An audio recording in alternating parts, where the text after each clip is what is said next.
Okay. Kind of assumed it was a Warframe joke, but I wasn't certain. The 17th of Ishru Ux, you arrive at a village of Amarilep. On the horizon, Cud's jungles strangle chrome steeples and rusted archways to the earth. Further and beyond, the fabled spindle rises above the fray and pierces the cloud ribbon sky. Also, plan for the day is most likely just this all day, so there will be many runs today. Probably. Hopefully more successful than the last one. I think what we'll do with this one is I'll go grab my quests, and then we'll go exploring a little bit more and actually try and level a little bit like the first run. Instead of just going straight for shit. What are these walls made of? Tarnished chrome. And etched metal walls. There is a little bit more open than the last one. Let's just auto-explore it. So out of curiosity, to those of you who didn't know about this game until today, what do you think watching gameplay? Because I know that there's a few people here who are either just new because they follow me or because or because they you know, watched a video from a certain famous YouTuber. But if you're seeing this game for the first time, what is your impression of the Caves of Cud? Because I'm very curious. This object is a monument to the scene of the history of the village of Marliep. No flower shall be praised in Marliep without the lifting of a skin of fresh water, and proposing a toast to the contemplation of neither having arms nor legs. What? A stone columbury. Attention, the Quilled live together here. Be generous to them, or they may bilateral liberator take you. Or may the bilateral liberator take you. Okay. So it's like a town made up of old chrome and steel ruins.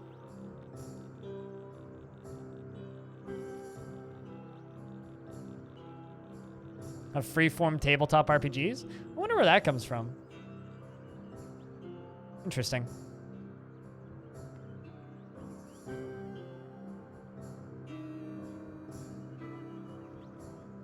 Well, it is on sale on Good Old Games.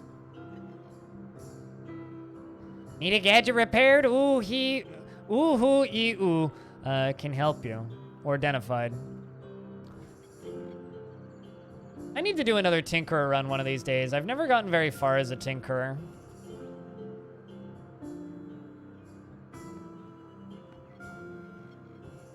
You don't look so good. Oh. Of course, it's the Tinkerer.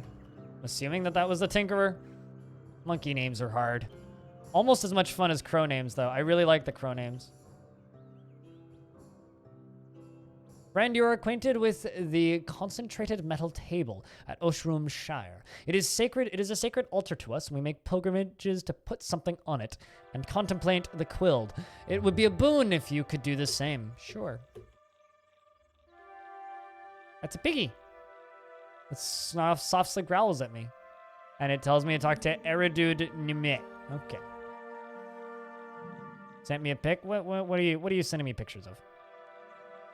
Better be of birthday cake. Chinese food. Almost.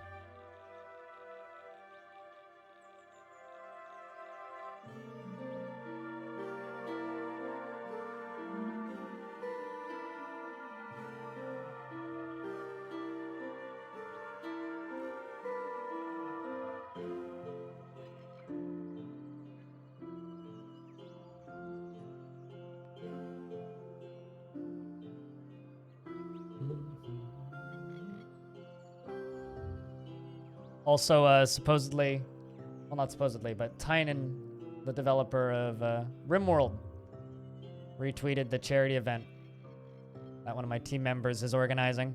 That did very well last year, so hopefully it can do well again. Chinese food can be delicious. What caused you to get knocked prone? Welcome to the village of Marliep, Wanderer. We are a tribe who honor the Quilled and scorn profaning artistry.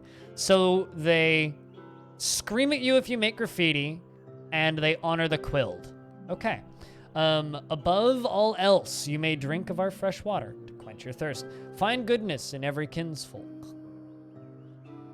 Friend, my folk will spend all our time nomadic living, but after discovering the goodness of the Quild, we changed our customs and considered new practices. Unfortunately, our concentrated freeze grenade MK1, oddly specific, was stolen from us. We need to recover it. Adventurer, will you do it? We've heard that it's been taken to the Blackheart Quark. We will compensate you for your work. All right, so there's the Blackheart Quark, which is up in the Salt Dunes. And then there's the table down here in the Shire. I'm just gonna run down to the Shire and see if I can do the table thing there. Ugh, I'm lost. But I discovered the lair of the legendary Glowcrow. This is fine because they don't have guns. They're just crows. But I'm still going to leave. Oh, hello. You're a nice, easy bloke for me to punch. Nice thing about starting in the mountains is the mountains are full of Snapjaws, which are generally relatively easy starting enemies. Okay. And we're not going to be at war with the turtles because of our culture. So that means I'm not going to get chased around by turtles for all eternity. Slowly. Wants you to go to Golgotha. Now, are you saying that because of the video, or are you saying that with experience? Because I will inform you that this is a stream where if you intentionally spoil things for the sake of spoiling things, I will just ban you. That's up to somebody to discover for themselves. So these monkeys are friendly with me because I've got thick fur and I look like a monkey. But that doesn't mean they won't necessarily accidentally friendly fire me with their with the rocks that they're throwing around.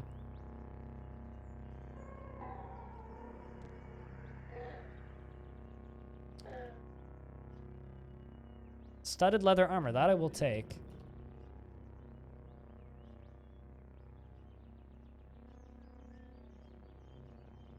That's enough spoiled for the day.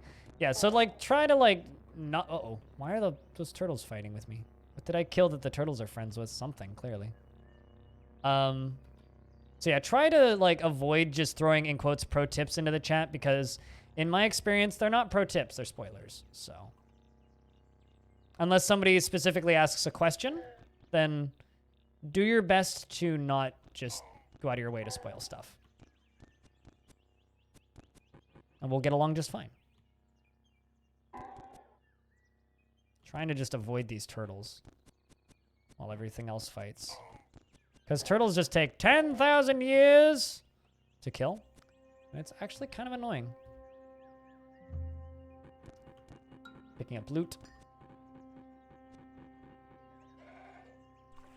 Small bloody stone. That stone must have hit true.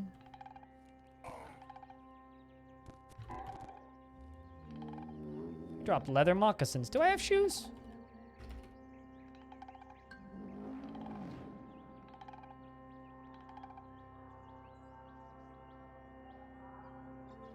No, you die a lot is like the description of the game. I do have leather moccasins, okay.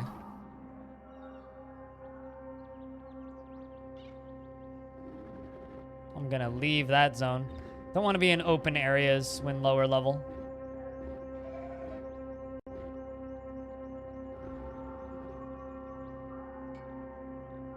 There's a weird tunnel over here that somebody dug.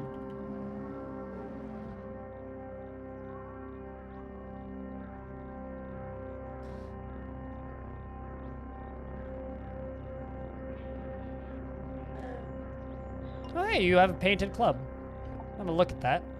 Caraxus II, while on the trek around the prison republic of Shumrod, Caraxus II lost control of his chariot and drove it off a cliff. By the grace of fate, a group of nearby gamblers came to his rescue. Moved by their kindness, Caraxus enrolled in the local gambling den as a mark. Okay.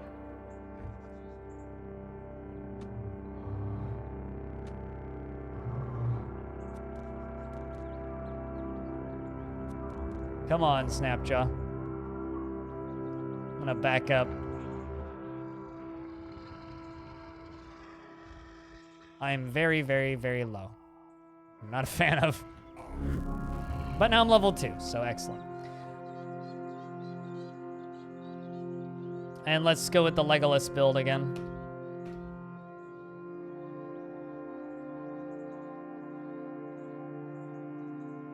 Hey, Sid here.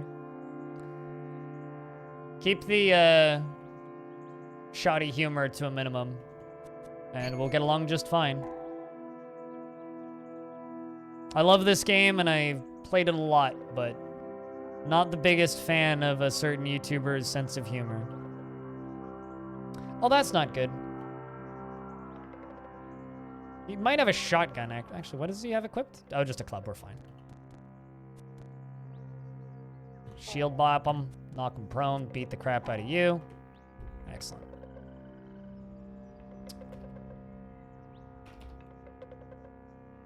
And yeah, sometimes those cannibals can have shotguns, which is always a good time. Hey, Big Swiss, I hope you're doing well. Maybe I couldn't, like... What?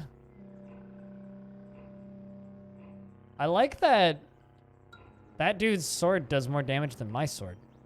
Oh, because it's sturdy. Well, I'll take it.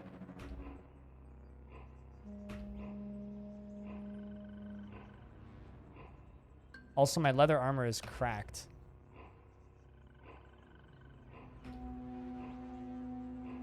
Actually, no, let's chuck on that studded leather armor.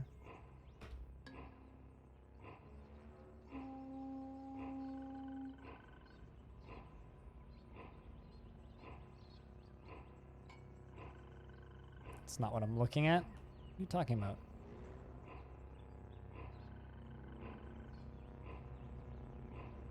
I'm trying to use the wrong hotkeys.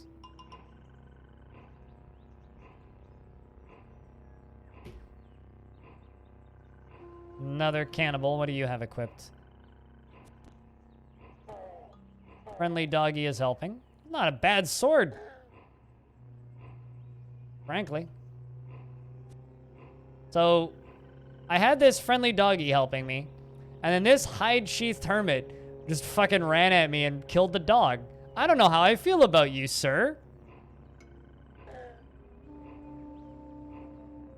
Fucking eat shield slam and shit.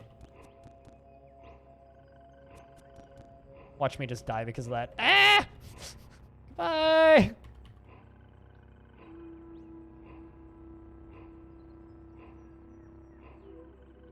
Is he coming to me?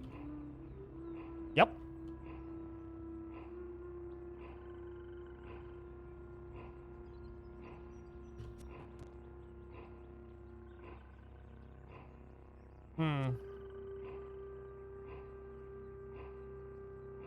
This is a potential problem. I have shield slam up again.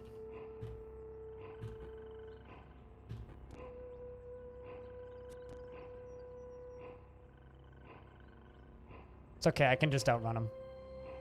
And I regain my bearings. Excellent. And I leave. Goodbye! Okay, I only have one more tile to go. Excellent. I need to find a table. This should be a friendly area. Yeah, motherfucker killed my dog, man. Motherfucker killed my dog. There's a table.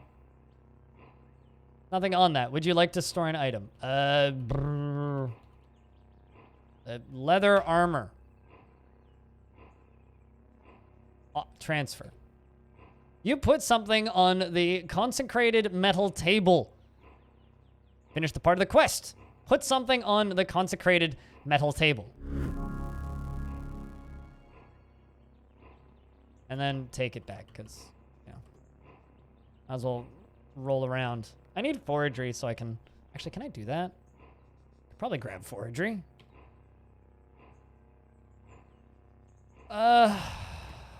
Close all of these. Cooking and gathering. Yeah, harvestry, that's what I need. Because there is just, like, apple trees everywhere here. And I'd really, really, really like to just gather all of these apples. See, now I'm harvesting apples from all of them, and that's a cooking ingredient. A good one, too. I can also then, if I learn cooking, now that I've learned cooking, I can preserve them and make them into jam, and then sell the jam. It doesn't sell for a ton, but it sells for enough, and it's pretty easy / free to get, so it's worth it. All right, let's go back to town.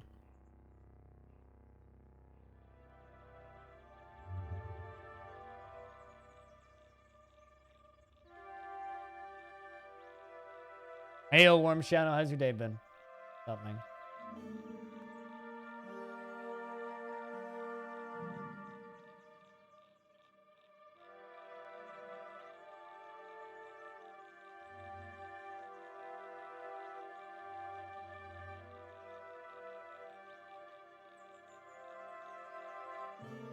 Just waking up.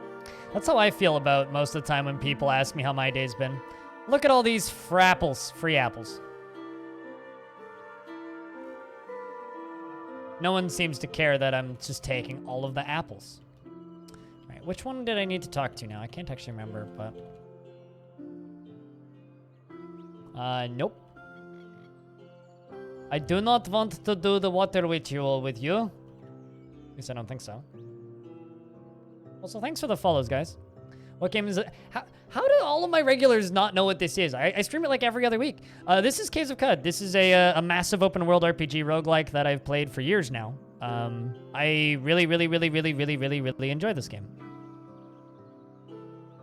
And a certain very large YouTuber put out a video of it today, giving it a relatively okay review. I have some problems with it, but I won't bother. It's a fantastic little game. I guess so, yeah. You're pretty new to the stream, Warm Shadow. But yeah, new DF news vid up on the YouTube channel, but I saw that video pop up and was like, well, I guess I'm streaming Caves of Qud today. So yeah, if you're new to this game, theme-wise, it's post-apocalyptic Alice in Wonderland / Dune on crack. Has sentient mushrooms and various other fun things. It's on sale on Good Old Games right now, and it's also, I think, like $15 on Steam. This is a game that you could sit down and 4,000 hours later, you see the end game.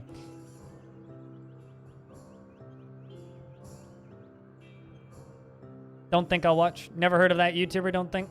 Yeah, I mean, he's fine. I'm always torn when that YouTuber makes videos of games that I love, because on one hand, he promotes really good, really good games. On the other hand, his humor is a burning trash fire. And the result of a lot of his early videos means a lot of the people that follow him, not everybody, but the concentrated hardcore fan base that he has are insufferable. So yeah, it's very much a mixed baggy. Have I read Dune? No, but my dad read it out loud to me during a road trip. Well, my mom and dad read it out loud during a road trip when I was young. So I have not read Dune, but I know the first book of Dune, and I've seen the movie, which was alright-ish. I'm hoping the next one will be better. I played Dune 1 way back in the day. I have no interest in reading the other books. I like the first book. I like the first book as a singular thing. And outside of that, I don't really have much interest. No flower shall be praised in Marleep without lifting a skin of fresh water. Already looked at both of those. Let's preserve my fresh foods. 29 star apples and eat hearty bread. Excellent. Plus 10% max HP and 5% quickness. All right, where are we going? Who be around? Who was the other person I talked to? I think it was the Tinkerer, right? Yes, the monkey.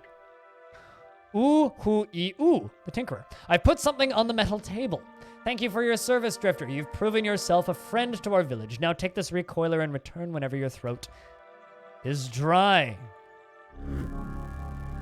I mean, I know how the last Dune book ends, Oni, So I tend to agree. I think film... I think shooting-wise, the new Dune film looks amazing. I will restrict my judgment until I've seen it. Yeah, no, totally. I really like the casting in the original. Have I played Ivan? No, but it's on the endlessly growing list of roguelikes that I need to play at some point. I've been, why am I blanking on the name of it? I was playing it last night. Why am I blanking on the name of it? I've been, Infra Arcana is the roguelike I've been playing off stream recently. That's an interesting thing. Also painfully clunky. People say like CUD is clunky. Jesus. You should try playing Infra Arcana. But neat game though. And we now have Quest 2 to go to Grit Gate and speak with the Baramithites. And I received their stamped data signal. I need to go there and I need to travel to Grit Gate, to the ruined subterranean gate northwest of Joppa, and locate the Baramithian Enclave, which is in the general vicinity, and ask them about the strange signal. It's Quest 2.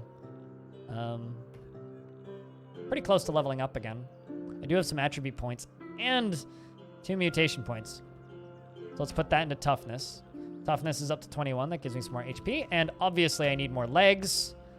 So also, for those of you who don't know, there's kind of 2 ways that you can go in Caves of Qud. You can either be a Truekin, which is basically a person that gets cybernetic implants and upgrades, and you cut off your limbs to become a cyborg beast. And then there's a mutant. I'm currently playing a type of mutant called a chimera, so I only have physical like genetic mutations. So I have a beak, horns, multiple legs, night vision, and thick fur.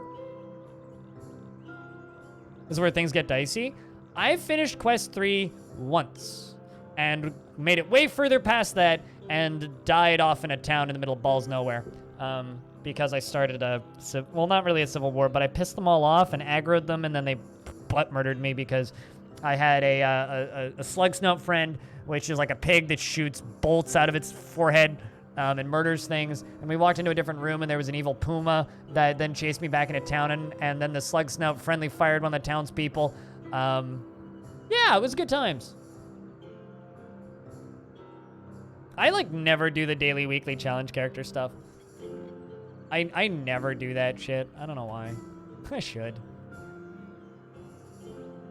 I've leveled up my horns and my legs, and I'm now significantly faster and can carry significantly more stuff.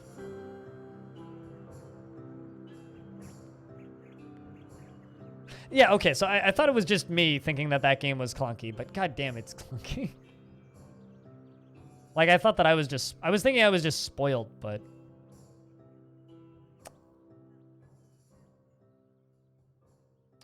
Let's try this again. Some ruins, sure. Brown Triad Ook. See a bookcase. I was going for Quest 2. Also, how you doing, Kegel? Good to see you. In ecstasy until migrated southward. 7-page book. We'll take it. And the disease is fully a 5-page book. I'll take those. Thank you. That's a bear. An average power bear.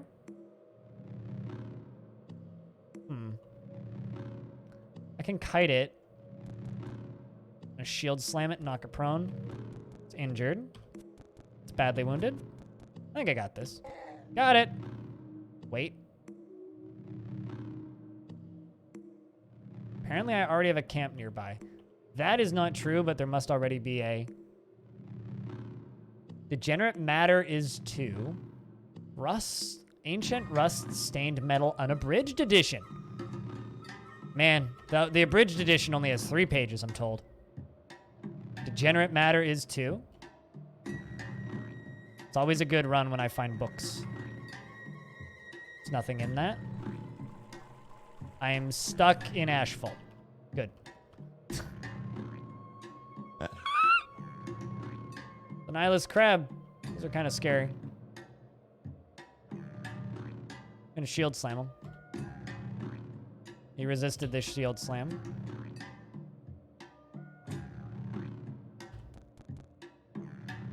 But I'm getting lots of hits in, so that's good. Enjoy the lurks, pilot. To put a record player on? Oh, you got a record player, pilot? I didn't realize that. Best of luck finding a table.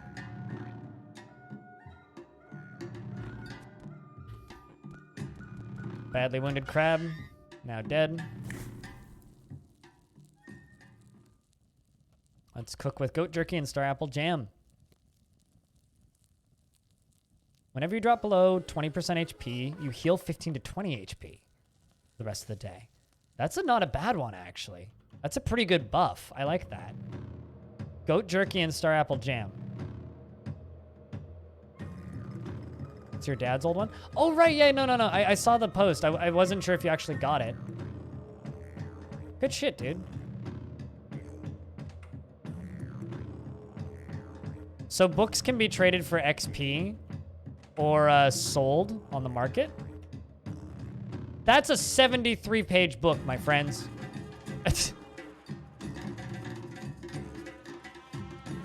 73 pages.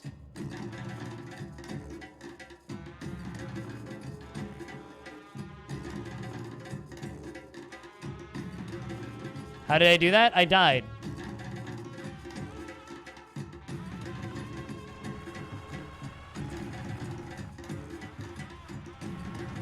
"73 pages of word salad." So last time I did this, it took me 3.5 hours, and that was only a 62-page book. I'm not doing that. Someone's gonna have to give me like $100 to do that. Fuck that noise. Fuck that. But also awesome.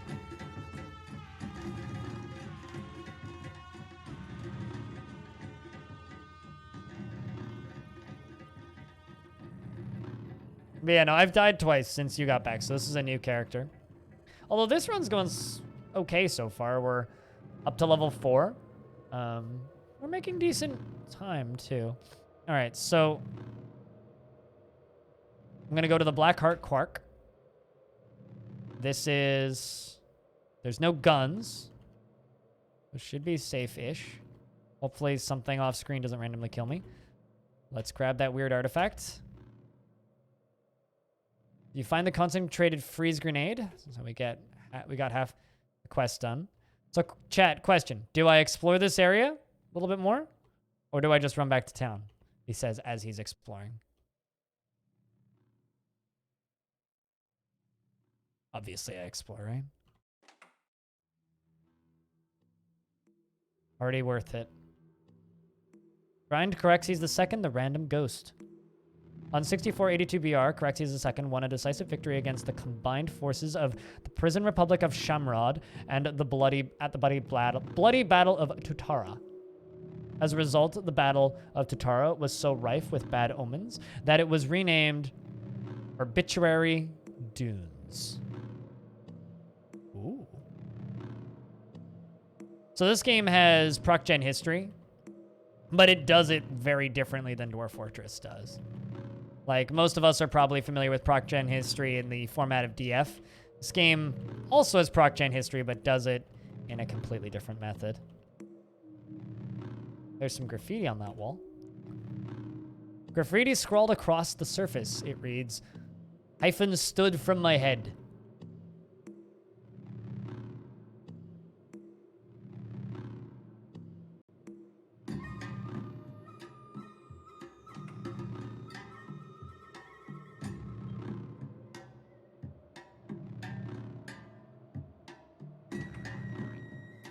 Nothing evil. Another statue. An urn of fresh water.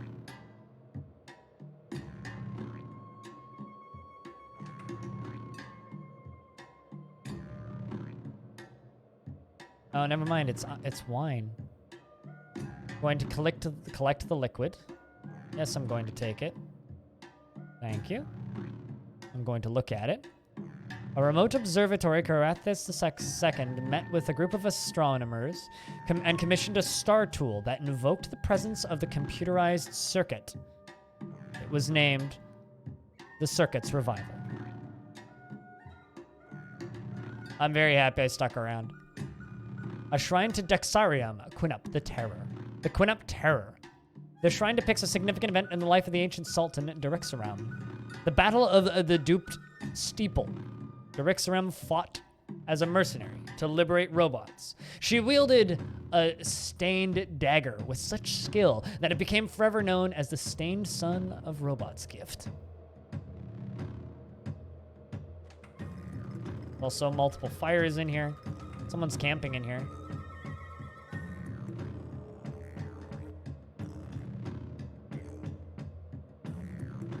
Six drams of cider.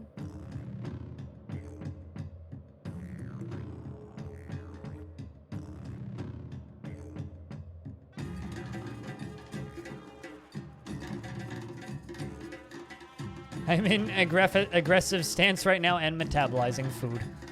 All right, now we can easily get out of the desert because it's only one tile. And we're back at town.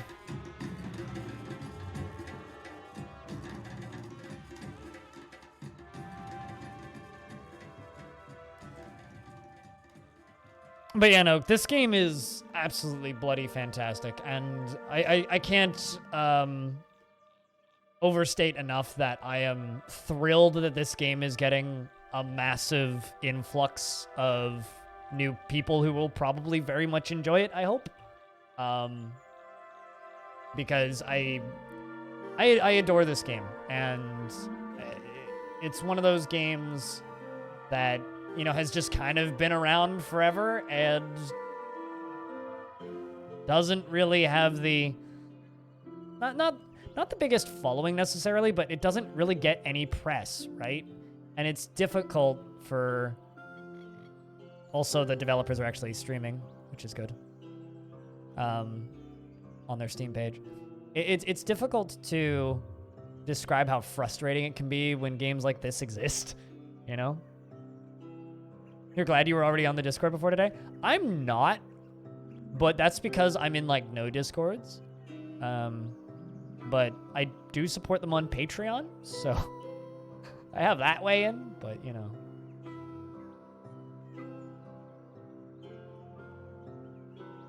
I hope that they had a warning. It seems like they did, which is good.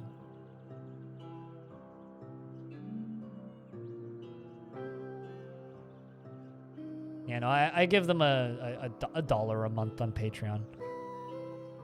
But just because I want to see this game get made forever and ever and ever and ever. I don't know. I hope that Jupiter Hell gets a similar love influx at some point. I found the concentrated freeze grenade, MK1. Nomad, you have our thanks. Our village owes you a debt. For now, please choose a reward from our stockpile as payment for your service. Get 500 XP. I level up. Oh, you're doing Extra Life for Caves of Cup? When is that? I don't do the big organized events. Well, actually, that's not totally true. I just participate in different fundraising events. And we're going to go super speed legs. Okay, so what the heck is a Yesher skin slippers? You can get a Schrodinger's page or Blaze Injector, Skulk Injector, and a Shade Oil Injector. The problem with the injectors is I always forget to use them. Always. Without a shadow of a doubt.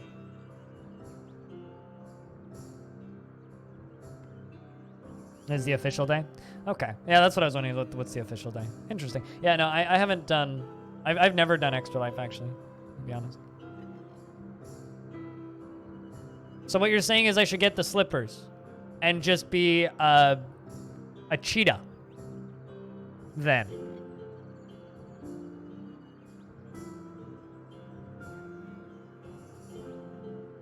I guess I'm getting slippers. Goodness of the Quild. And the villagers really like me. First 2 quests completed. So now is where I put on these fancy slippers. Yeah, plus 20 move speed. Pearl fastens the well-crafted sandals. The natives believe they belonged to the nymphs who inhabit the river beneath Red Rock. Bringer's page is better ammo. Yeah, but these'll keep me alive. So I'm taking those. Schrodinger's page is probably better, but I will take the item that is more likely to keep me alive than other thing.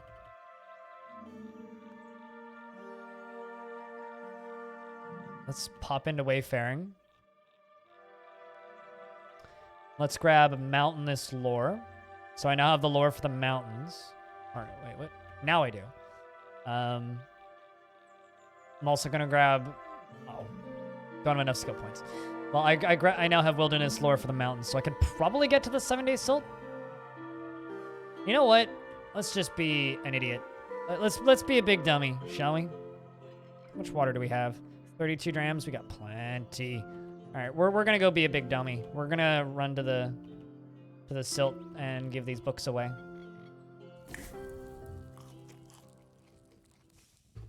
Let's go. Bless some RNG. Well, I guess we can't do that anymore. So round of beers, I guess. Need some good luck. Fuck. Shit. I'm dead.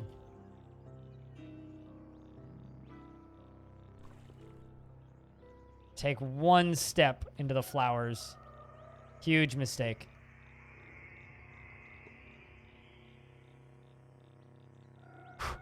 God bless. Did I get lost again? Yeah. Just a null. That I can deal with.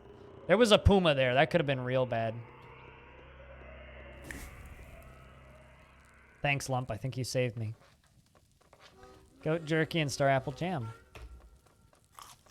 +1 toughness. Whenever you drop below 20% HP, you stop bleeding. I love the cooking in this game. It's so freaking good. Was I inspired by the Seth video? I will be completely honest with you. I do not like Seth. I think his humor is horrendous. I think that his videos are rather annoying. I think that large portions of his community are bothersome and problematic. But I think that he promotes very good games. And I've owned this game for a long time, and I've played it for a long time. And I like this game a lot. And I was going to stream it Sunday, but then I saw that Seth put out a video and was like, well, I guess I'll play it. Why not? And I kill the Sop Hopper and get 225 HP.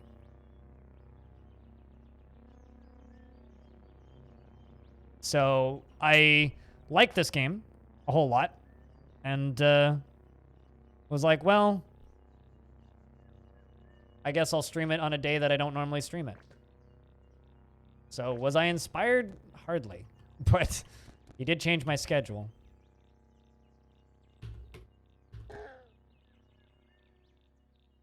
It's one way to get some bacon. Ow. Where's the bloody... Oh, there you are.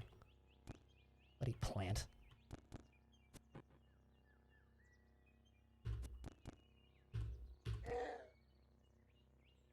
Arch, hello, how are you? No, Mad is just coming to their own assumptions based on information that they want to be true. So, but I guess it kind of is true to an extent, you know? I'm streaming this game because of the Seth video. Yes. Is this stream inspired by Seth? No, it's because of Seth. But if that's the route you want to take what I said, then yeah, more power to you.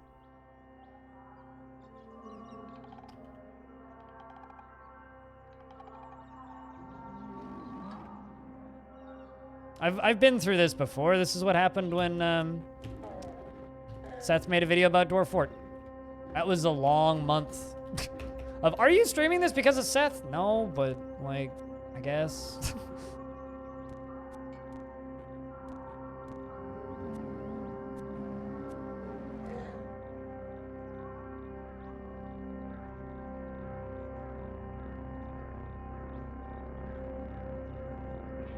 Well, I was going to play it on Sunday. I just simply changed my schedule because I knew that there would be new people looking at this game because, well, why else?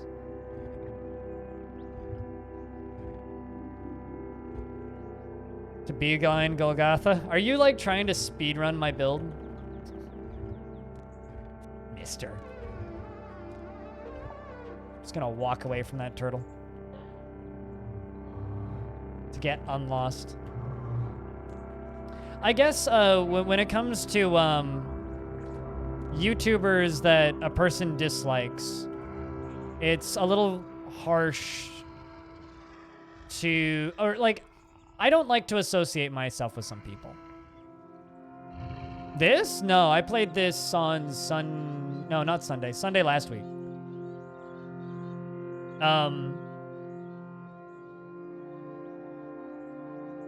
So like, as a streamer who doesn't like to be associated with certain individuals, it's really mean to say TLDR yes to that question, Mads. I'm trying really hard to distance myself from that person because I dislike his humor and would like to avoid that kind of culture in my streams at all fucking costs.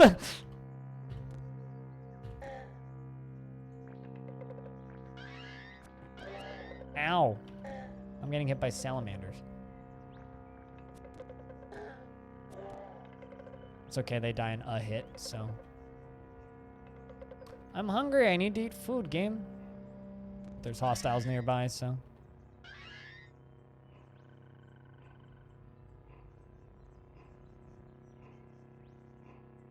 Want to see how far you can get this evening? Well, good luck. That's a salt hopper. Don't really want to fight that right now. It's trying to get to my location, so I don't need to worry. But it's dark and...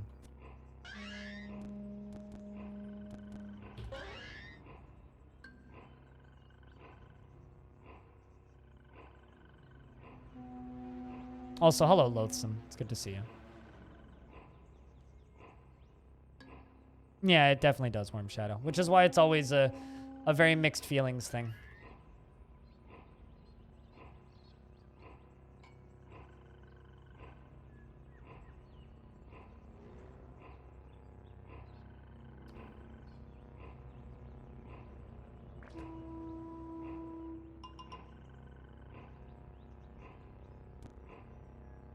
I really wish I wasn't lost anymore, but my character's still lost and it's bloody annoying.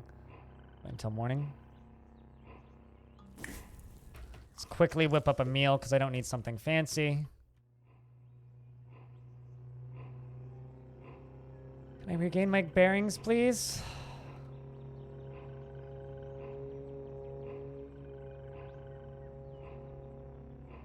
I need someone to talk to or something. Ow. I just like slammed through an enemy that wasn't friendly.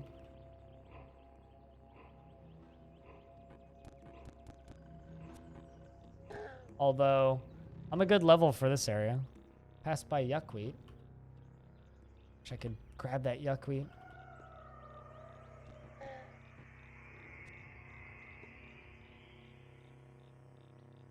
Star apple. Birchwood bark. A banana? Yuckweed stem. Oh, is that that's a named turtle. It's a legendary irresistible tortoise. Huh. Irritable tortoise, not irresistible. I need to get out of here because there's a lot of shit in this room. Right here. There's way too many tortoises. It'll take me 17 years to kill them all. I don't have that much time. There we go. God. Perfect.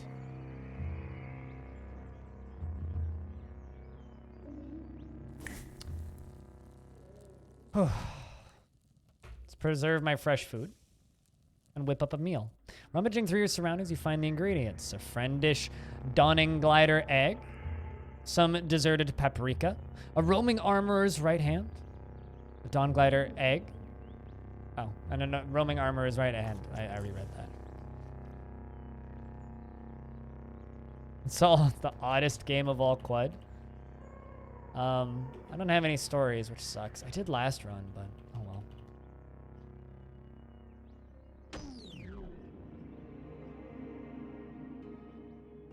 Live and learn, wanderer. You come across any books or scrolls in your travels, do you care to donate them to the cathedral's library? In return, you may speak to me and read anything you've donated. Yes. Irritable tortoise. I just always call them irresistible tortoises for some reason. That's what my brain always tells me to call them.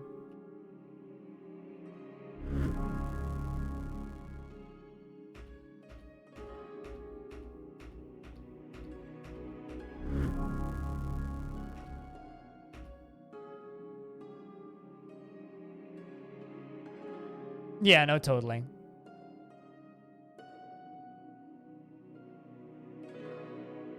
Which is why I'm here, you know?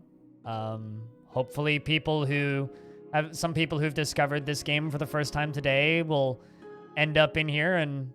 Oh, really? I don't think I've ever had that happen. Use Crest, don't watch. That's interesting. I don't believe I've ever had a librarian that can't speak.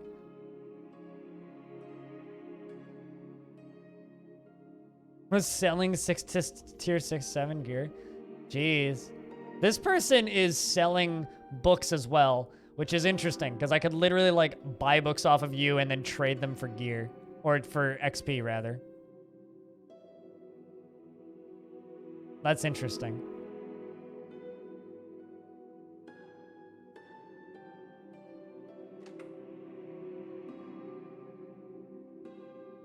Yeah, I'm not familiar with this game's tier lists.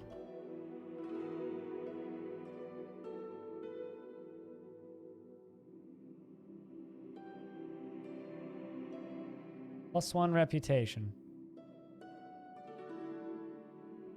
I wonder if I could throw chairs in there. Because aren't those are technically artifacts, right? Holy crap, I have a lot of HP. The visuals for this game are beautiful. I love the visuals for this game. Like they're kind of obtuse, but oh my god, the visuals for this game.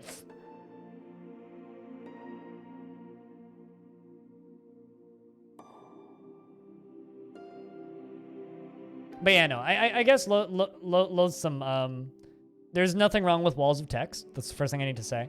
Second thing is, you pretty much agree with me then. Like, I respect the hell out of Seth. Don't like Seth. But I can respect somebody, but at the same time not like portions of their work, you know? And I think that is completely acceptable. His content is not for me, but I respect the hell out of what he does. And he promotes some amazing things that very much deserve it. A lot of gravestones I could read over here. Dead ancient sultans.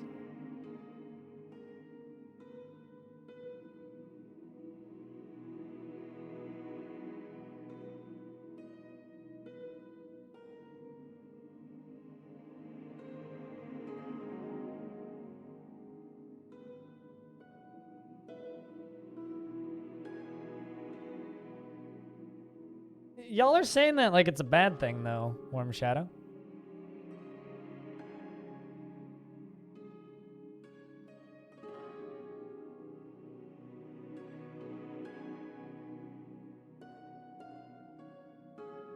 I mean, I found one. Earlier today, I found a placeholder. It was just a little star symbol. It's never going to be a bad thing in this chat.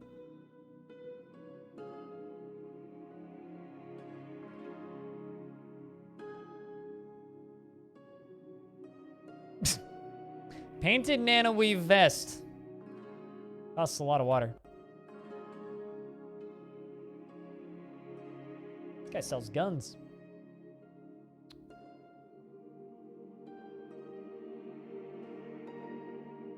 If I trade you all of my stuff,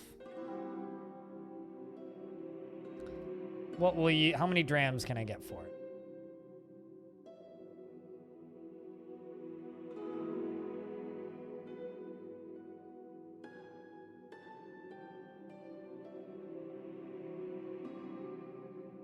Not enough to buy a gun.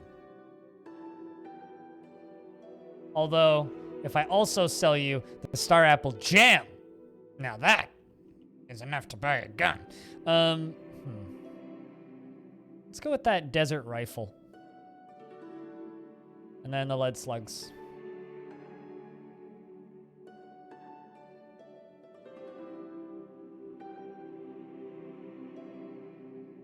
What do you mean by mask off? How is the combat in this compared to Dwarf Fortress? I don't think it's fair to compare anything's combat to Dwarf Fortress because Dwarf Fortress's combat is so weird and unique. Magnum Schlong, also your name is fantastic, I'll have you know. This game is a lot more tabletop RPG in its combat style. It's dice rolls, numbers, math. Whereas Dwarf Fortress is all about physics, right? Sort of, I guess, and systems. Although this game can give you like handheld nukes and shotguns, so you couldn't find two games that have more different combat, really. Yeah, exactly. Like it's literally like roll 1d2. So. Kind of a very different beast, I guess. I'm also gonna take that that copper nugget. 76 grams of water, yes please. Water's kind of heavy though, but that's okay. All right, so I now has gun. I have acquired gun, and I can equip gun, and reload gun. Yeah, no, it's all fair.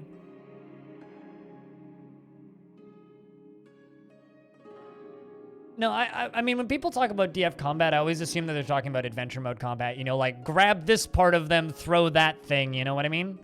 That's what I always assume they're talking about, not, like, Fortress mode combat, because Fortress mode combat's just like, group of people here, group of people there, hey, go punch thing, you know? No, this game's more of a, like, dungeon crawler style. Smash your face on other thing, and hopefully it die first. Until you get enough abilities to, instead of smash face on thing until hopefully it die first, you kill them with weapon.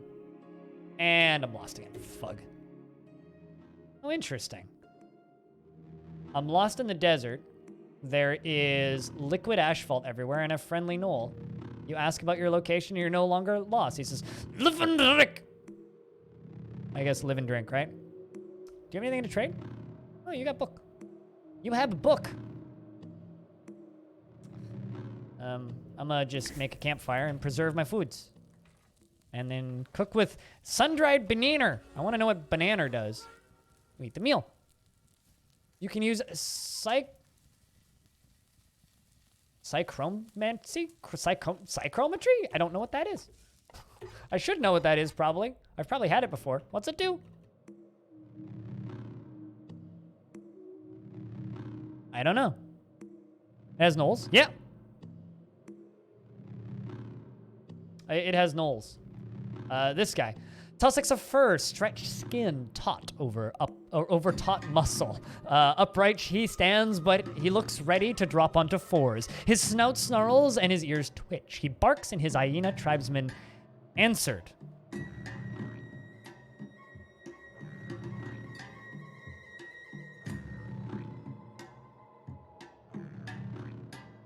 You're just a Fortress fanboy? Me too. I love DF so much. And I stream a shit ton of it. And I was going to stream it today. But I'm playing. So. I was going to do this on Sunday. And then Jupiter Hell on Monday. But I guess I'll just do this today. And then Saturday we'll do DF. And then Sunday we'll do DF. And then Monday we'll do Jupiter Hell all day. Which means we'll get a nice like little blend of roguelikes over the next week. You watch my update vids? Gotcha. Generally, when people pop into the channel that I don't know that immediately ask a question about Dwarf Fortress, I just assume that you came from the YouTube channel, so it's good to know. Cheers. Let's see if I can talk with you. Live and drink, Mechanicus Pilgrim. He's got Vine Wafer, probably just to quench his thirst, but we know where we are, so we can leave. Oh, no, uh-oh. I went the wrong way. I kind of put this game in the same bucket as DF in the... Ooh, that's a scary, scary, scary, scary place.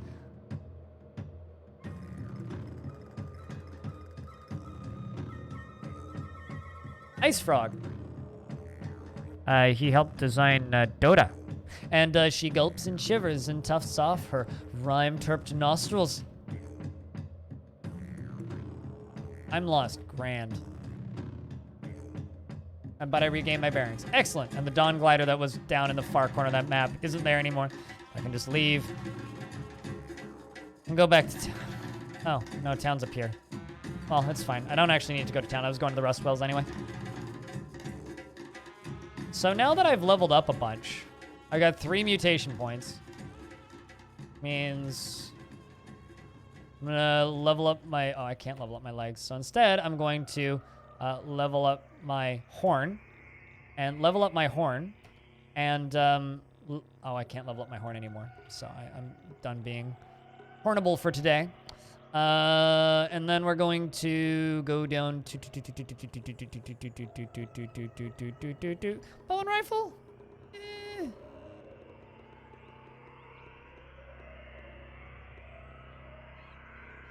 Let's grab Butchery, Spicer, and we'll grab Carbide Chef next level. Forehead horn, I think. I mean, they're described like goat horns.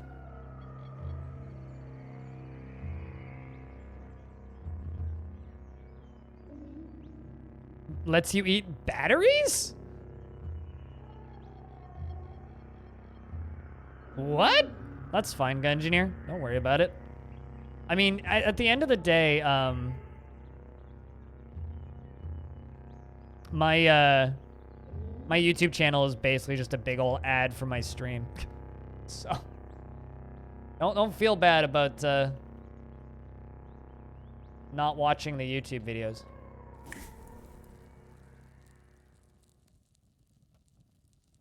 Cook with some goat jerky and a dram of gracious ice frog spittle.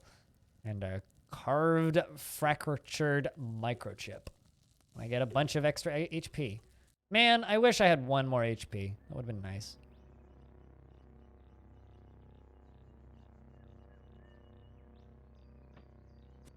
I mean, I've licked many a battery. I can't say I've ever eaten one, though.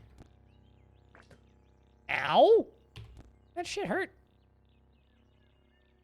Wire. Pick that up. Ooh. You just dropped something. A bandage. Well, that's useful. And a glow sphere. We'll equip that glow sphere.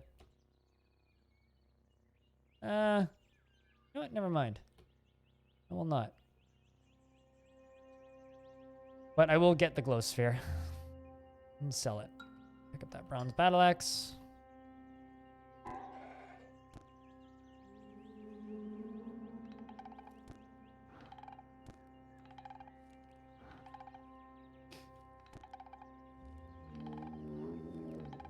This is a pretty good leveling area. What did I just pick up?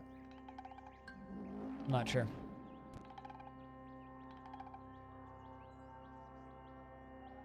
Can't say you recommend. I once accidentally stuck my finger in a light socket. Well, not a light switch. A light switch. Not a light socket. A light switch socket. So this is a knoll.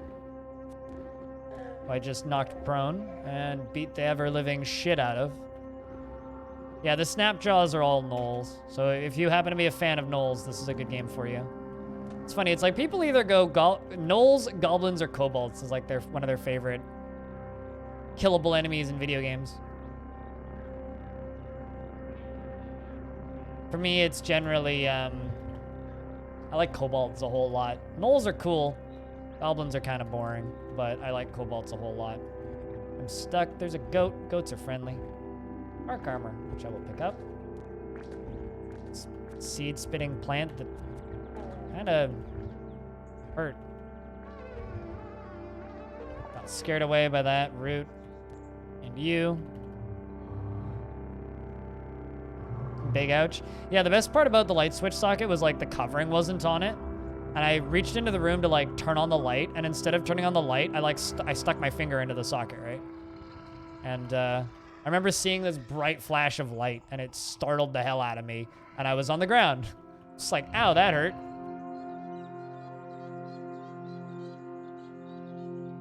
wonder if there's stairs down. Usually the rust wells have stairs down.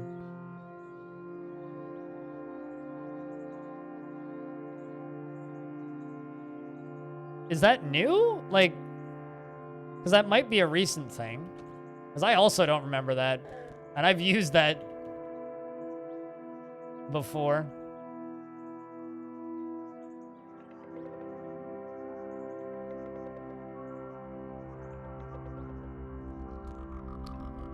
This whole 68 health thing is pretty nice, though.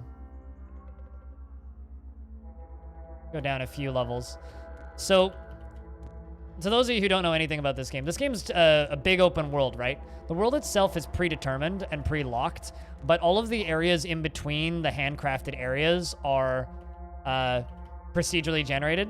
So this is one of those procedurally generated dungeons that is kind of early and recommended to go to. So this area is all generated, as you might notice, because it's pretty obviously generated.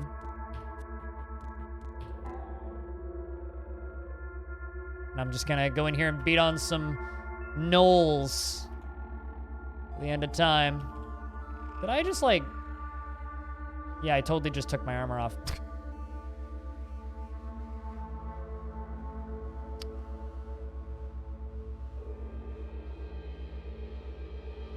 All right, so I have 174. So I'm gonna grab Carbide Chef. Carbide Chef lets me make meals and then add perks to that meal and save the meal and then recook them later. So essentially it gives me the ability to go back to meals that give me good buffs and recook them based on the ingredients that I have. I'm also going to grab the... Actually, I'm gonna grab the Flower Fields lore because I always like accidentally step into that area and get lost immediately and I don't like it.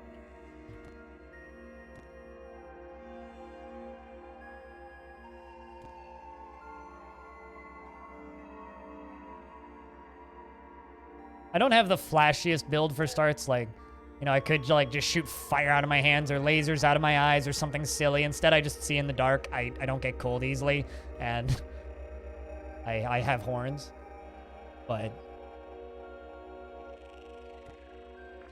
it's a really good start build to work on.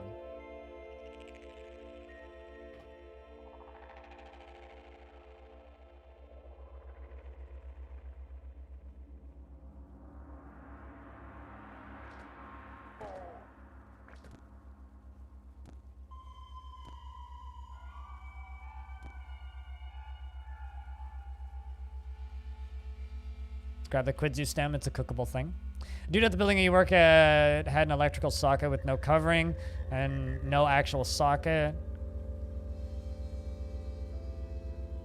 Huh. That's interesting. Yeah, no, I would call maintenance because that is most certainly a fire waiting to happen. The Snapjaw has a shotgun. Motherfucker. Jesus, man. Although that means now I have a shotgun. Not a lot of shells, but I have a shotgun. It's a sellable item at the very least. That's a bear. Let's knock it down and beat the bear to death. I don't think the wire strands sell for anything, unfortunately. Hey, chat, heads up. Investments are open.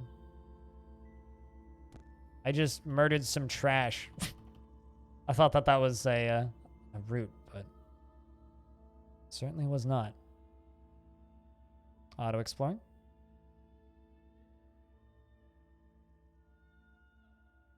All right, that's the first layer of the rust wells. Done. I swell with inspiration, make a mouth-watering meal. God dang it. Want to cook. Okay, let's peek around. What do we have? A dead root, giant centipede, a segmented mirthworm, and a spark tick.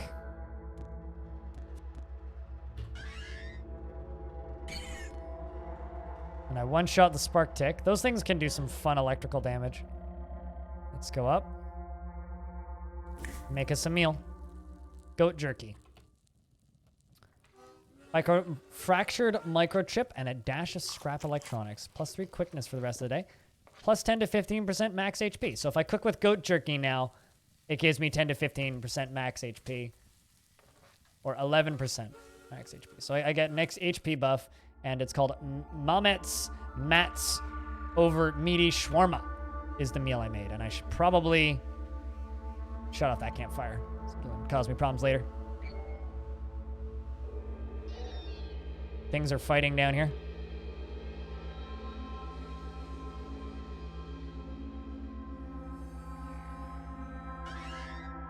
This is actually some pretty good XP down here.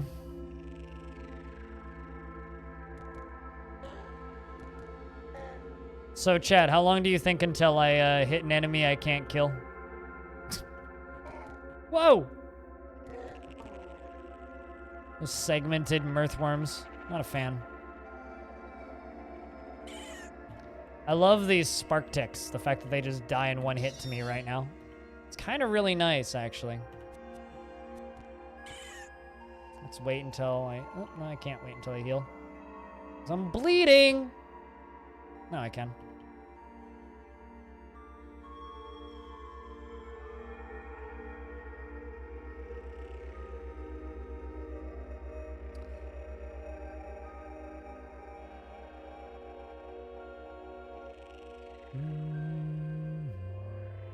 Wait, what's in 6,700 seconds still?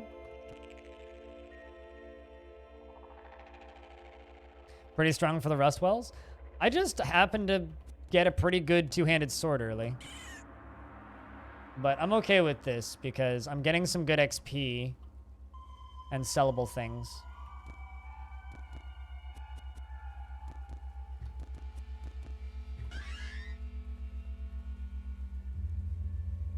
Quillipede. Ah, yes.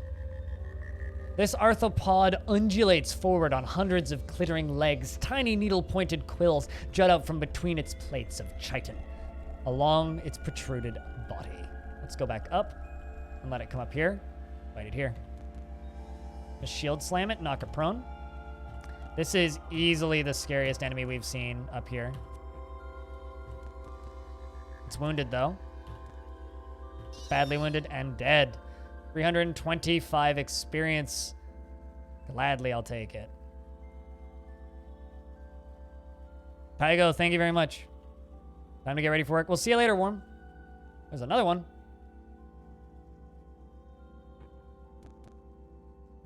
Knock it prone again. Start whacking it. It's injured. Got a critical hit in on it. It flings its quills everywhere. That's brutal. Let's put me in defensive.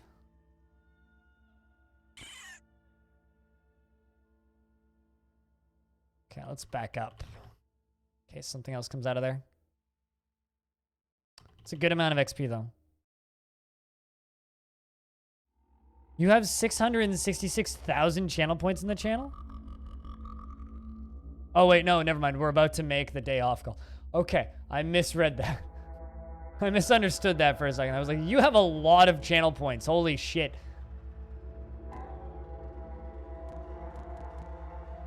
Spark Tick electrified me. Owie.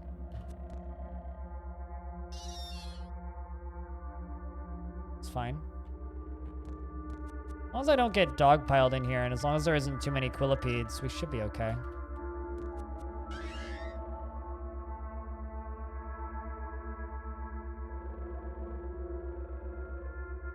Brackish water. Oh, there's another Quillipede. You know what? I can fight it. Knocked it prone. It's injured. It's wet. Badly wounded. It used its quills. And it's dead. Pop up here. Wait until I'm healed. Pop back down. Let's check inventory. I need to know how much water I have. Oh yeah, we're doing good. We'll see you later, Warm Shadow. Thanks for hanging out today. You have 99,000. Are you waiting for the 100,000? Also, a lot of subs are dropping today. There's a bunch of subs gifted about a month ago. I think I'm gonna take 2 minutes and quickly do my injection and get my lunch because I haven't actually eaten yet. So I'm just going to hit escape so that people know that I'm AFK. I will be back in just a couple of minutes. Scott here. Well, I will be right back. W2K Lake Bear. You can see some relatively early game stuffs. I will be back in a moment. I'm just gonna go get me lunch because I'm getting hungry, or rather, I'm getting hangry and don't want to do dumb things because I'm hungry. So, thank you very much, everybody, for hanging out. We'll be back in a couple of minutes. I'm gonna get a round of beers in the chat. BRB.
Cheese for everyone!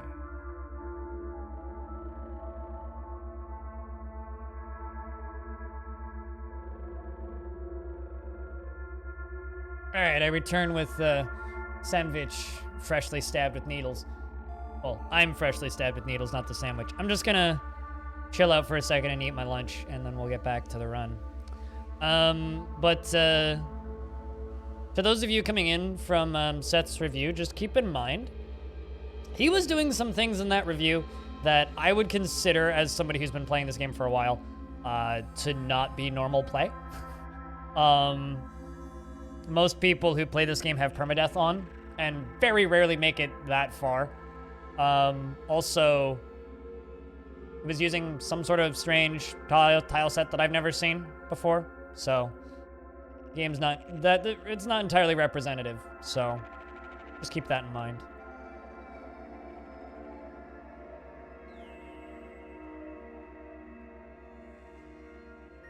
Permadeath gives you the risk reward. Make games like this fun. They're a lot less interesting without permadeath.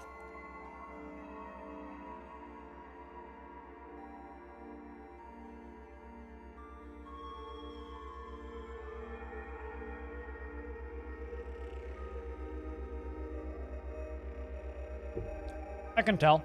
It's not entirely hidden or actually I'll turn my cam on until I'm done eating.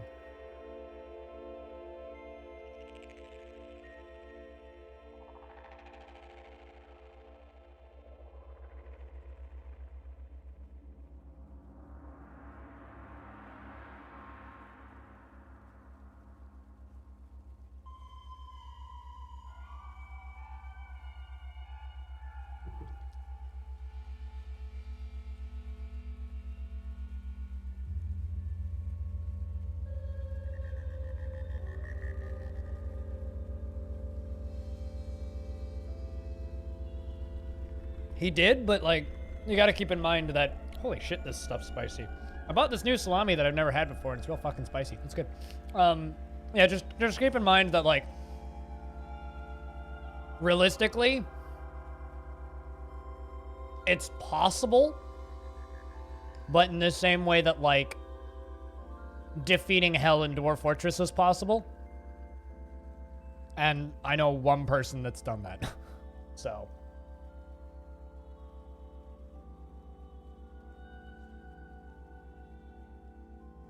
As far as eating stuff goes, I already have that tech tree finished. I just need to find shit to eat now and get lucky with dice rolls. Because Carbide Chef is the skill that lets you, whoops. That lets you create recipes and remember them.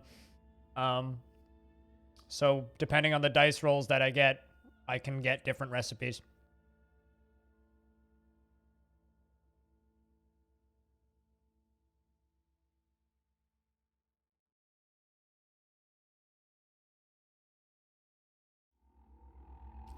Yes. Well, I mean, you can do it with drawbridges and a pressure plate. Like,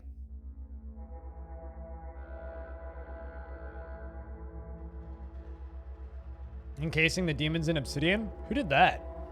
Well, I guess, like, yeah, you'd let them run through the water because they can swim, and then you dump lava on the water. Would be how I would do that.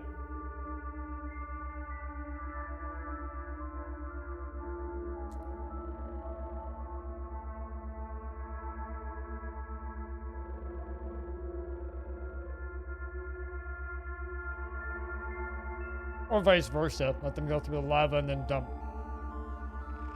Etc.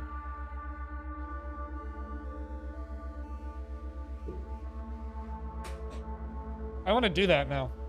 That's a good idea. Huh.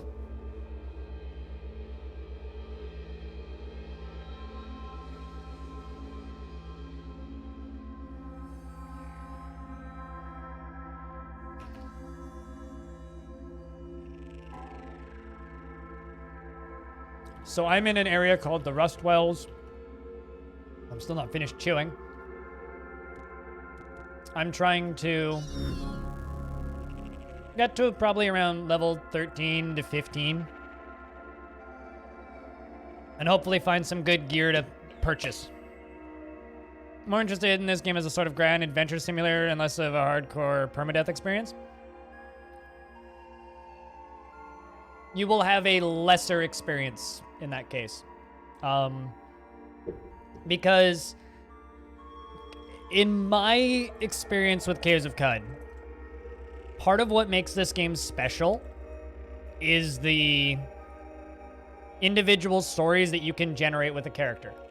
If you get good at Qud, you can do what Spitalier is doing right now and basically just grind through the early game content, get through that mid-game content, and go finish the game. The intrigue in Qud is how it changes from run to run, because it rewrites itself every time, right? And you'll probably already know that. So, as a hardcore permadeath experience, you get more of that. As a game, like, and that's why the saving is an option that you can turn on if you want. Because you do lose a lot of the intrigue of going into a new run of Qud and how things have changed and how the characters have changed and how the different factions interacting have changed, if that makes sense. Like, while I do fully understand why somebody would turn permadeath off and just, like, experience the game, I fully get that if that's all you want to do, but I honestly believe that you will miss out on the intrigue that this game can cause by changing its format every time. As somebody who was attracted to this game as a permadeath dungeon crawler that also happened to have a lot of depth, I'm going to run away from you because I'm super speed and then go fight you with full HP. As a permadeath dungeon crawler, I've gotten an uncountable amount of things out of this game. Still hurting, Ryan? Hey, if you stay home from work, maybe we can record a podcast tonight. That's definitely what I would recommend. And the reason I recommended that to somebody earlier, Eli, play in permadeath for a bit because you'll learn what kind of character you want to play. You might start with permadeath off, sure. Start playing the character and then realize you hate the character. And it's funny because I've heard a lot of people talking about this in the context of the early access hit, Baldur's Gate 3, because there's a lot of people who were intending to play that game when it's out that have just bought it and are like, yeah, this is great. And I've already decided I wanted to play a different class when the game's finished. And they've played through the content that's in that game as every class and already know what their favorite class is. This game's very much like that times 50. There's so many different combinations of abilities, items, and things that you can do that completely change how the game plays. If you just play through the game with permadeath off as one character, you're missing out on so much content that you'll just never see. And that's why these games are designed to be a replayable, repeatable experience versus a singular thing. So this is a recipe I've made now. If I cook with 1 serving of goat jerky, I get an HP boost, which is pretty good.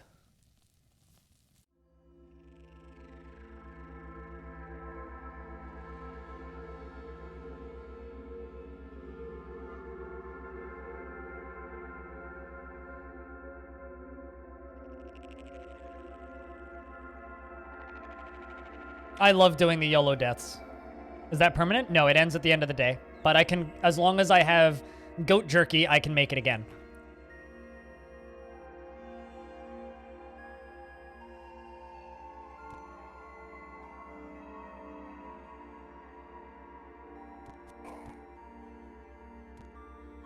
But yeah, no, I will fully understand. I fully understand if someone, maybe you want to play a large variety of games, but please, just at the very least, do like your first like 5 to 10 hours of gameplay of CUD should be in permadeath, starting in Joppa, trying different characters, because you will get a lot more out of the game if you go that route. I think I missed stuff. Let's just auto-explore the last little bit. Oh, no, I totally did.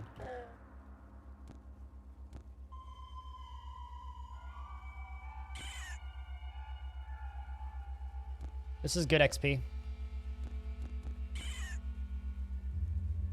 Good XP.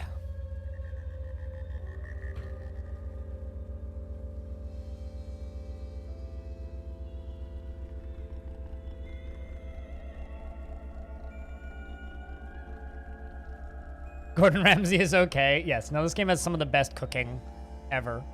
It's on sale on Good Old Games, thanks to a certain YouTuber, Ryan, so keep that in mind. You can get it cheaper on Good Old Games. Or you can get it on Humble and help me, but I can't give you a sale coupon.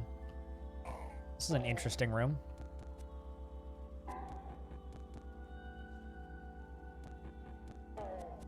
Just a bunch of gnolls. Really need a better sword. How much inventory weight do I have left?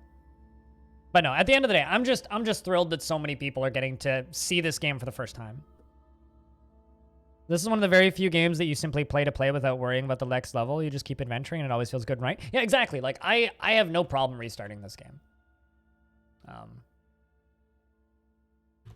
Sometimes I'll die in ways that's a little bit frustrating, and then I go play something else, but usually that's like after a run was going for a good while. These gnolls are like doing nothing to me now. Tarn, okay, you want to know why I started playing this game? Tarn Adams told me to. Legit. That's the reason I started playing this game, was because Tarn Adams told me to. I'm waiting for one of these dudes to come around the corner with a grenade or something and just one-shot me. Counterweighted battle axe. I'll gladly take that. Ow! Stop doing that. I will totally take those lead slugs, equip that chainmail, and examine this artifact. A ganglionic teleporter.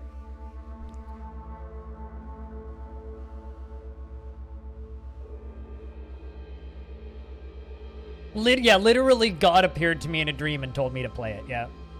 Also, if you're new to my channel, on my YouTube channel, I have 2 interviews with Tarn Adams, where I sit on stream with Tarn Adams and talk to him about Dwarf Fortress for an hour, 15 minutes.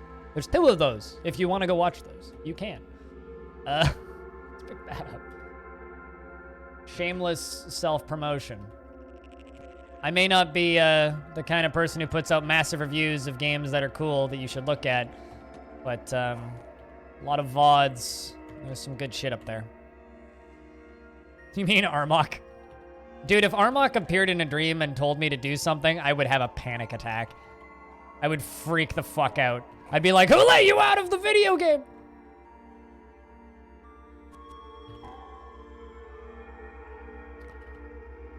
An albino ape set in the middle of a great white head. This albino ape are 2 red eyes that gleam with a savage intellect. Snowy white fur covers the ape's hulking frame. It lifts an enormous fist and beats its chest in fury as you approach.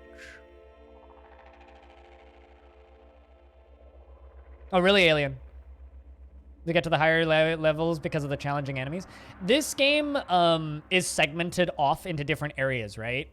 Alien Slayer. So like when you look at the mini map or at the world map, the overworld map, it'll very much, it doesn't tell you in stone, but the further to the right you go, the harder the game gets. So eventually as XP for different areas goes down, you're ready to move on into the next area. So it, like, let's just say if you start in Joppa, stick around in the salt marshes until the XP kind of drops down a bit, then move into the mountains, and then when the XP drops down a bit, then you move into the like up north a little bit and kind of explore around that area. And like you just kind of go from quest marker to quest marker and like stick around the areas that the game kind of moves you towards. Don't necessarily go just booking it into the middle of the over to the right, because you'll just die, right?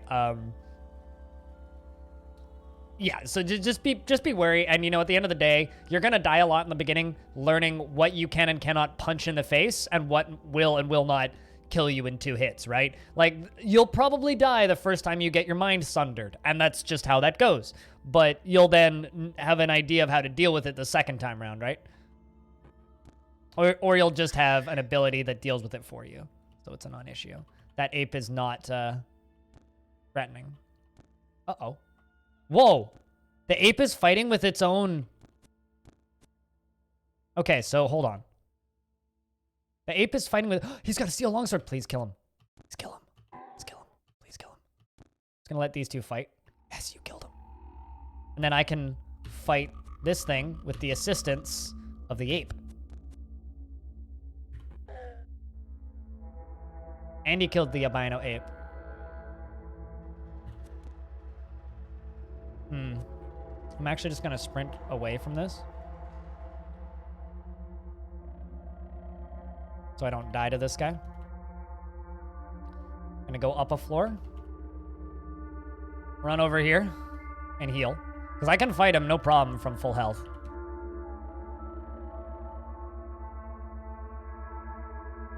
God of X and X. I mean, Toady is Toady. Toady isn't Tarmok. There you go, knocked you prone. Now I can beat the crap out of you. Excellent. Those quills just do an alarming amount of damage. I want to say the Quillipede is the first enemy that I ran into that had an activatable ability like that.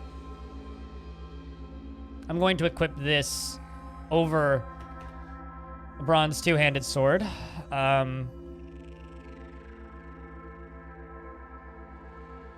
So now I have this instead. Steel longsword. And I got a beaded bracelet.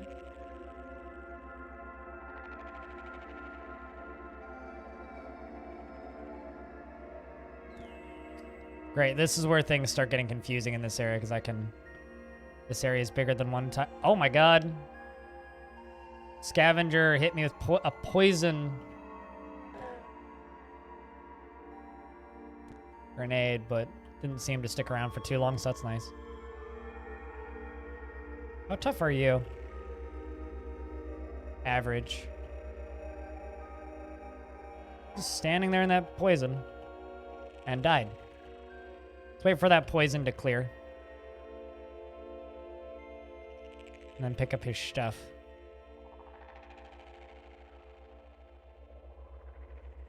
Oh, never mind. I take the human corpse. I don't take the human corpse. I was hoping he dropped something, but he didn't.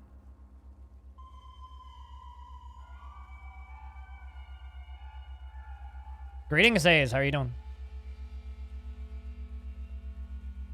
It does, doesn't it?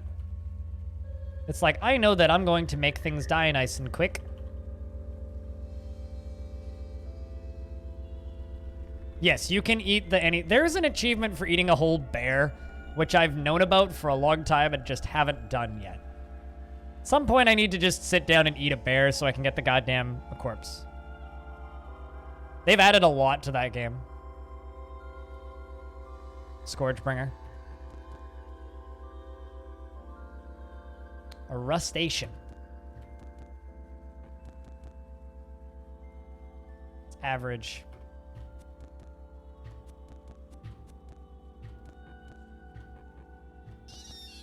Some of these enemies are actually kind of scary individually. Or would be scary if they hit me in a group, but because they're fighting me individually, they're not so bad. Ooh, you have a painted iron battle axe. Caraxus. Deep in the waste of anarchy of Tetrada, Caraxus III discovered Kitbum. There he befriended pariahs and set a shining amethyst into a newly forged tiara.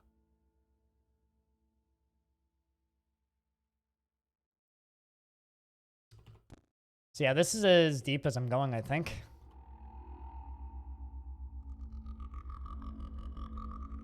Because now they start spreading. And I'm also carrying too much to move.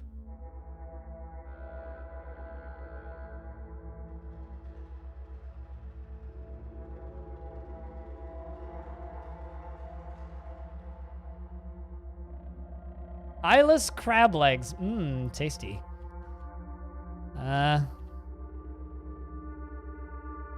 As we stand overburdened, I will stand and wait in line.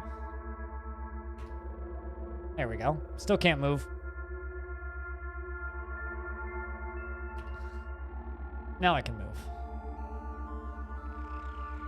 Pick those daggers back up. And take those arrows. All right, let's go stairway up. We're gonna head back to town and sell all this stuff.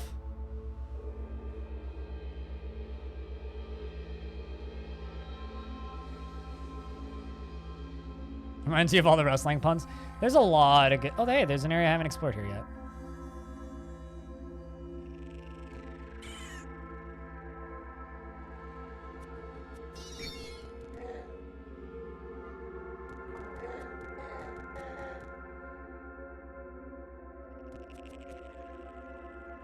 Come here, you. Watch something come up behind me and kill me.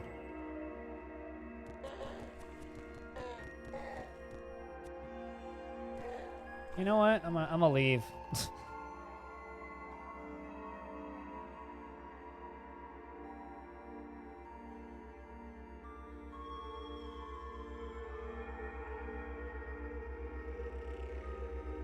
Let's just go up.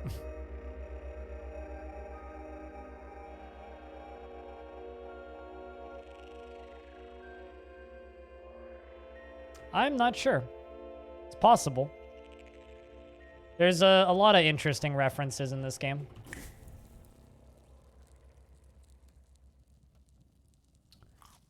Let's cook my favorite meal, which gives me that HP buff. And then let's preserve fresh foods. I have crab jerky now. Means I could try cooking with crab jerky to make a recipe, but...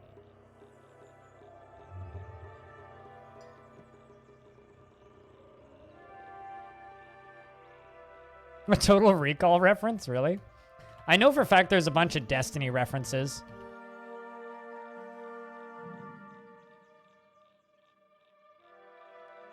Alrighty. I have a gun, don't I?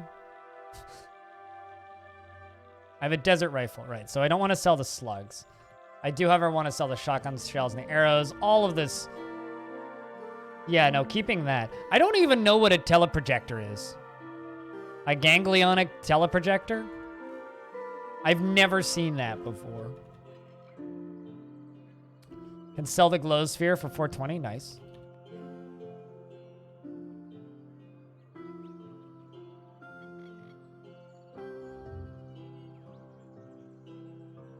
A bajillion wire. 4 short bows. Did I look at this? No, I didn't.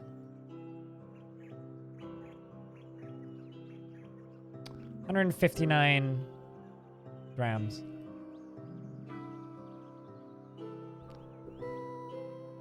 An Adventure Timey telephone? I wonder if Adventure Time, our favorite Adventure Time creator, played this game. Because this game predates Adventure Time. I can after I get out of this menu. I don't want to accidentally sell it. Carbide dagger, hammer. Pity you don't have a... Take those nuggets. That's a lot of water that I don't necessarily want.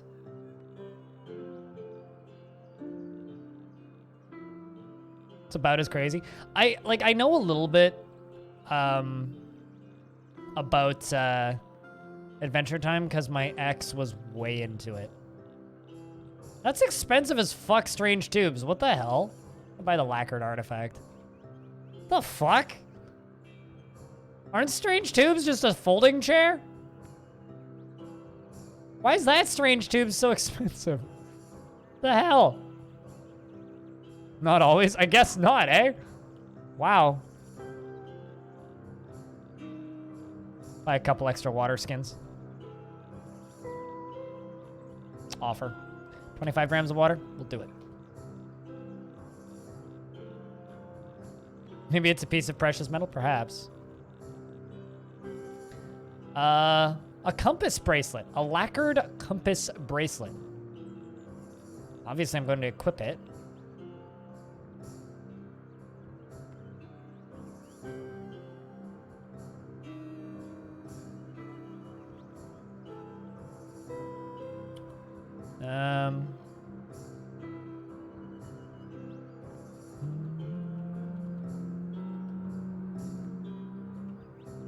Wait, that's not what I wanted to do. I removed it. Oh, this is the ganglionic teleprojector. Look.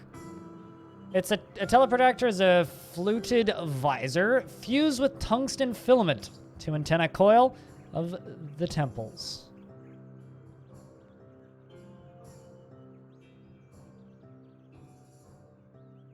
Oh yeah, that would make sense. Replace cell. Oh, I can't remove horns, so I can't equip it. Can I manually equip it?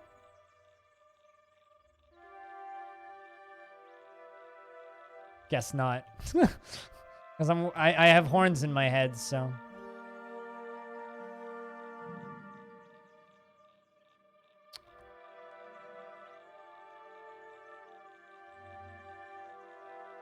But I guess it doesn't matter if I don't have it on my head.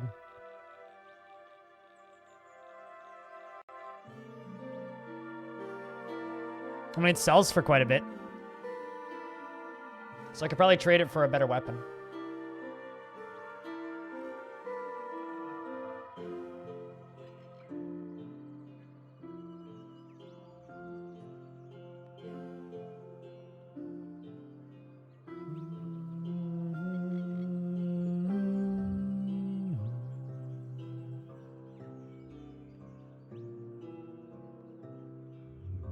But yeah, no, I've found missile launchers and stuff before, but I've never found one depicted as Strange Tubes. which is interesting.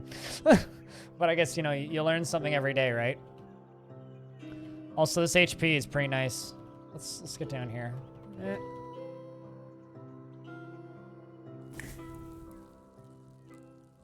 Party spice bread. Okay. Well, I could go to one of the other rust wells. That's also an option. Lair of Kakaka, Ushmun Shire.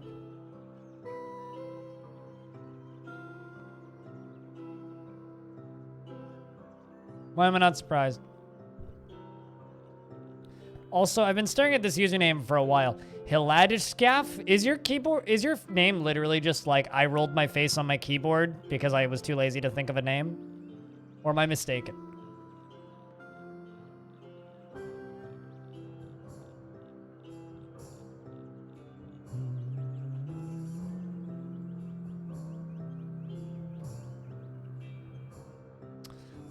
I have 3 mutation points. I kind of want to wait for a for 4 to get a new mutation.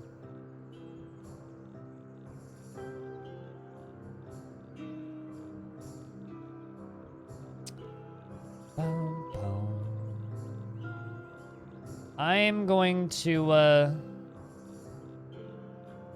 gain access to dueling stance while wielding a blade. Your primary hand gets +2. Yeah, I'm gonna wait another level before I level up anything in there. And I have an attribute point, which I'm gonna put into brains. Well, let's go strength, actually.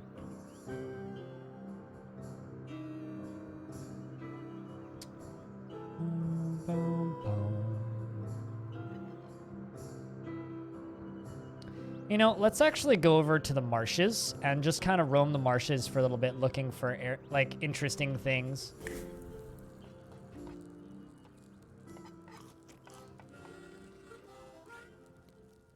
Are you a zombie, Tulkas? Also, hello.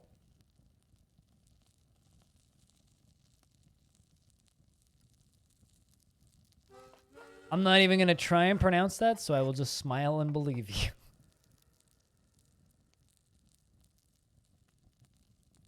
I'm really curious what happens when I put that into Google Translate.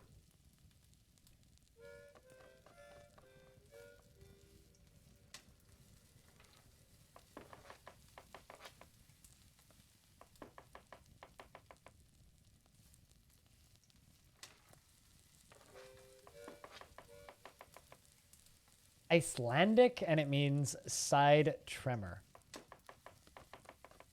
Huh. Wonder how Google pronounces this. Excuse me?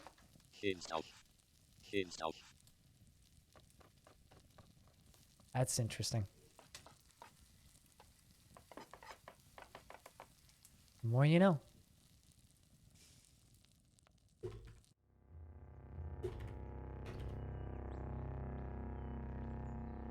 Inurashi! Thank you very much for the raid. How's the day been? I bet it's been busy. We're on a pretty okay run. For those of you who don't know, Inurashi streams and is puts words into this game.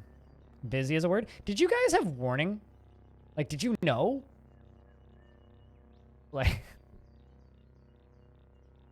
well, I saw that, and it pop up in my news feed when I woke up this morning. I was just like, oh my god. Like, yay, I'm happy for you guys, but also, Jesus. Okay, so you did know. That's good.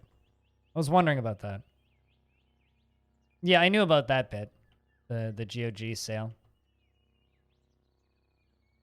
I know, I've always been curious.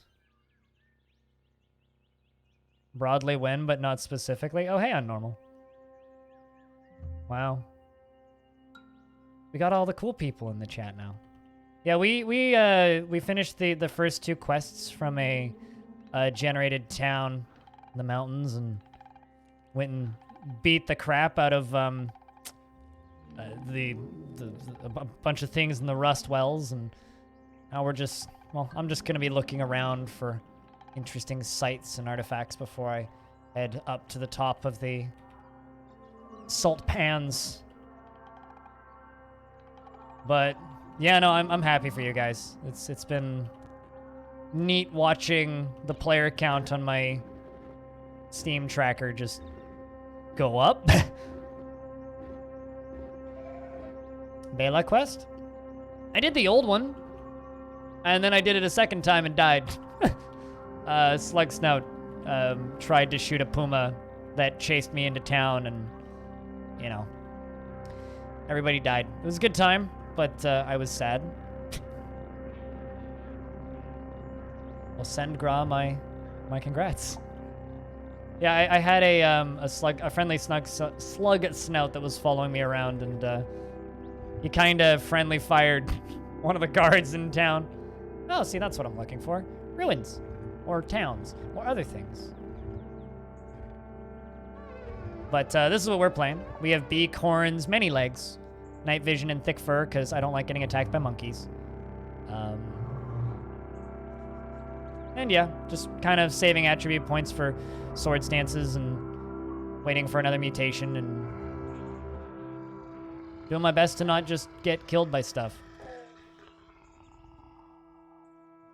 700 players? Well, I want to say the all-time Steam player count was like 220 or something. That's cool. To all the community mods. That's what I've been saying. It's like, I feel very mixed about this. Like, on one hand, I'm extremely happy that a lot of people are going to see this game. On the other hand, I feel so bad for you guys. Painted robes. Crexius challenged the legitimacy of the Sultan of Cud over the rights of frogs. He won and took the reins of power. He is 105 years old. He was 105 years old. 15 years older than my grandma. 319? Okay. No, it's 684. Yeah, I can't even imagine. But to anybody coming over from the raid, my name's Blind. I do a lot of Dwarf Fortress things. I was going to stream this on Sunday, because that's usually kind of my do-whatever day. This happened, so I was like, well, might as well, like, help show some people early game stuff, because I didn't have a run going or anything. So, here I am, doing what I can.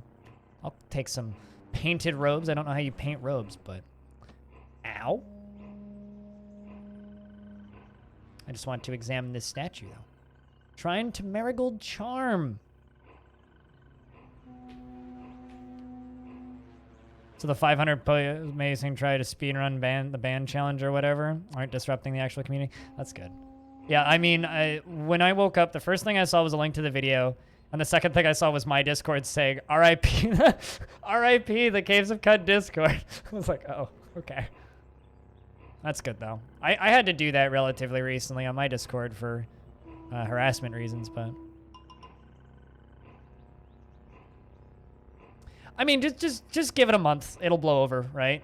I mean, that's what matters. I'm very excited about this because, you know, when Seth reviewed Star Sector, it went from a game that no one had heard of to now a game that has a very active and healthy streaming community. And, you know, it's more or less thanks to him. So... I might do that, Narf, because I'm not actually in your Discord right now. Which is cool. Yeah, that is really cool, yeah. I know, and like, I don't know. It's neat just that there are people with that much power throwing that many people at small games. Spikes tend to blow over and the shitty part of the communities tend to move on. Yeah, no, they'll move on to whatever he makes another video out of. But it'll be a little bit... It'll be a bit bumpy for a bit, that's for sure. But, yeah.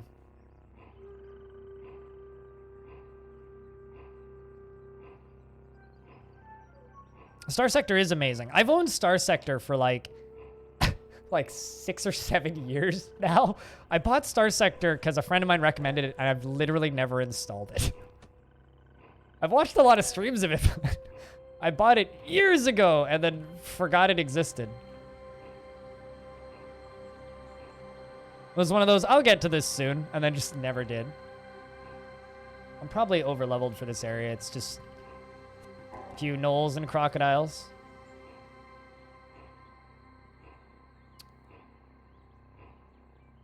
Caraxus II, random ghost, died of natural causes at 111.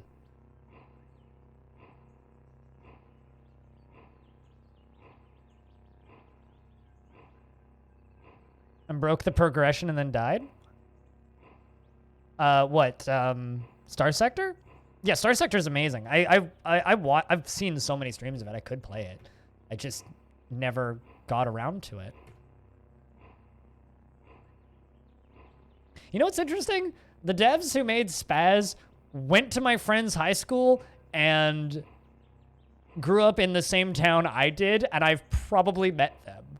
Because, like, I've seen pictures of the guys that made Spaz, and I'm just like, I feel like I know you. Hey, a copper nugget. Neat.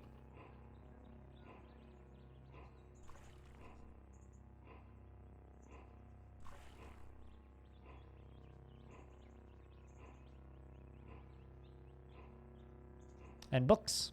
This is the sort of stuff I'm looking for. That's why I'm wandering around the marshes.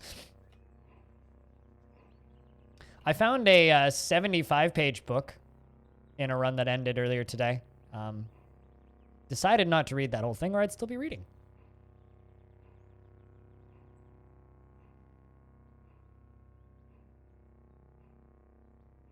Mm-hmm.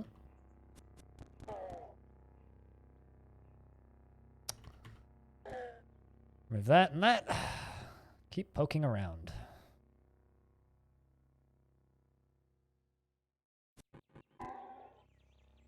Wait, what? I saw Slender something. Witchwood wreaths. Matt. Whoa, excuse me. I will take that. A masterwork. I swear I saw a Slender something. Is that better than what I'm using? I don't think so. Actually, I think it might be.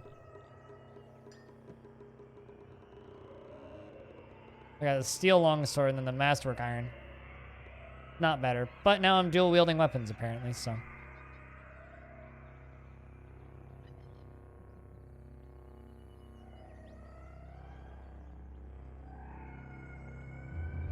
It spits out the location of a ruin of a house. Yeah, I don't know.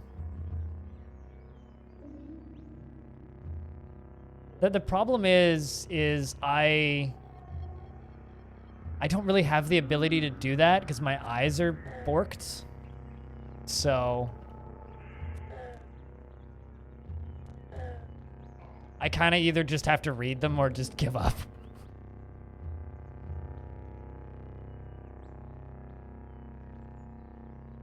Let's just knock you down and beat the crap out of you. I'm just bullying some gnolls. This isn't even fair. Also, thanks, Narf. It always takes me a second to compute in my brain what that notification means, because I only see it maybe once every couple of months. Whenever I see it in my chat, I'm like, there's no sounds. What's happening? Why is there things on fire? Why is there things on fire? What's... Also, what did I just kill? I guess there was a Snapjaw there. I didn't see him. Let's go for a swim.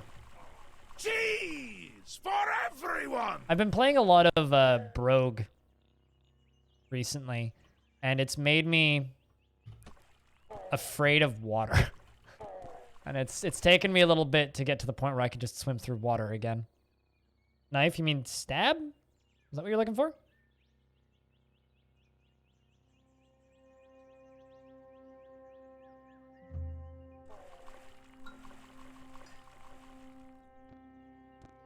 Ooh, a beaded bracelet. We'll take that. And just ignore the rest of you.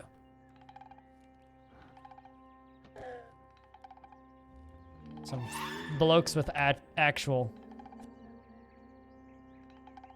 The terror of blocky plasma effects. I mean, in Brogue, it's the eels that surprise two-shot you. Ow. Excuse me. Sir. Stop that. Thank you. You two. You two. Although, I'm just shooting the guys in front of me, not the guys I'm actually shooting at.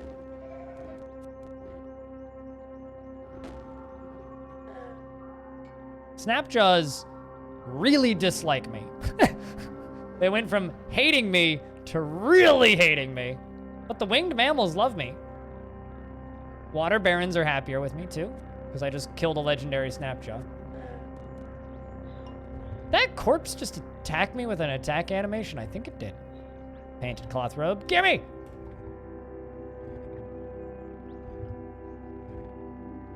Yeah, because they just they show up out of nowhere, right? You just picked this game up a few days ago, and wow, it's awesome. It reminds me of all the good hours you spent playing Adom and Zangban. I played a lot of Angband, or not Angband, Adom in about 2005 through about 2009. Never got far enough in. But what's funny about this game for me is it reminds me of all the things I like about Adom,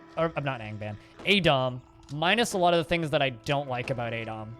Like, for some reason, this game's always felt way more fair to the player and respectful of your time versus Adom.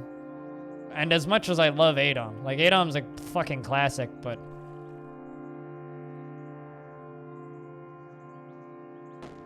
Like, the difference between this and Adom is if I'm playing a run in Adom and I die, I get really mad, maybe save scum, and keep going. If I die in this game, I'm sad for 10 minutes and then start a new run, you know? Like, it doesn't...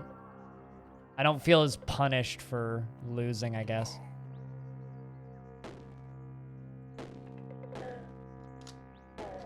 These bullets are freaking cheap. Let's preserve my fresh foods. And, cook from a recipe. Grab that. Yes, please. That being said, I am very much looking forward to Ultimate Adom. I'm trying that out when it comes out because Ultimate Adom is a game that I have a lot of hope for. I'll just say that. Also, investments are open if you wish to invest your tickets. Waterways and Cud scares the jungle. Oh, in the jungle, yeah, but not over here. I ain't in the jungle. Not even my fire, and I'm going to get rid of it.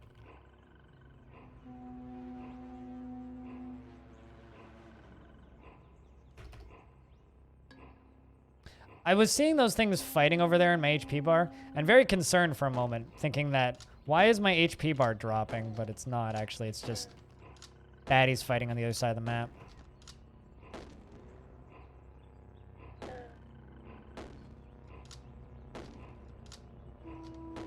Come on. I really need mark target. There we go. Take the Masterwork Club. Hand axe, leather moccasins. Somehow managed to turn off numlock. I think that CDDA is feature bloated to all hell. Which is great for some people, but a massive turnoff for me. Hey, Things. How's Things? Funny name to say hello to. Welcome back, Padinsky. I hope that work wasn't too scary being outside.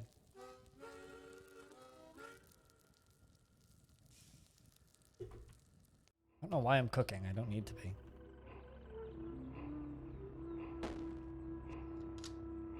No, I just pissed off all of the fish. My bad.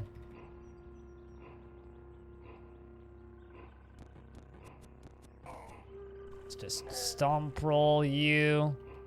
Do that to you too. And leave the map. That's a lot of stuff. But no, CDDA suffers from a problem that I have with a lot of open source games, or, well, heavily developed publicly open source games that don't have a lot of governance over them, specifically. Where it just kind of has features for the sake of features rather than features for the sake of improving a game. Like, I love big, wide open games that have tons and tons and tons and tons and tons. Hit Alt. Hit Alt. It's right by your spacebar. Just Alt. It just gives you an overlay. It also works on the overworld map. So yeah, no, it's not like I don't really have anything inherently against CDDA. It's just at some point, if I do decide to get into CDDA, I will mod half the content out of it to get a more focused experience. Like, I love the idea of the way that game does survival. I love the realism stuff. There's a lot of features in there that I can live without that are, in my opinion, just not really necessary and not what I want out of that style of game. Which, as I said, is kind of a me problem. It's not necessarily a problem with the game, but it makes me inherently significantly less interested in the game. There's another legendary Snapjaw. Knock him prone. Stab him.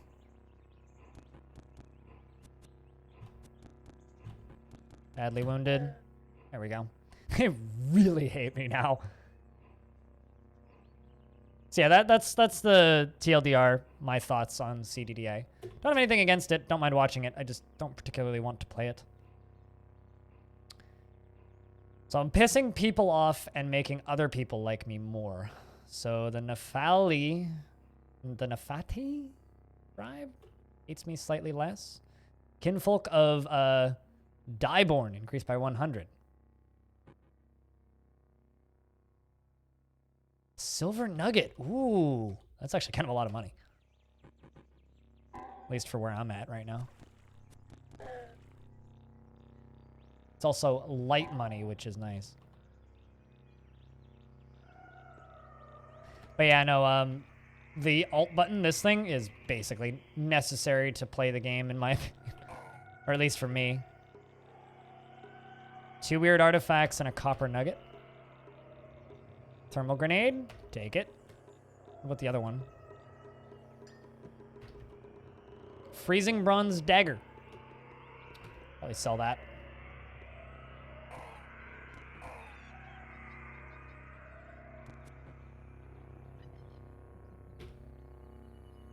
Even after you tell them, it's like, hit Alt, it'll make your life easier.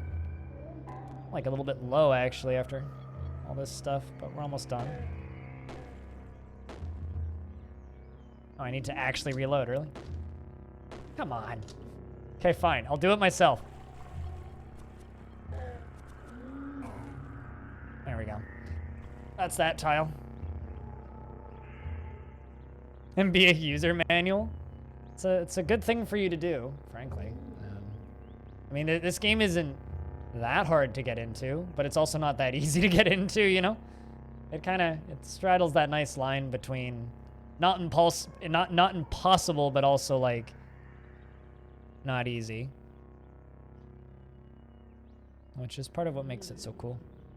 I don't know, I picked this game up really fast when I started playing it, but I've also been informed by people that I am a superhuman weirdo that is weirdly good at roguelikes, but I think that they're just stroking my ego. Okay, I did already grab that. What is this? Sugary salt. All right.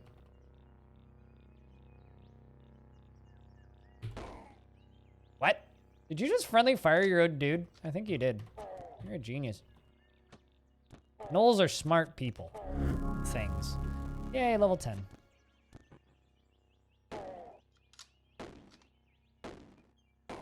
I love shooting one thing and instead of hitting them, hitting the thing behind them. How many bullets do I have left? Probably should keep an eye on that. 96. We got plenty of slugs. There we go.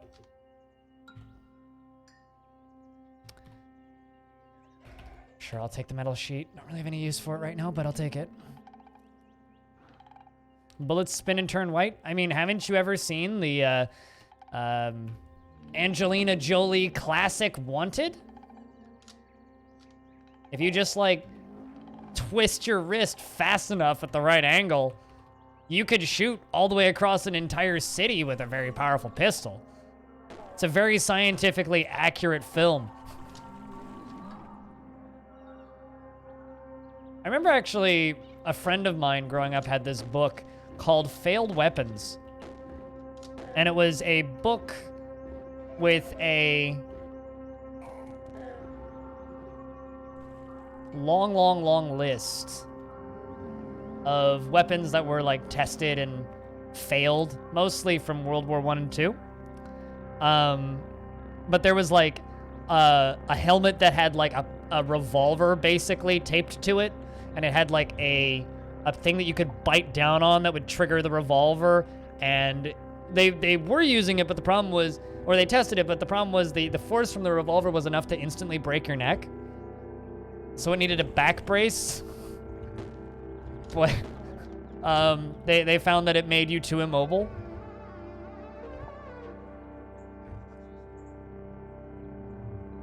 Bend bullets with an SMG? Lap wrap? I don't know. That's a good question.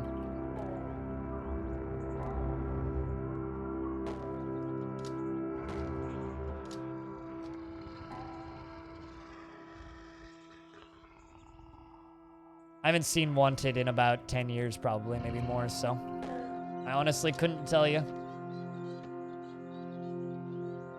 I should probably level up.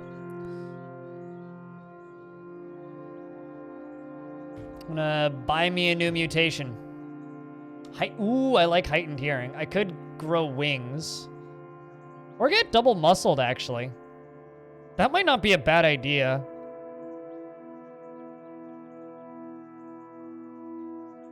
Look, man, no helmet. No hands! Helmet gun. There's another really good one, which was it was a musket, which was designed for, like, line fighting. So, like, pre-World War I, everybody lines up with guns in a row and they take their turns shooting. But it was a musket with a curved barrel, and the idea was you could use it to shoot around a corner. So they would, like, set up stand behind a tree, or like set up a barrier and stand on the other side of it. The problem was it would make the bullet continue to curve and would either come back and hit you or hit your own dudes standing in the same line. Just kind of funny. Because physics, you know, if you send something spinning, and as at the time, like, bullets were just a lead ball, right? So if the ball's like already twisted and spinning, it'll spin around. Yeah, it's funny. It's amusing to me. I think I'm between heightened hearing and double muscled. I could just take wings. 40% reduced chance of becoming lost while outside you fly. I feel like heightened hearing would be more useful. But double muscled would just give me a big boost in strength. Now, plus I do have horns, which works really well with double muscled. Should probably go with double muscled, right?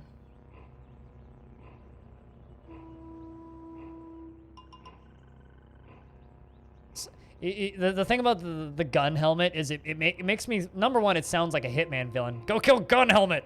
But it also sounds like a place in Canada. Gun helmet neck break. I don't like wings, though. I almost always kill myself when I have wings.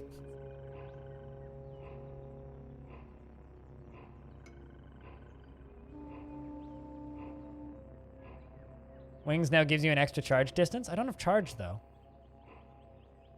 Double muscles just makes me stronger.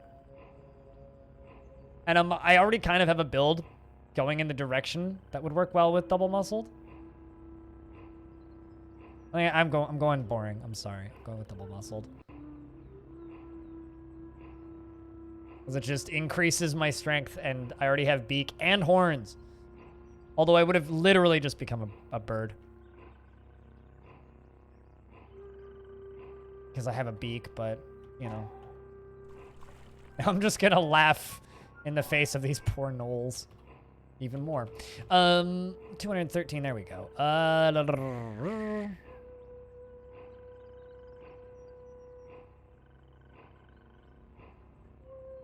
Let's go. Lunge can empty a space at an appointment. Let's do lunge. Just grab lunge first.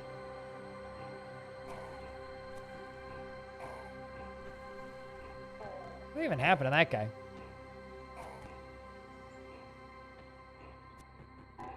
It's another.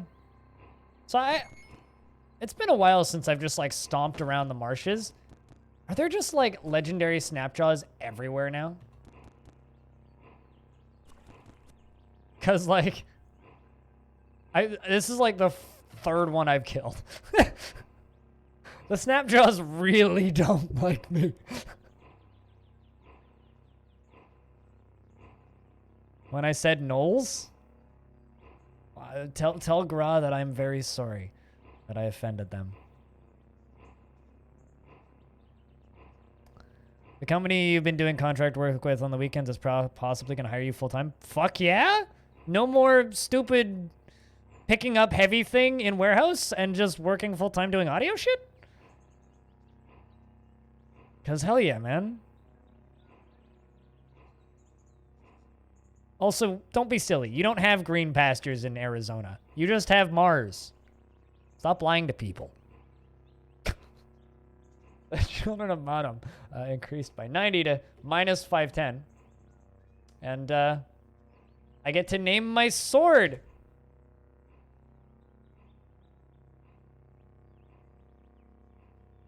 Well, that's good to know. That crossover.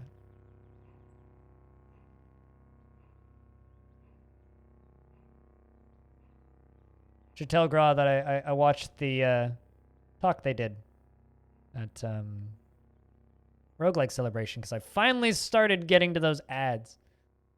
You have green circles. Yeah, I can name a sword, Stone. My character swells with inspiration, and we have the opportunity to name a sword.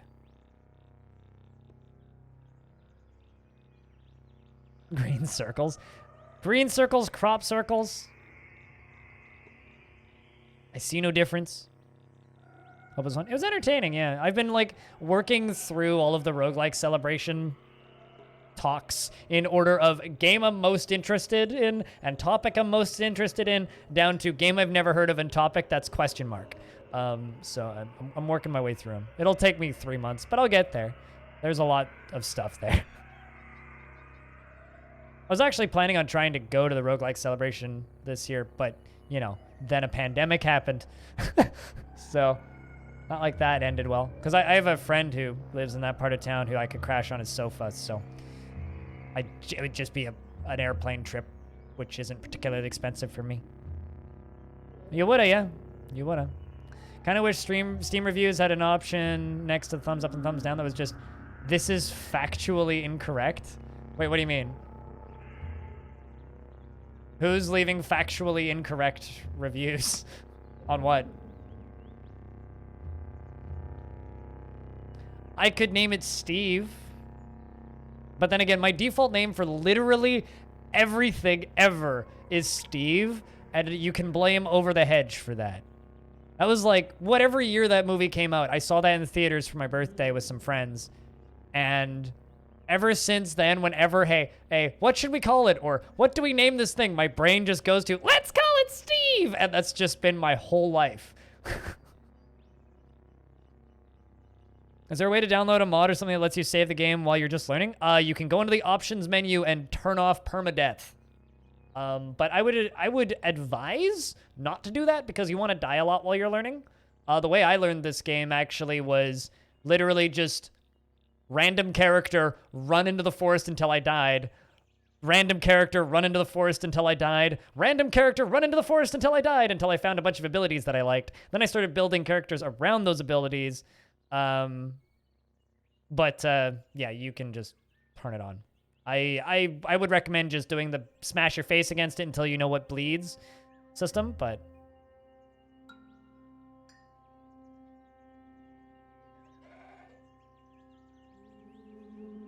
I mean, I've been encouraging people, Dissy, to play with permadeath.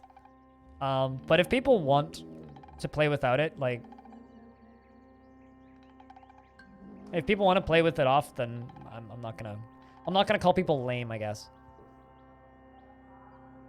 So this sword killed Ugwo Wooflewub, the nimble snapjaw tot eater's culture. So I could name it from that. Or I could just call it Steve. Until you're past Golgotha. No, that's fair. It's not lame. It's just like, you'll get a better experience out of the game if you have permadeath on. It's like using Cheat Engine to turn on permadeath in Dark Souls. It's like, I mean, yeah, you can, but like, to turn off or to give yourself unlimited health in Dark Souls. That's what I was looking for. It's like, yeah, you could do that. Sword of Steel. I think we'll go with that. Why not? Sword of Steve. Steel. There you go. What color? I mean, obviously we got to go with chaotic, right? You have to find like the wildest. Was it Danielle Steele? Oh yeah, I see. Whoosh. Way over my head. Fungicide.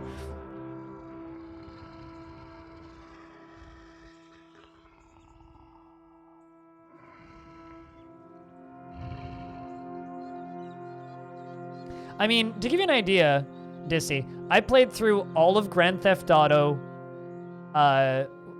Vice City, San Andreas, and yeah, Vice City and San Andreas with unlimited health turned on. The reason I did was because I was playing it on a laptop with a touchpad. I don't know if you've ever tried to play a shooter on a laptop with a touchpad. It's not easy. Anything controversial? I ate a sandwich. It was delicious. That's about it. So like, there are certainly reasons to play a game in a different way. But, you know, if you're playing lame, you're not playing lame. If you're enjoying the game, you're winning. But you'll enjoy the game more if you play it the way it's intended. But I'm gonna just give it illuminated. The Sword of Steel. Where are we going? Excellent. I'm frozen in a block of ice.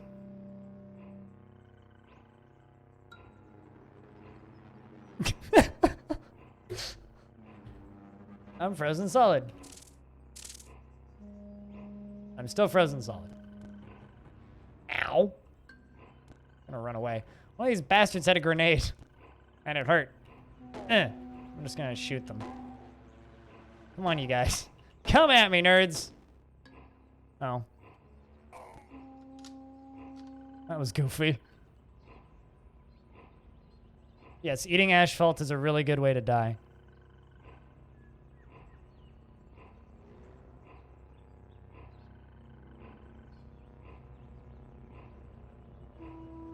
Eating asphalt's a really good way to die. Putting yourself into an Iron Maiden is a really good way to die.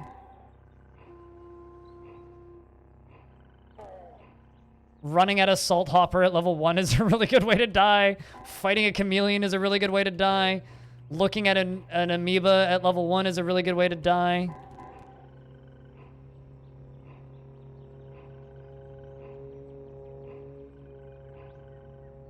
Do I use a mouse or just a keyboard? I'll have you know, I play all of my games. Whoops, that's the wrong camera. Well, the wrong angle for the camera. With a mouse. And a rubber duck, in fact. So, yes, I'm playing with a mouse. I play this exclusively with a keyboard. Numpad, actually.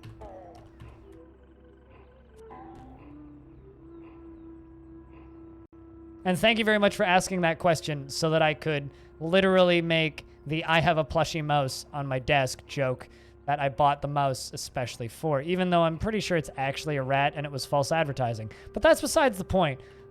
The point is, I bought a plushie specifically to make a joke, and I don't get to make that joke often enough. So thank you for letting me make that joke.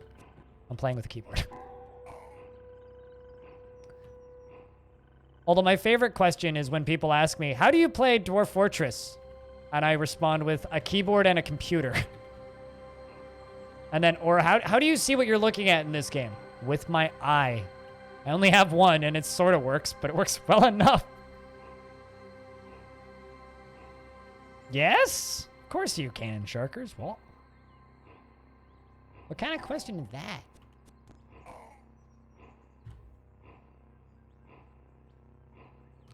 I just hope Jupiter Hell gets a big old boost from one of the major YouTubers at some point, because, whoops, I just roadkilled you.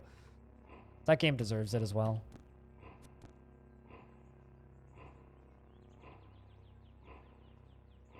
You need Germa emotes? Does somebody have rats emotes?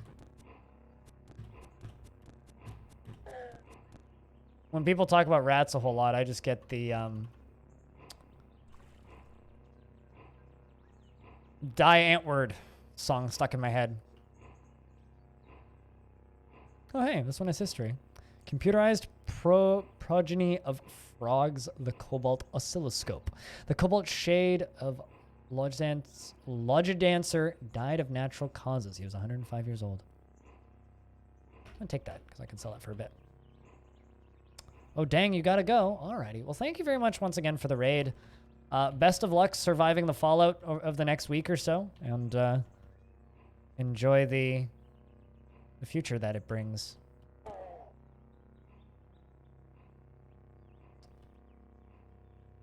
I'll do my best to take care of the folks you sent over by slaughtering every single one of these snapshots.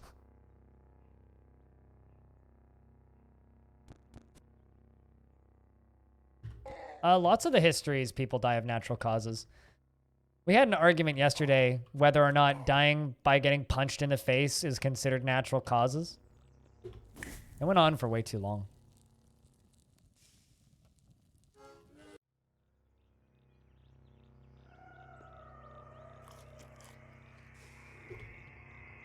Making food real quick.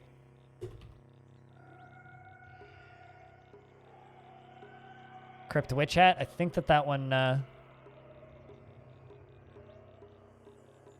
ran out. You need to re-up it. Welcome back, Ryan. I'm not sure if you left, but Cobalt indeed. This game needs Cobalts, man. I need Cobalts to murder. Plus 60 reputation with the Society of the Random Ghost, which is a really good name. And I think Society of the Random Ghost might be one of my favorite names I've seen.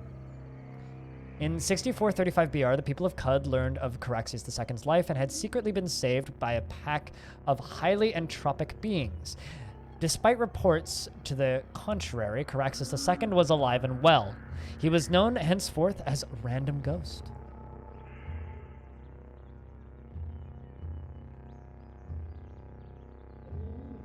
I really like these shoes of Make Me Walk Faster.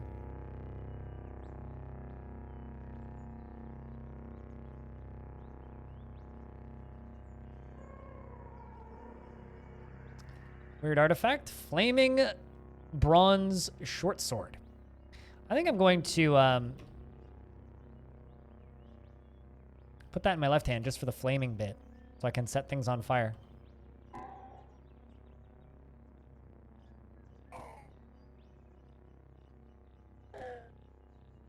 Slam, thunk, crunch. I mean, I literally just have these shoes called Yeah Your Skin slippers, which just give me plus 20 move speed. So it's like, I already have multiple legs. I hope I have enough slippers for all of my legs, but if I wasn't fast enough already, I'm faster now.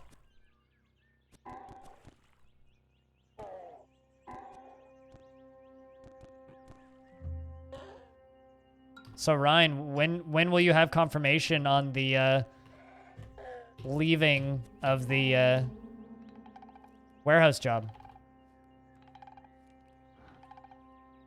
And I'm assuming that the consulting job would be more reasonable on the hours, you know?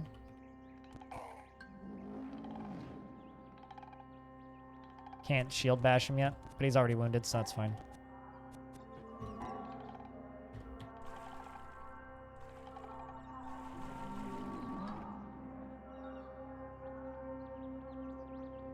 I don't even know where I'm at now, because I've just been kind of grinding out this area.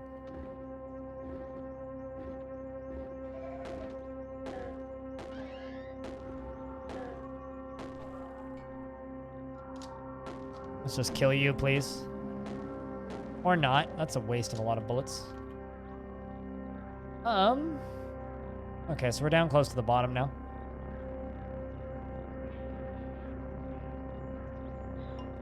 Man, I haven't seen somebody say Cassiopeia can't buy boots in a while.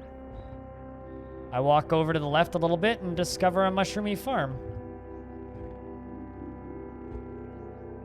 I wonder how strong this apple farmer is. He's easy. I've never actually killed the apple farmer, and I've been wondering for a long time what happens if I were to kill the apple farmer.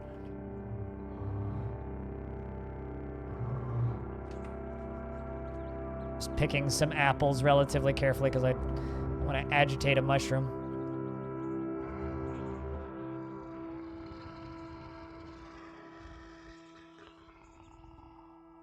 I just show up at this bloke's farm, pick all of his apples. A cider weep. Ooh.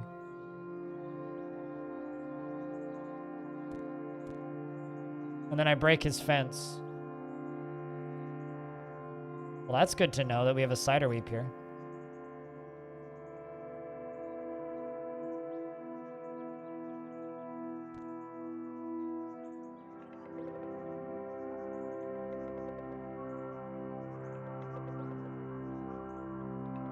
Salty spiced water. Hideous specimen of fungal spores. The dog triggered. I regained my bearings. I mean, I guess I could have just talked with that dude.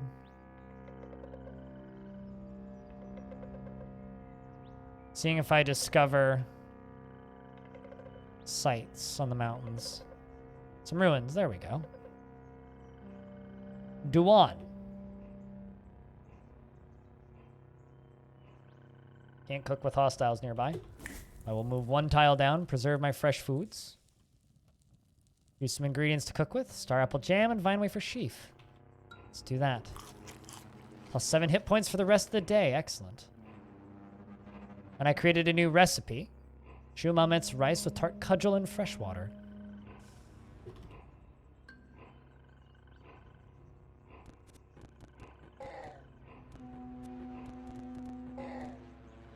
So these are some ruins.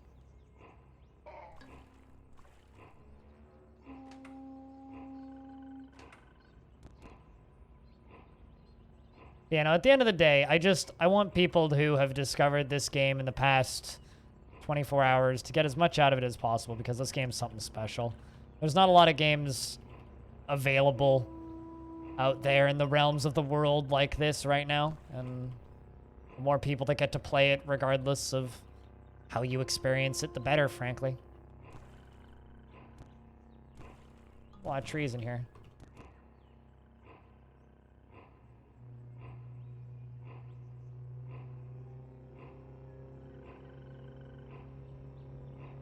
Also, Ryan, I'd love to see if you could get into this game, because, like, I know you're not really that much of a... Uh-oh. Acid gas grenade. Or landmine, rather. How? Okay. That did a lot of damage to something, and I thought it was me, but clearly it wasn't. Just gonna kill this tortoise real quick.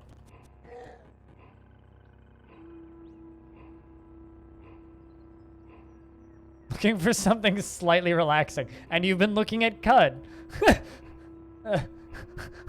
Wow. Okay. Buy those 3 lead slugs and sell some of this stuff.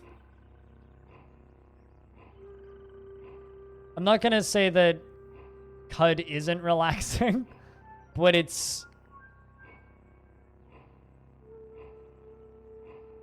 You know, there are more relaxing games out there, you know? Do you hang out and read? Yeah, no, totally. It really can be. I do agree with that.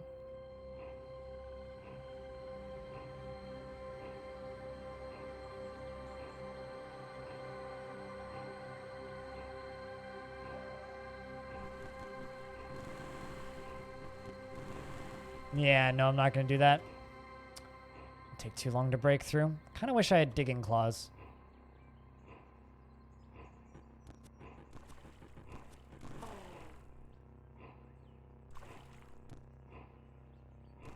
There's also that acid drone there, which is now dead. Also, don't ever do the thing where you just hold down the button to kill the thing. Oh, hey, it's a pity we're not a Trukin. Good thing I can sell these. Oh, young ivory strikes me. The Becoming Nook. A weird artifact. A beautiful visage implant. Don't do the thing. Yeah, don't do what I just did. How to not play Caves of Qud. An instruction guide.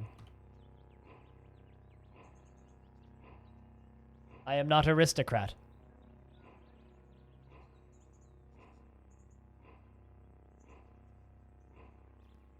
How long can a pretty good run be? Good question. How good are you at the video game? How slow are you playing? Something just sneaks up on you and murders you. Yeah, patience is a trait that will make you very good at these games. Lack of patience is a trait that will make you very bad at these games. How long is a good run?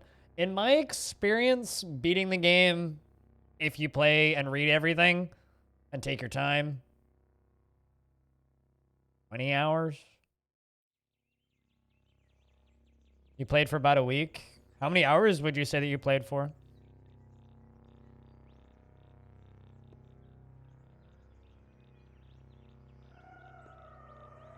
It's being recommended to you on Steam.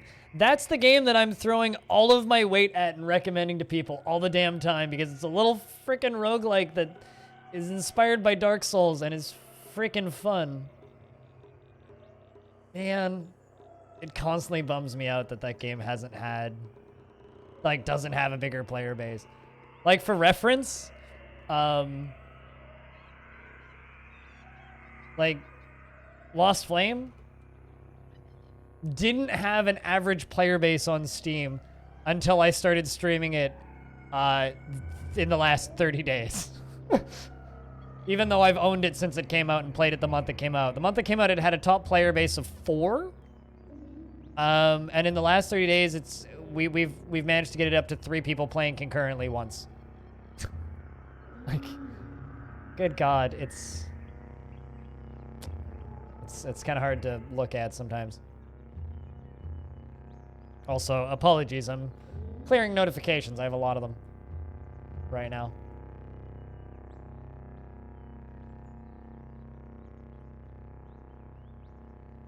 I mean, I read one book for 3.5 hours once, so it really depends on how fast or slow you play it, but...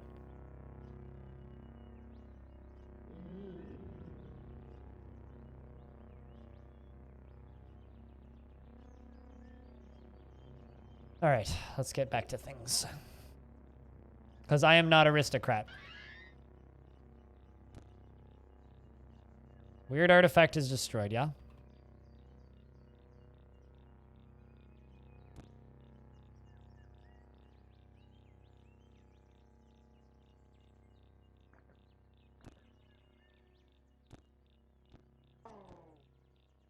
Shrine to Daraxim, the Stained Devil. The shrine depicts a significant event in the life of the ancient Sultan Daraxiram. A corrupt administrator was appointed as Minister of Qenip. He outlawed the practice of staring at one's own reflection. Huh. And Daraxiram was forced to flee. Guess he liked staring at his own reflection. Gonna kill that mine real quick. And that mine.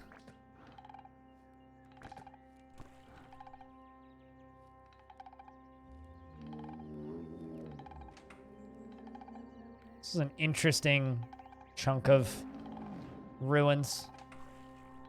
There's just a lot of blood up there. And I got impaled. I wonder why it's so full of blood. But yeah, no, it really depends on how fast you play. Because the problem with asking how long does it take to finish a roguelike is these are games that play as fast as you're able to play. Right? So if you move really quickly and do the math real fast and get lucky on rolls and don't get lost a lot, yeah, you can finish a game way faster than you could otherwise. How many books do I have? You know, let's actually work our way up to the Silt. What's this? Ah, that's where I did that quest, yes. Some ruins. Yes, I would like to investigate. Ivory Diamond Dukish.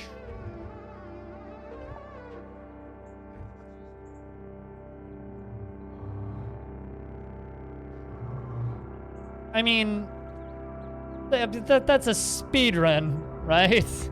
I mean, Jupiter Hell's speedrun record is like 8 minutes or something. And Jupiter Hell is a 2-hour game to play through. You can take a game from Baldur's Gate to play some CUD. I'd be willing to bet this game has way more content in it than Baldur's Gate. So you should take a break from CUD to play Baldur's Gate, not the other way around. Peak, thank you very much for the host. I hope your stream was good. There's a chameleon right there, which makes me very sad that I have to murder it because I love chameleons.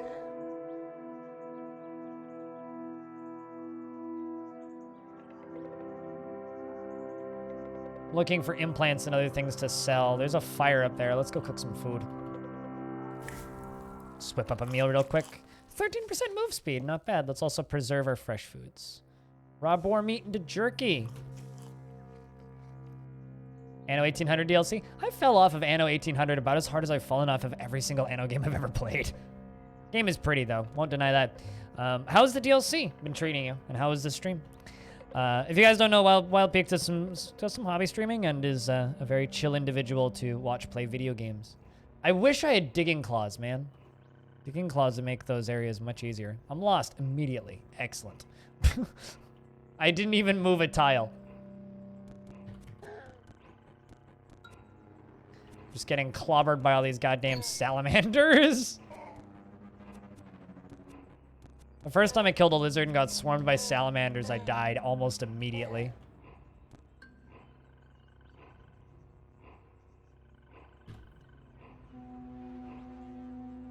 That's good. Yeah, I know that the people who play Anno games are extremely happy with Anno 1800 and its added expansions. Just kind of sprinting through all this. I'll kill bacon.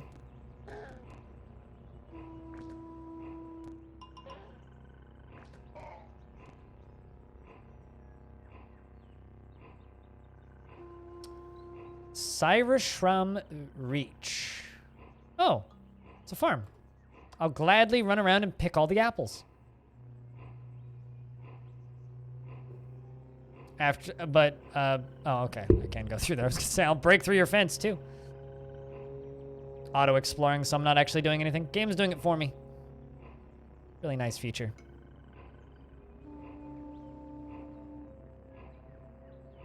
With all the different resources and islands and stuff. That's kind of awesome. I'm glad that that game turned out. Because Anno has kind of lost its way almost as many times as I've gotten lost this run. And it's nice to know that, you know, they're making good on that stuff.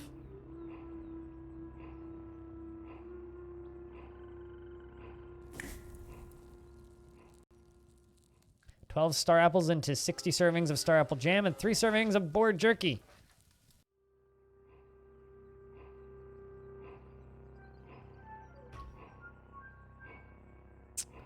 Saves versus bleeding and thirst half rate. Excellent.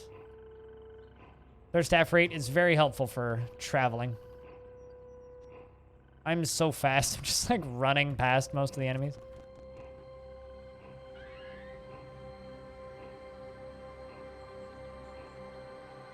There we go.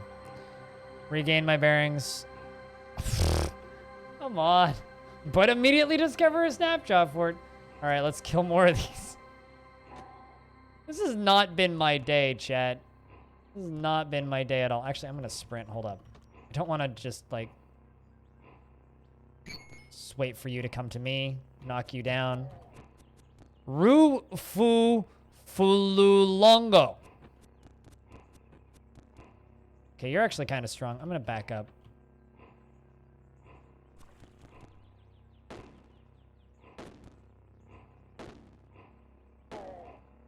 There we go. We killed him.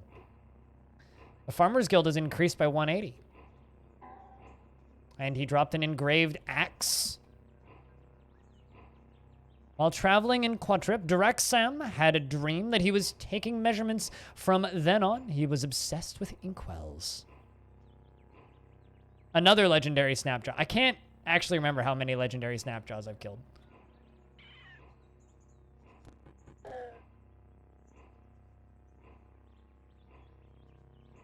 A Steel Vine Reaper. 7 plus 1d, 3 plus 1. That's kind of not a bad weapon, actually. And Chainmail. Grab that as well.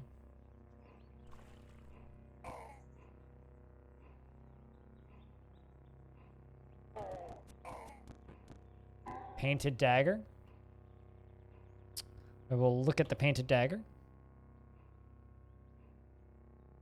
And grab the Painted Dagger. I'm pretty quickly spamming against these guys because these are like the lowest tier enemies in the game. And I am not a lowest tier enemy. I'll just to make that clear. There we go. Regain my bearings. All right, let's hope we don't get lost in the desert. Perfect, we didn't.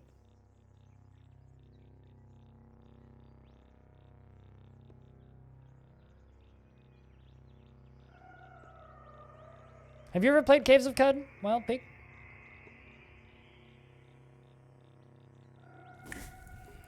I'm just gonna whip up a meal because I don't want any hot and spiny.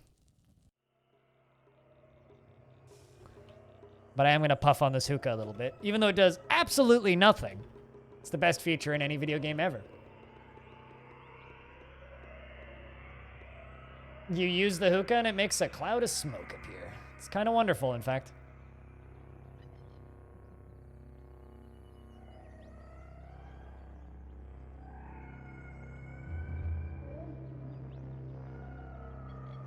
Petting dogs. Petting dogs, smoking on a hookah. I don't know if I have any secrets. I do not.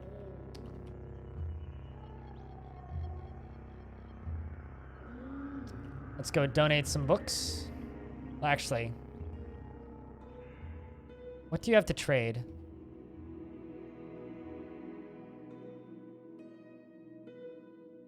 Bunch of books.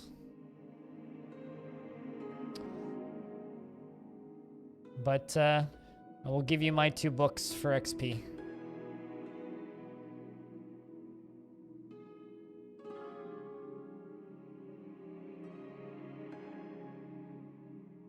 To broaden your games, you just bought Noida. What do you mean by broaden your games? I don't know. I can't.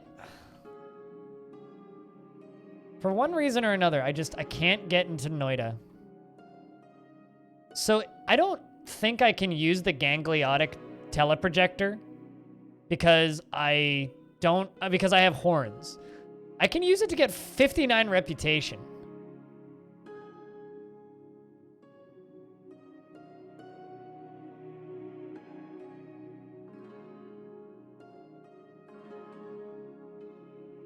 In Guild Wars 2, you can pet a few dogs and get so drunk it starts randomly typing messages and...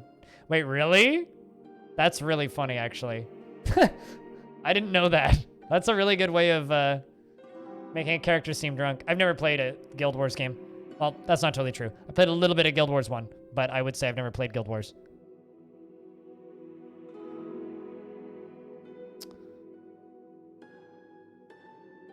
Hey, Suey, how you doing? You throw an implant down the sacred well.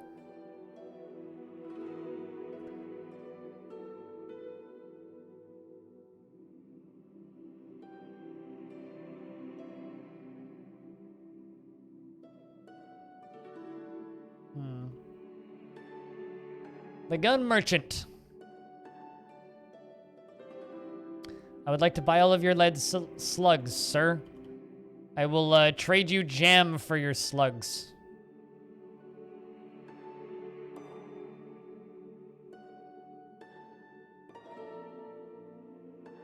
Trade complete. My issue with Noita is...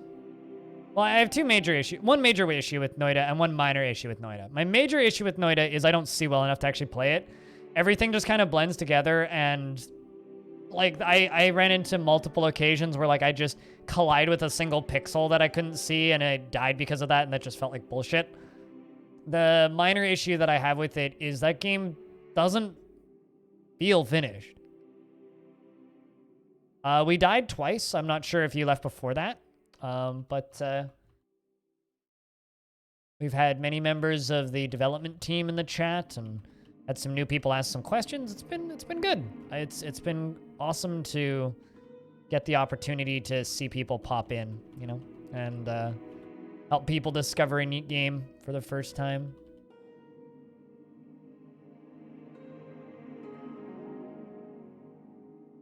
You have honey. You know, I should, you know what I should try and do? I should try and get me a portable beehive. Portable beehive is very helpful. And not impale myself on the cacti.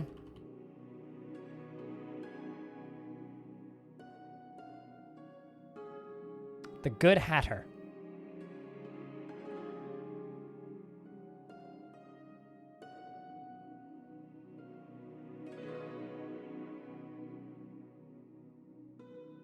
He's got one serving of goat jerky. I should buy that.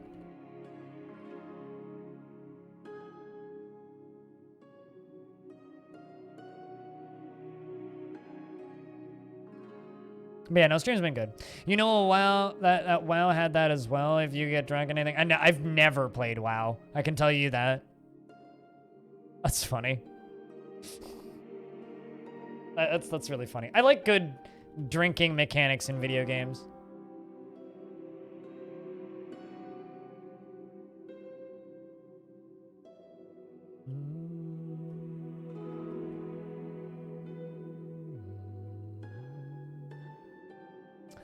I got a lot of random crap I can sell this dude, so.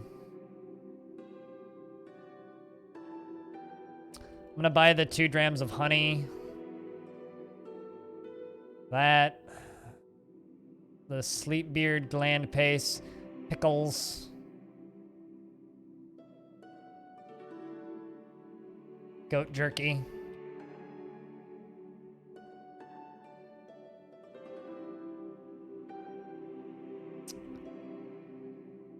Just 59 drams.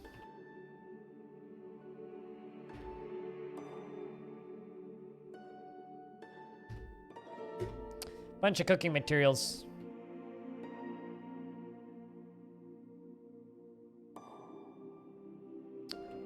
Hats and caps. Let's see what we have over here. Spiced cider. Grenades and more. Slightly more fun than Best Buy, let me tell you. I love how with all these grenades, you don't know what you're getting. You sent me a DM. Could I take a peek real quick?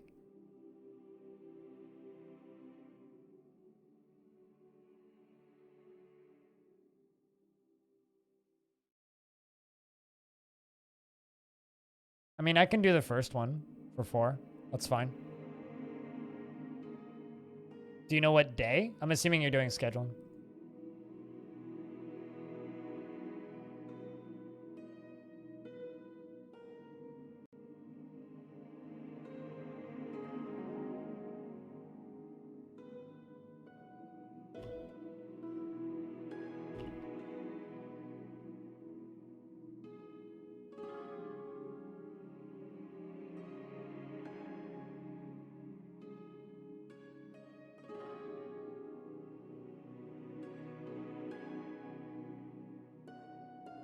There's a lot of stuff going on my Discord. It's a problem.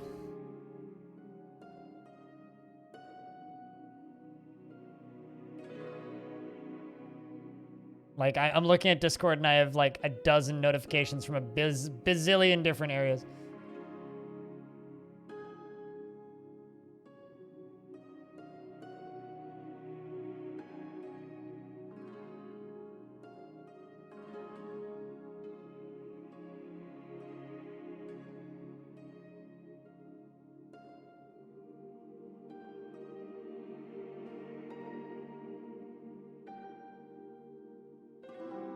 But yeah, does that answer your question, Sui? Great. Grenades and More sounds like a wonderful shop. It sounds like almost like a band's name that I used to listen to. Kind of tempted to just buy a bunch of grenades. But I came here to get armor, so that's what I'm gonna do. I want survivability, not spontaneous combustion.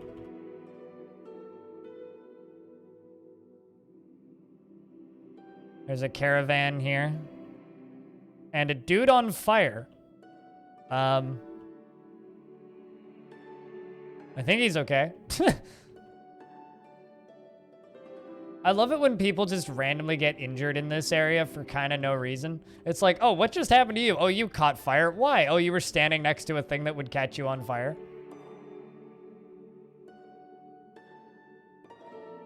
Strange tubes and strange tubes.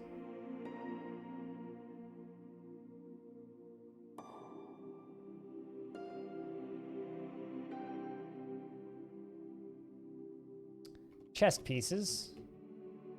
Need protection? Yes. I do, in fact.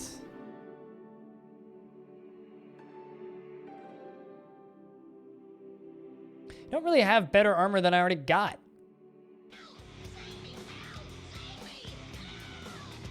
Why didn't that pop up in chat? What? Hold up. So my chat's broken. My bot was minimized. I look up at my bot. I haven't seen anything since Sui said, I'll DM you. And now I'm reading everything that everybody said. Okay, I'm getting caught up. Huge day for Kazuka. So many Steam purchases. Yeah, right, Fritzy. Sui's got all she needed. Added this to your wish list. Good stuff. And now I'm seeing beers popping up. I'm going to refresh my Twitch chat. Twitch booted me out of chat and didn't tell me. Dragonman, thank you very much for gifting a sub to Sui. Also, if you guys don't know Sui, Sui is the founder of the Hot Potato Challenge and one of my teammates. Go give Sui a follow. She's fantastic and very entertaining. She's been playing a lot of Crusader kings and queens and, you know, marrying off children and stabbing people in the face with swords, as you do in that video game. And I'm disappointed in this armor seller. I mean, I could buy the Elastine skin suit, but like, ugh.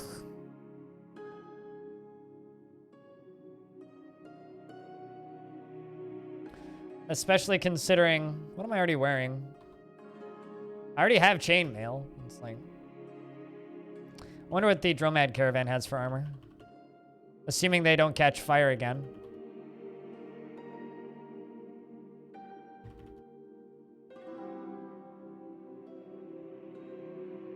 Well, I want all of your lead slugs. Zetachrome Apex.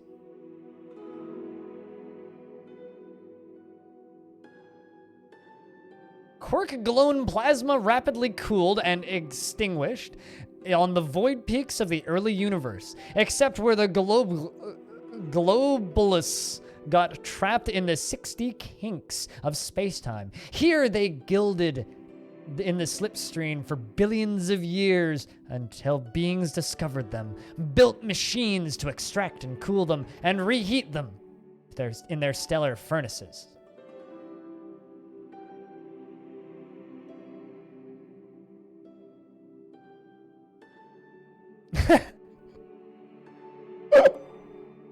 Sorry, but that's just the most 6D kinks. Sorry, Sui, but that is just one of the funniest, most...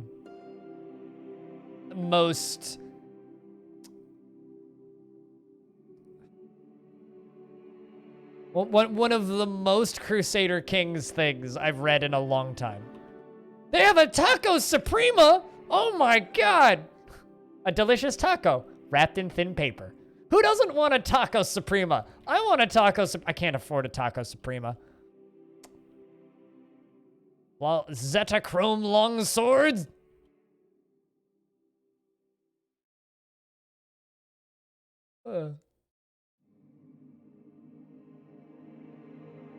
I'm not rich enough to buy any of this shit. Although, I'd love to buy that longsword. Let's see if I can waff up the drams for it. If I trade everything in my inventory, and I mean like everything. I don't think so.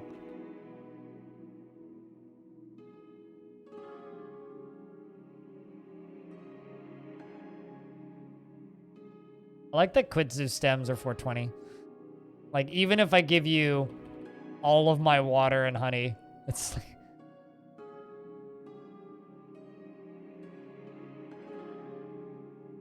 I mean, I got quite a bit of money, actually, when you combine all the nuggets and whatnot, but... I really, really, really want that... Kill the shopkeeper and get this? Okay, so, like, I could kill the shopkeeper, but, like... That's what's in this area, right? I'm gonna look at the shopkeeper. He's impossible versus me. And he's got a Zetachrome dagger equipped. He could probably one-shot me. And I probably wouldn't do any damage to him. Well, I mean, I might do damage to him, but he would probably one-shot me. And if he didn't, then his friends would. So, no, I wouldn't make it out of here alive.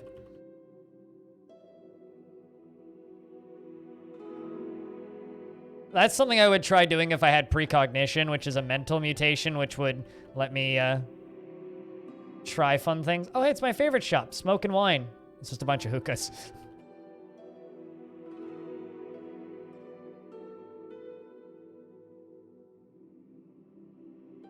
Well, I mean, here's the thing. If it was a Dromad caravan in the middle of the wilderness, I'd consider it.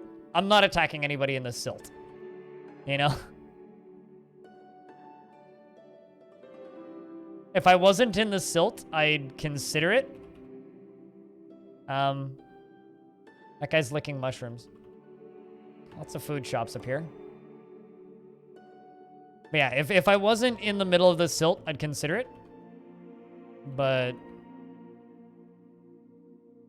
wait until morning.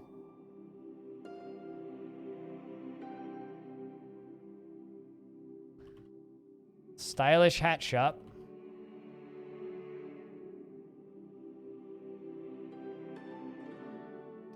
Gloves and mittens, eh?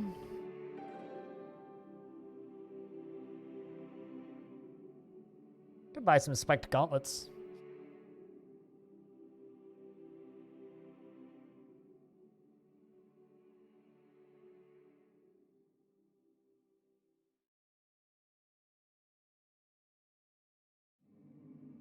Converts to mechanism and maybe they're into it, you know? Maybe they just... Maybe they bring the mushroom with in a plant pot because they like getting infected by it. You'd feel kind of sad. So I've never eaten a $1,200 taco, but I have had a sip of a $7,000 shot of whiskey. It tasted like whiskey, which means that sip of whiskey is probably more money worth of whiskey than I've ever purchased in my life.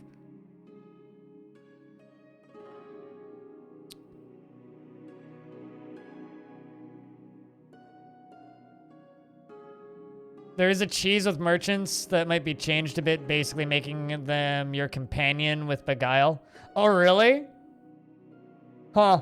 I never even thought of that, but that makes perfect sense. I also don't have Beguile, so...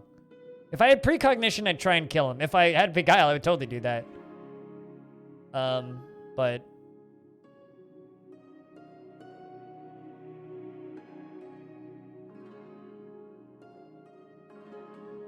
you know what? I'm gonna keep looking, because I haven't seen all the shops yet.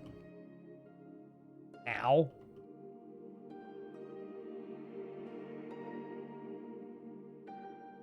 Spot a lava weep. Ooh.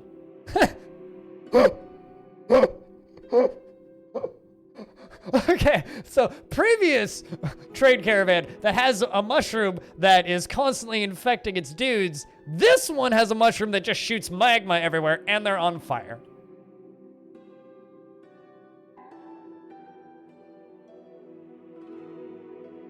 I want the stuff. But it's on fire.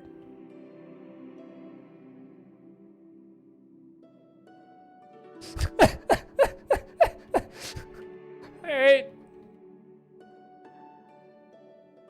Alright.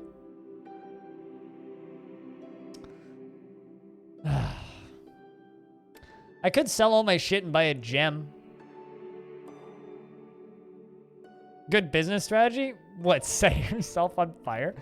Hey man, lava goes fetches a high price, as a certain YouTuber loved to point out.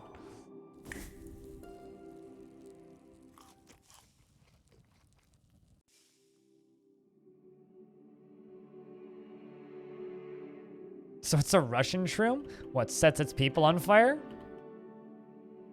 Gemstones and jewelry. Oops.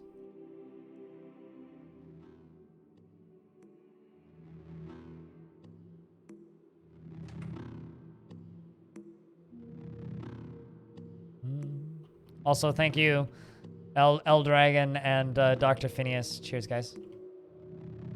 We've almost earned me a day off. That turret scared me for a second there.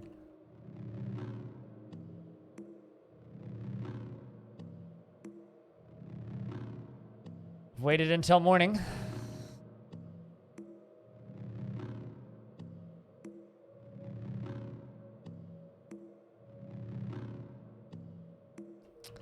Vests and mail.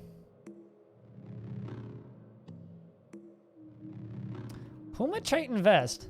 Now that I can afford.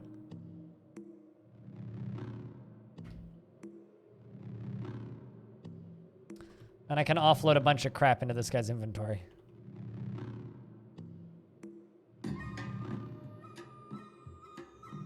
Game, why have you given me the anxiety music when I'm not in the anxiety area? I don't need your bloody anxiety music.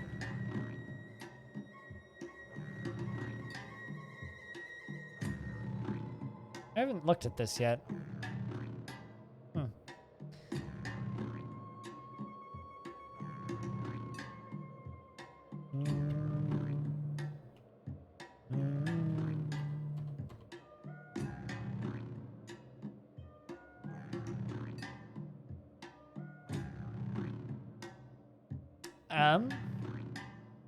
I mean,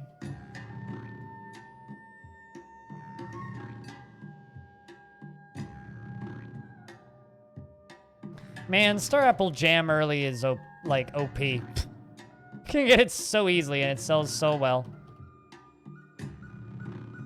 There we go. Let's do that. 9 drams of fresh water to even up the trade. Yes, please.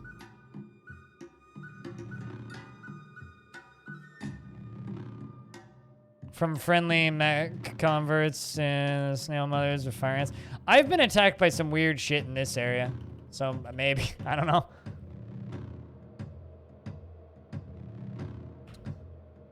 So I've unequipped my chainmail and now I have a Puma Triton.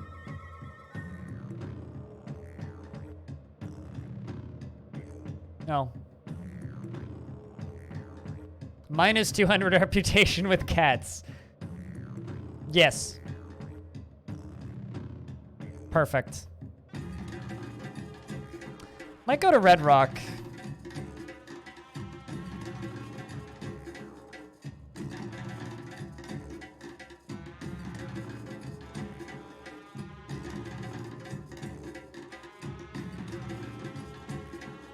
Just gonna sell this bloke my chainmail. All right.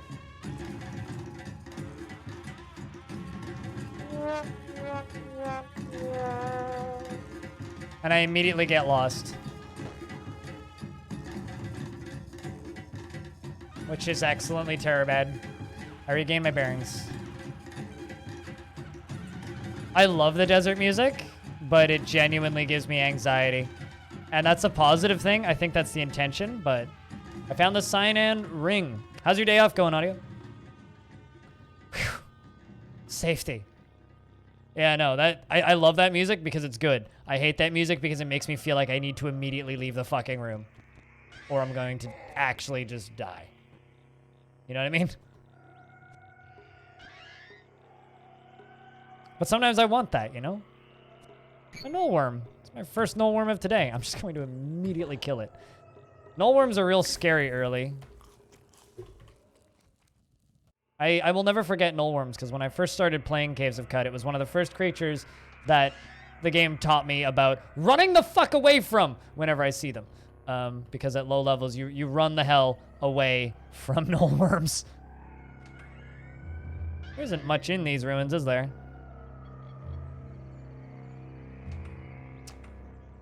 Unless they're, like, around the side corner. The Silt is a dangerous place. I probably could have died there if I wasn't more careful. Alright, that's it. What level am I? Only 13 skill attribute points. Come on. Come on!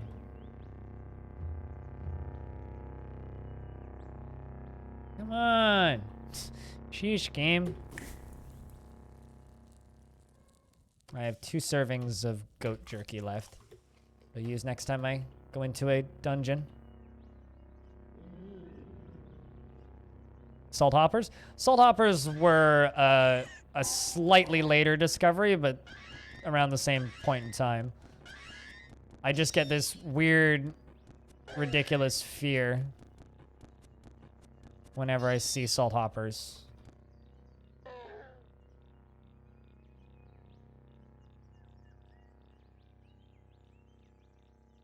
Even though, you know, white sickle quark. I found ruins.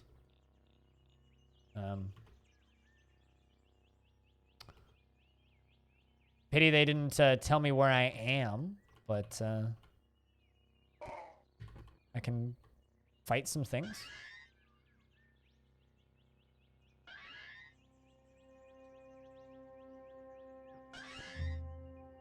Kind of feels good to be wearing a puma, though, because I've died so many times to pumas. I don't want to jinx this run, but we're doing pretty okay. Like, there's been some sketchy things that have happened, but for the most part, we're doing kind of all right. There's totally something behind that wall.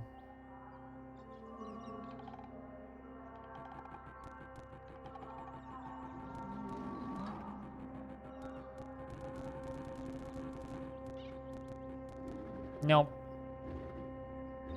There's totally something behind that wall. Not worth it. I'm still lost, though. How am I doing for water? Plenty. Also, if I'm playing too fast, chat, just let me know. This is madness! Madness! This!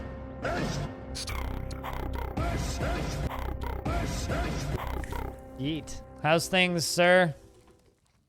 Good to see you, man. Hope your day's been good.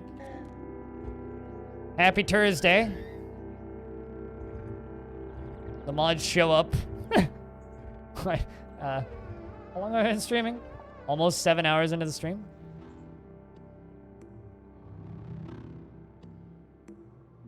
Jim kicked your ass? Ah, another one of those days.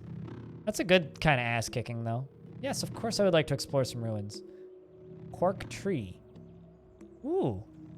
I can't wait to find Quark 4. Okay, so just be careful to not fight in the Horsies, because Horsies are kind of scary. But Horsies will also kill the baddies for me, so I can just loot stuff. And I'll help with this.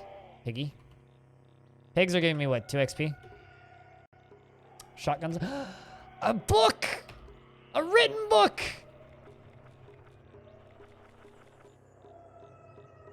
Attachment to physical objects is a peculiar phenomenon. Often, the bonds we form transcend physical values. They are steeped in history and rolled in tradition. They elude rational explanation. It's surprising, then, that my research and findings indicate that certain preferences are held by the myriad of factions of Cud.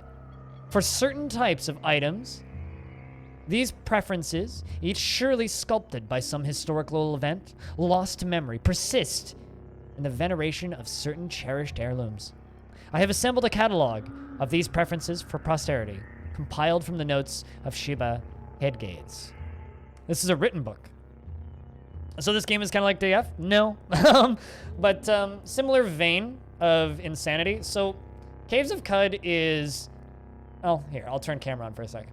Caves of Cud is hyper post-apocalyptic Alice in Wonderland Dune. D-U-N-E, Dune. Or at least that's how I describe it. I've also had some people say that it's like a much darker Adventure Time. But simply put, it's a very dark, hardcore RPG. It's a game that I stream on and off. It randomly generates itself every time you play. So it rebuilds all of the different areas that I'm exploring are completely rebuilt every single time. It also rewrites the history every time you play. So the history that I've been reading, information that I'm getting from books like this one, is all generated. But this is interesting. I'm assuming this is like the stuff that different factions like. Frogs like rifles, apparently.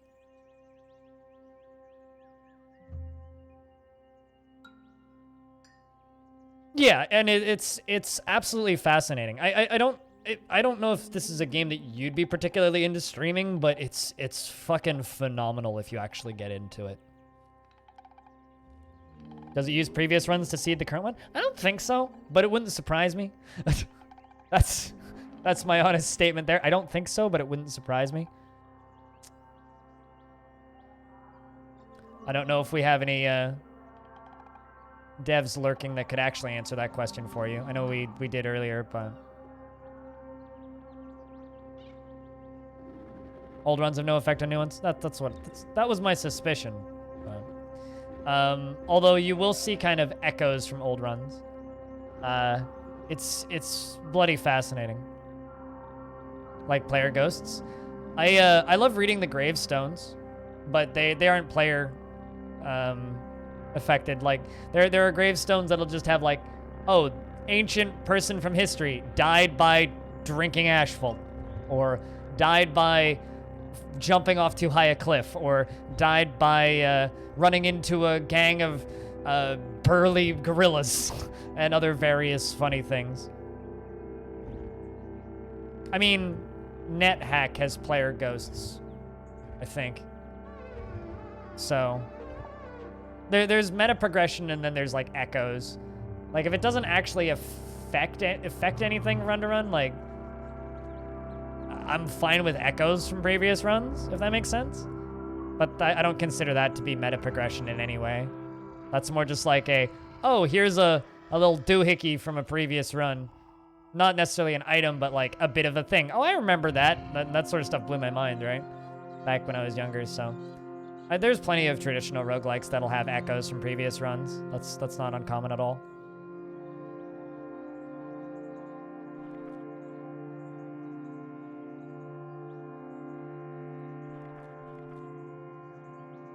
That's cool. I'm not entirely certain how useful that is, but I will definitely take it. Vine wafer and a glow sphere.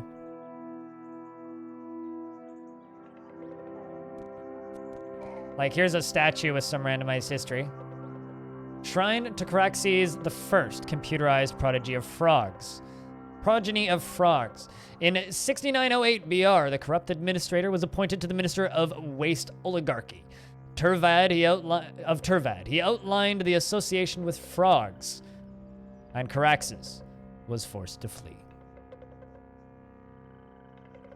Like, when I think meta progression, I think, oh, you do this thing, and then you're stronger next run. Like, Hades, you know, from run to run, you get bits of story, and you get new weapons to take into runs, and you get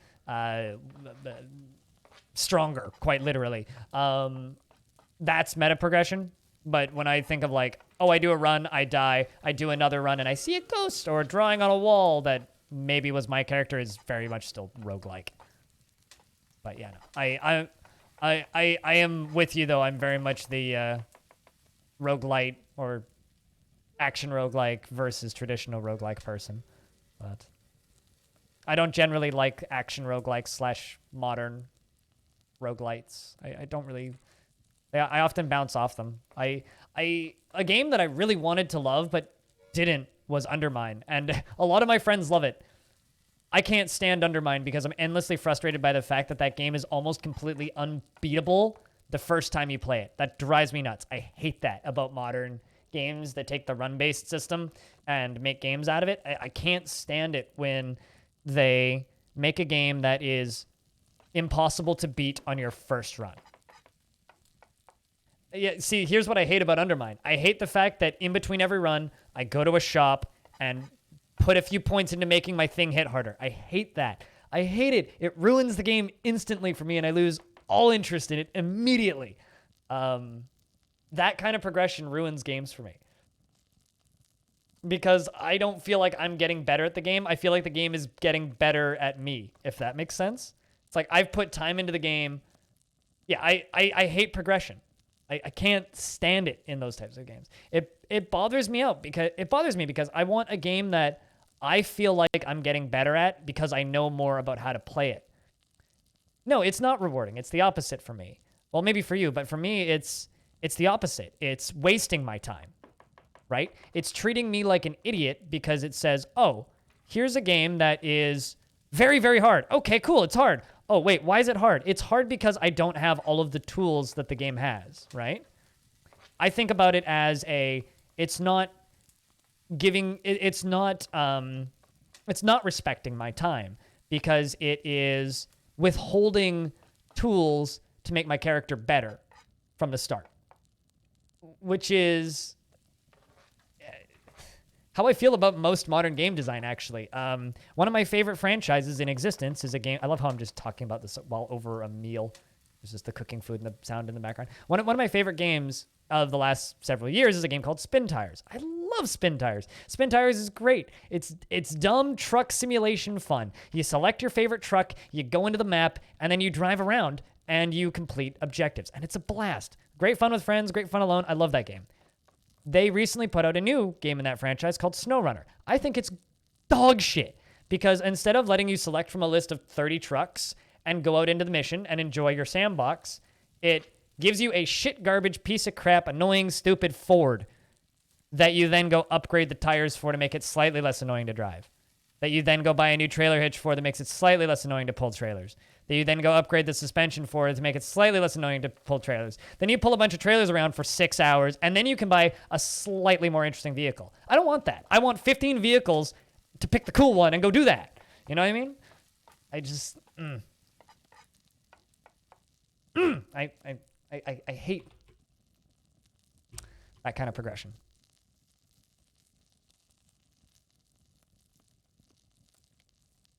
Yeah, exactly. Like, traditional roguelikes throw obstacles at you that you can, in theory, beat the first time if you know how to look for the signs. If you know what you're doing and play slowly and smart, the first time you play a roguelike, you can beat it. And a perfectly good example of this is a friend of mine, Tonehack, beat Brogue his first time he ever played it. First ever run, he beat Brogue because he's very good at roguelikes.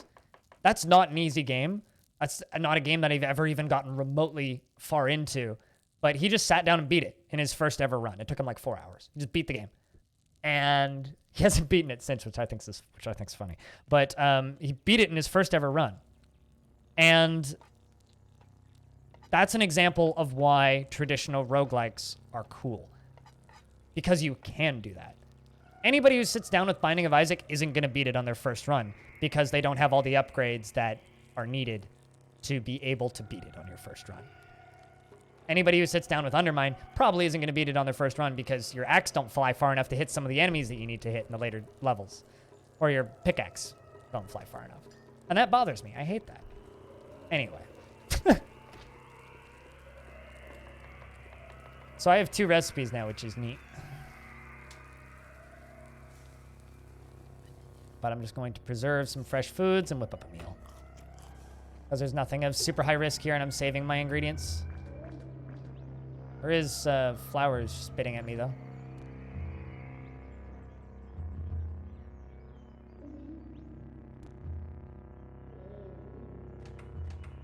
But yeah, no, it's one of those things where most people disagree with me, and that's totally fine. Like, you're more than welcome to disagree with me and prefer more modern game design. I've always played these types of games, and I like them for the way they are. And I don't like it when people change that and take that away from me.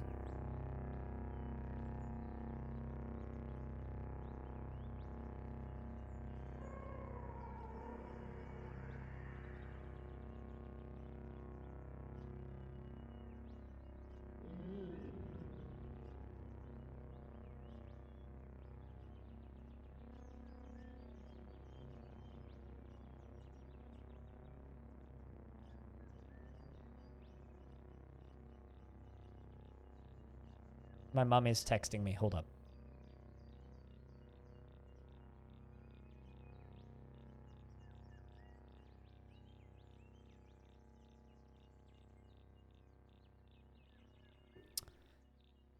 Sounds like in this game they really remind you like of Fallout 1 and 2. How so? I mean, there's a game that reminds me of Fallout 1 and 2, and it's not this. It's Under Rail, but Formal, what's up? It's good to see you, man. I'll check something real quick.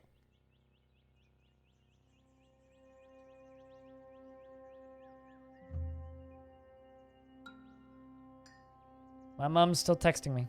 Music is similar? I can't remember any of the music from Fallout 1 and 2.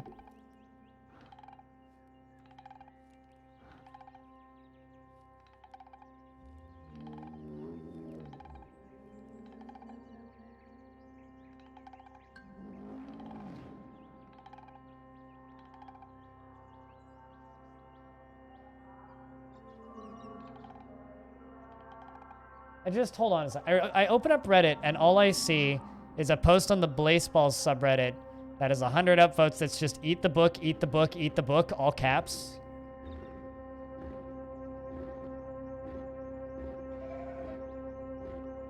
What? Okay. I need to look at what's going on in Blazeball soon.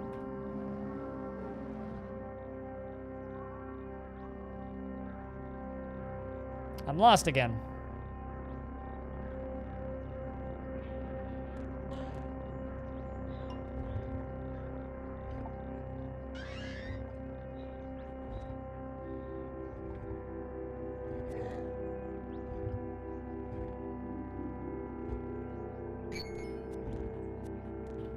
Let's just kill this and then all the salamanders that go after me. Problem is, I'm not really getting much XP in this area now. Then again, I could probably go on into the next area and regain my bearings. There's hostiles nearby. Oh, come on.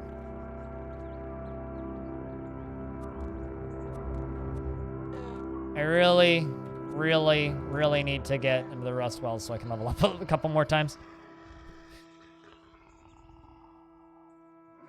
Okay, that's the one I've already been in.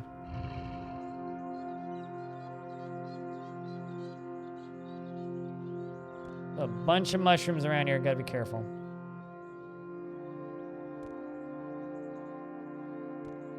There's more than some hostiles nearby, game.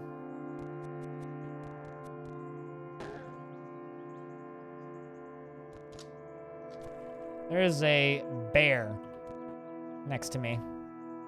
I've knocked it prone. And it's badly wounded.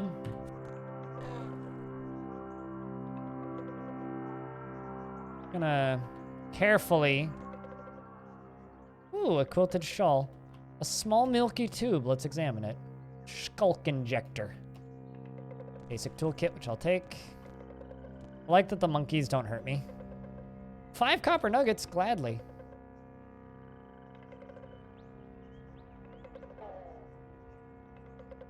The monkeys like me because I have long fur. It's one of my upgrades. A jewel encrusted. Ooh. I will gladly take that. That's a Very extra expensive item. There's a bloated leech. Finished eating something. Time to eat a whole bear? Nah. Not here. There's too much going on for me to eat a whole bear. Maybe if I was, like, just somewhere peaceful, I would enjoy a meal of such grandeur, but not today. You know, this might be a bad cave. It's full of mushrooms.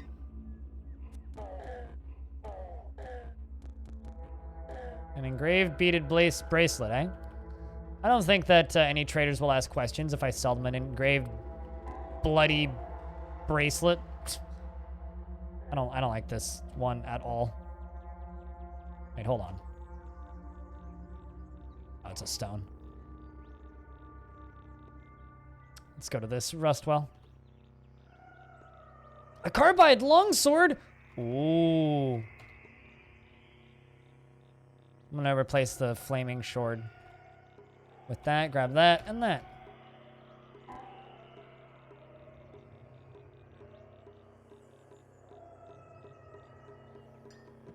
I mean, I wouldn't bless anything that Seth owns or does, but hello, G-Dom.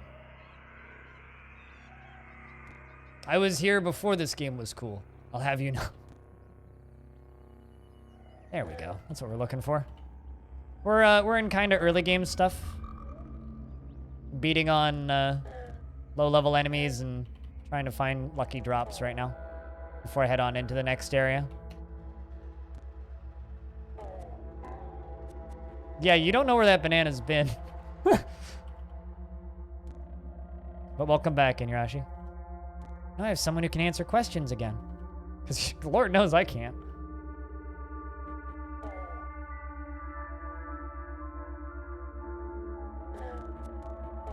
I need to figure out how many VIP badges I have and then just start giving people that are part of dev teams for games that I like VIP badges.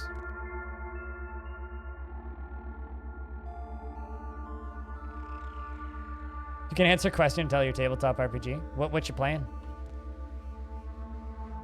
If I can ask. Slap.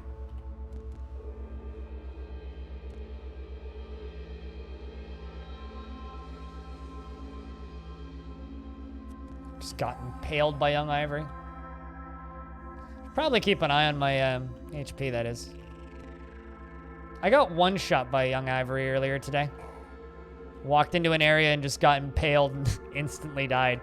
I had 20 HP and it literally one-shot me. Or that, or it hit me and then I bled to death the next turn. One of the two. I'm not entirely certain, actually. It was a very quick death. That was a weird artifact that he threw at me.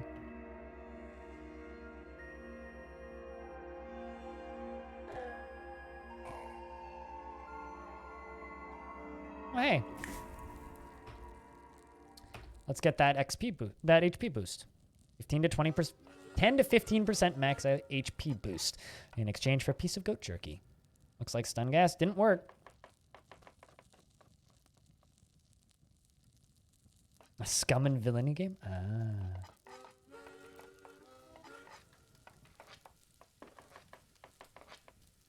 The VIP badges are a big deal because they give you ad-free viewing, right? Am I going to... when am I going to freeze some lava? When I have the ability to in the far-flung future. Also, isn't freezing lava just making obsidian? I mean, I know what you're asking, but like... now that I think about it for a second.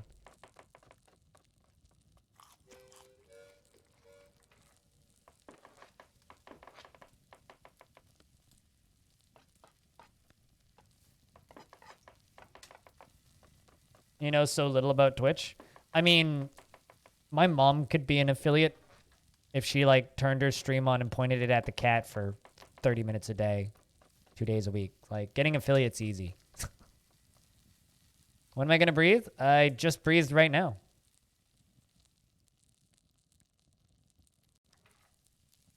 This area, the level layouts makes me think of like Rogue for whatever reason. It's because of the squares with little hallways connecting them. you'd watch that. Tell your mom to do that, please. I kind of thought about doing that when I was, because my parents' cat is a 19-year-old gray cat. He's adorable. Like Rogue. Yeah, weird, right? What the heck? Oh, hey, another legendary hulking snapjaw bear biter. Du Hulu Lube. The hulking snapjaw bear baiter. I read that as biter, but it's definitely baiter. I never use lunge, so I'm going to go back and use lunge, because there you go. It's shield bash.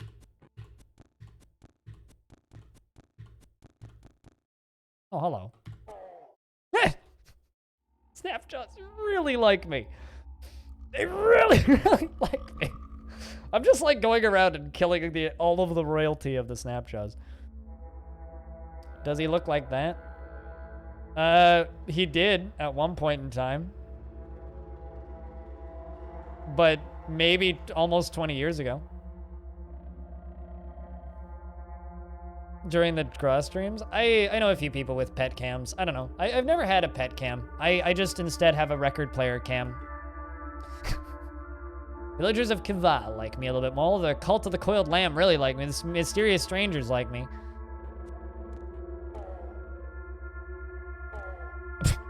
Roadkill. I'll take some Crocossons and sell them.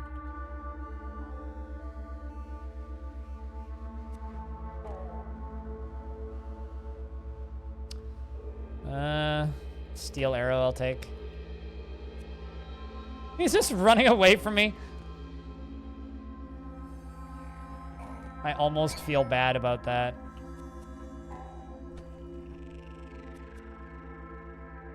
Summon cat. Man! Don't remind me of the days that I used to have 2 cats. Just remember, this used to be a stream that had 2 cats meowing in the background all the time, driving me bonkers. Back in the day. Oh, geez, remember.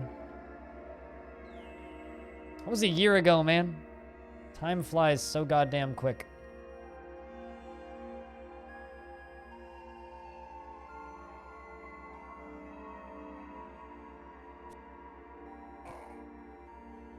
This used to be a rock placing stream where the streamer wasn't single. Streamer used to have his life put together. It was great. Also, Hobo, going to Moody Row tomorrow. I'm excited. I haven't gone to a bar to drink since July. Please die. Thank you. At least the Spark Tick still gives me 150 XP. That's good. So there will be beer picks on Discord for the first time in a long time from me.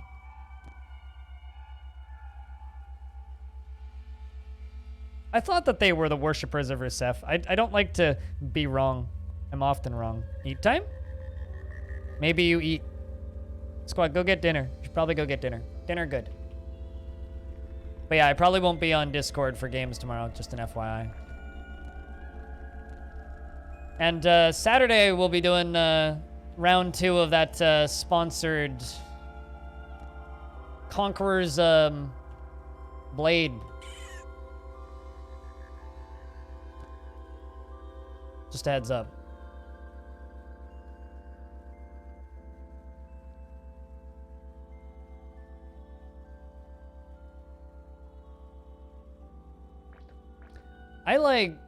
I've done almost nothing with the religion in this game. There's a lot of interesting stuff, but it's like a section of the game that I haven't really dug into in the slightest.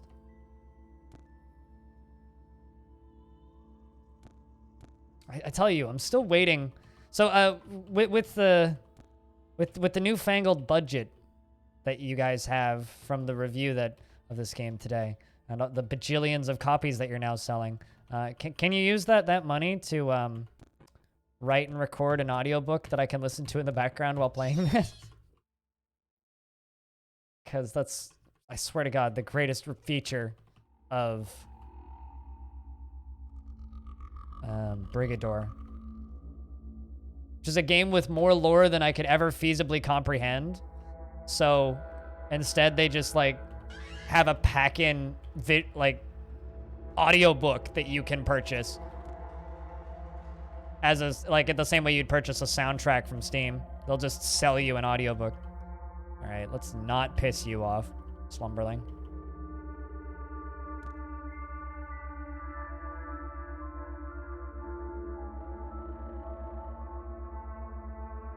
Sometimes Gra acts out the dialogue.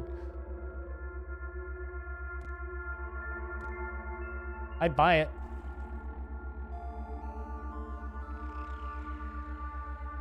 You went to school for acting? You got to go to school? Man. I just turn on a camera. Well, today I don't have a camera on most of the time.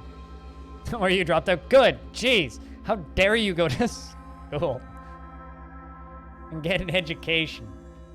Who does that?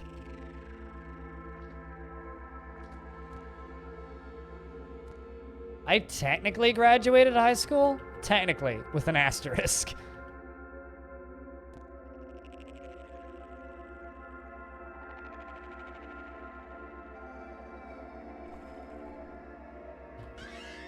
I always freak out when those things come at me when I'm by water. Like, I expect... Okay, you know what? Actually, I'm gonna... There you are. Want the Quillipede to come to me. I don't want to have to fight it and other things. Because, well, I'll probably kill it without too much issue. It's highly likely if I fight it in a group of things, it'll kill me. I'm hungry, so there's a campfire here. I'm just gonna quickly preserve some foods. Throw together some ingredients. Yeah, let's just look from a recipe. Use our last serving of goat jerky.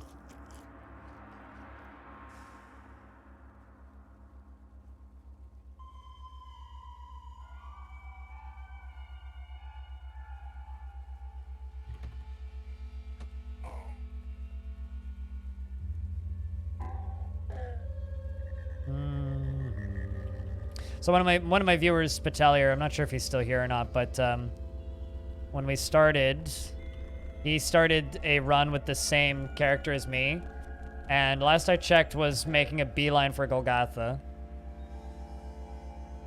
Granted, I've died twice. I don't think he's died yet, so I'm curious as to where he's at now.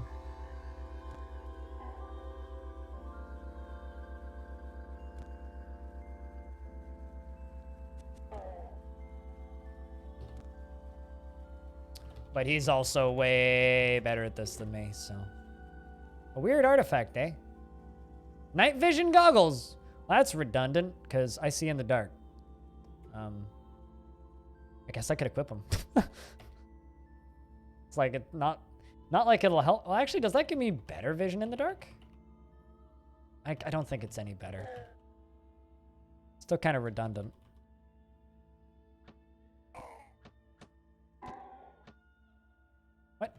Oh my god, there you are. Sheesh. Counterweighted staff.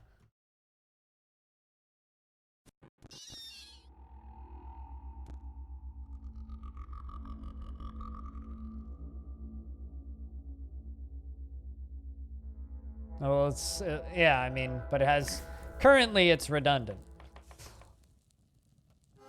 Let's do that.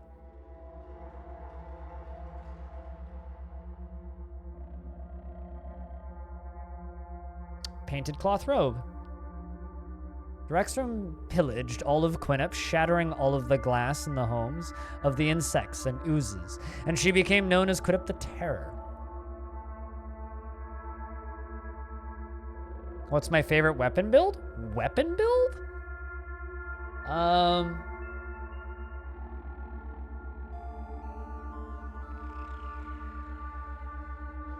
don't know if I have a favorite weapon build, but I certainly have like a favorite mutation. My favorite mutation is thick fur, so that I don't need to get stabbed by or have rocks thrown at my head by monkeys. Bastards. A weapon build? I don't know. Whatever I happen to get that's good. I'm not too picky. Yeah, I don't like getting baboonzled. A painted iron mace, eh? Deep in the wilds of the Club of Oligarchy, Dumas Yesh discovered a Nomas grotto. There he befriended Roots and played games of chance through the night.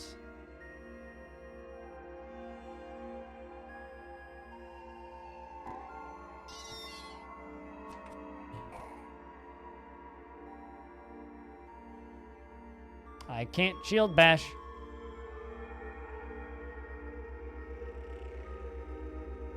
Something leveled up.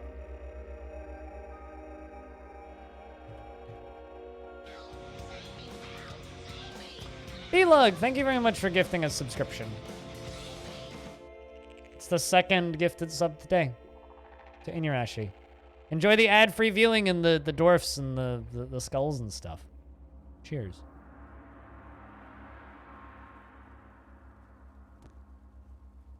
It's like, okay, there we go. Like, it's right underneath the stair there. I might actually sprint away from you for a second. Because I would like to heal. Okay, you know, let's just do that.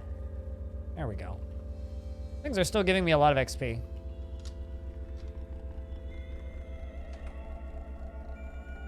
Weird artifact. I think I broke it. Cool.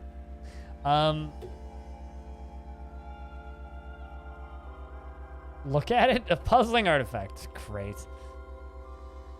Raw bear meat. I'll take that. And a fractured microchip. I am a fractured microchip, I'll have you know.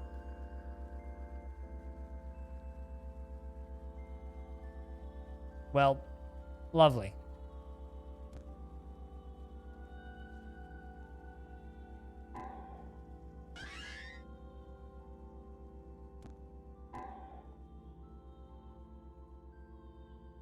It always takes me a second to realize what happened with those.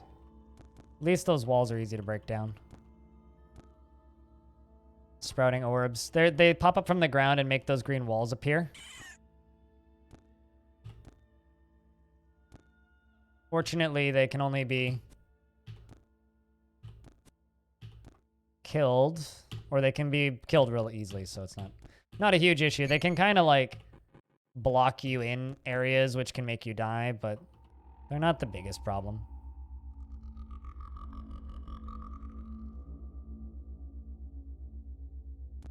I can't rest because of the sprouting orb. Are you for real?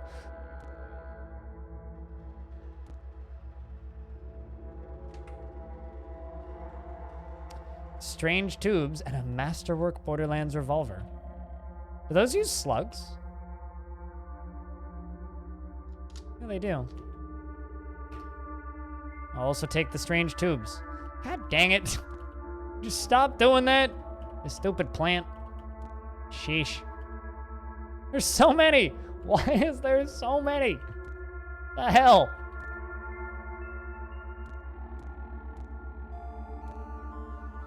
I mean, that's no moon. I'm pretty sure it's a table, actually.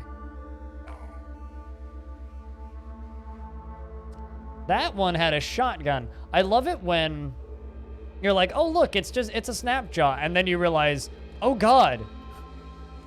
It's a Snapjaw with a shotgun. Who gave that little man a shotgun? You know what I mean? It's like, oh, it's a not scary enemy with a very scary weapon. Especially early. Like, I remember this one time I was just running around just like rampaging, splattering Snapjaws on the floor every couple seconds. And then one of them just had flame hands and it one-shot me and I felt like a big ol' idiot. Also, chat, can we get a couple more beers in chat for that gifted sub? Hey, Artman. How you doing?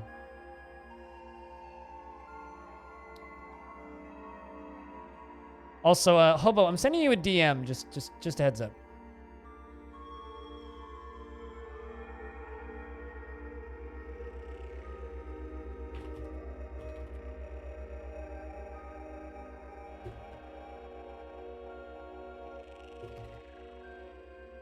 Actually, I'll just post this in mod chat.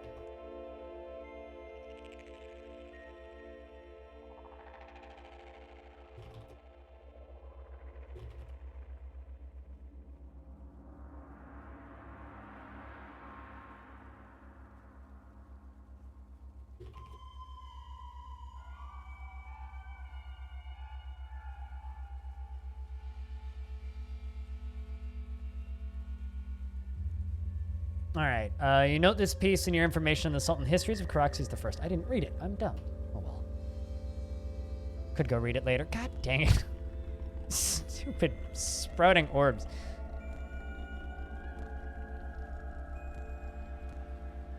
This would be really annoying if you were like low on water or something.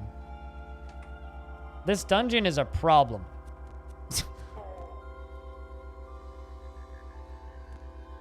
Constantly growing walls.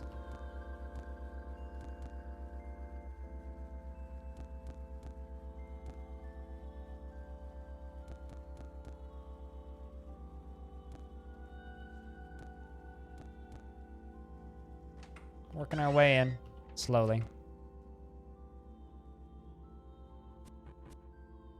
Also, to anybody who's new here, my bot really likes beer. If you type in the word beer, the beer's emoji, or various words for beer in other language, or my beer emote, my bot will put another beer into the chat. Because I like beer.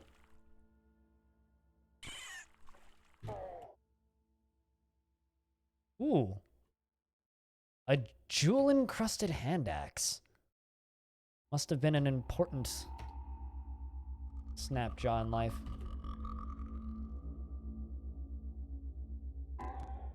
There's another legendary snapjaw. So this one's Ball Groof Shwoof the Sulking Jatba Bear Baiter.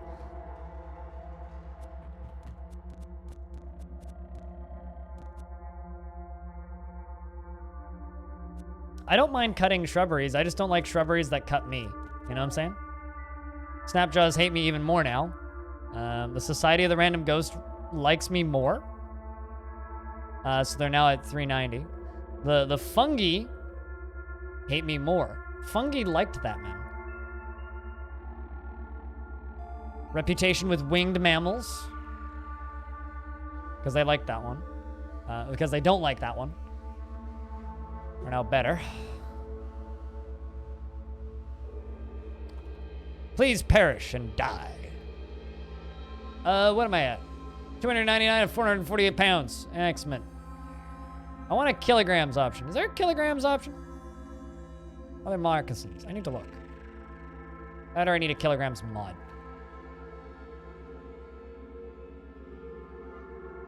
Just like every single game in existence that spells color without a U annoys me. It's like, come on.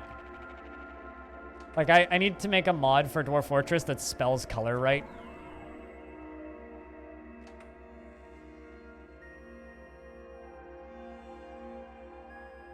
The use of pounds is complete.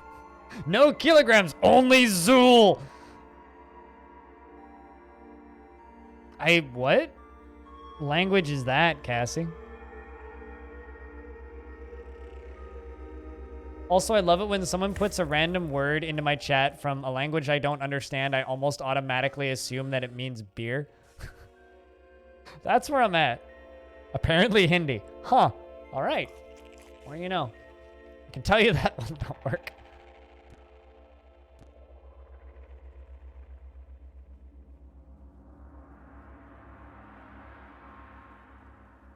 Yeah. Wait, are you around or close to Quebec? Oh, that's a turret. Ow.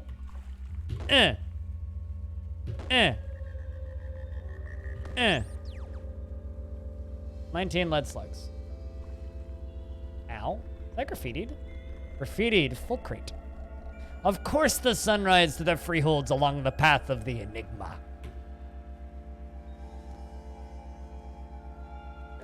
Ominous graffiti. I leveled up, finally! And I want to cook a mouth-watering meal. Excellent. Choose ingredients to cook with. Let's say star apple jam, because I got a lot of it. Vine wafer sheaf. Two things that are easy to get.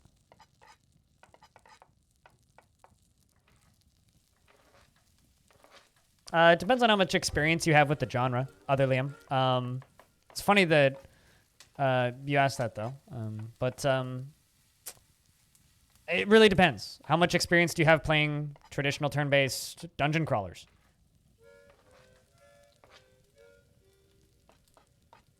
I guess I should add the Hindi one, shouldn't I?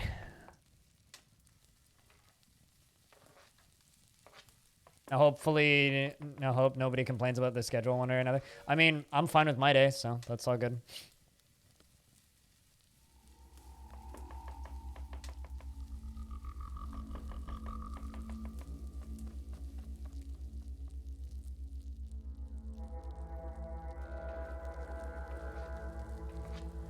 I see it.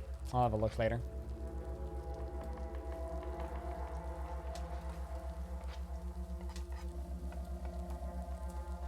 Hello, Hugh J.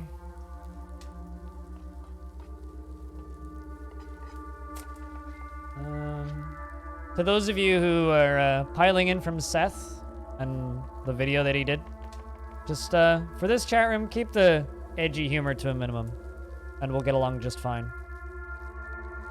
Yeah,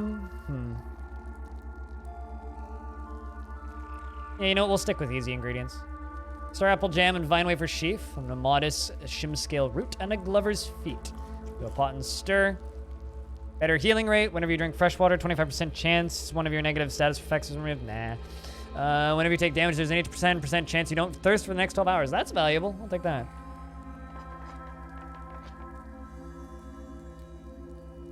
Lol, bye. You've only been recently getting into them? This is one of the easier roguelikes for me to learn. Because like it's nothing compared to the difficulty wall that is things like that is things like NetHack or even something like ADOM. It's not as overwhelming initially as something like Tome. It's easier to get into than Angband for sure. But if like you've never played a traditional roguelike before, I will say that it's definitely not a learning cliff, and it's certainly not impossible. I mean, it's no different than learning any kind of tricky, obtuse game, but that's the thing. You don't need to discover everything, really. I mean, you feel free to link it in Yurashi. I do think that as far as learning a roguelike goes, it is one of the easier ones. It's not going to be as easy as something like Jupiter Hell, but that's because Jupiter Hell is a very simple concept, which is get in cover, shoot demon in face with big gun. Not so much a, like, what the fuck's an Uber Nostrum? You know? A lot of this game's difficulty for me came in understanding how this game's language works, because a lot of Caves of Qud is... It's like reading Alice in Wonderland for the first time. There will be things that are like, wait, what? It doesn't make sense. Because this game kind of operates in its own universe. Once you kind of understand the logic of Qud's universe, it starts to make more sense. But that took me about 5 hours, I would say, to kind of wrap my brain around. Once I started to wrap my brain around it, the UX is pretty easy to navigate. There will be some searching for keybinds, but even that's not that hard to navigate. It's just, you know, a matter of take it slowly, and it's not so bad. I describe, you know, games like Dwarf Fortress, Caves of Qud, any game with a lot of depth that's difficult to look at, along the lines of, imagine you've never heard of Civilization before, right? I always say Civ because everybody understands Civ, but a game like any Paradox Grand Strategy game also works, or any big kind of 4X game. Now imagine you've never seen it before, and you're plopped into late game and told to play it. You'll have no idea what you're doing, won't optimize anything, and you'll die really quickly, right? But when you start at the beginning and you just kind of work your way through it a couple of times and you play through that early game in a few like 1 hour long sessions, it starts to sink in pretty quickly. And this game wasn't that difficult for me to learn at all. You just realized that Qud and Jupiter Hell are the only old school roguelikes titles you can name that aren't an acronym?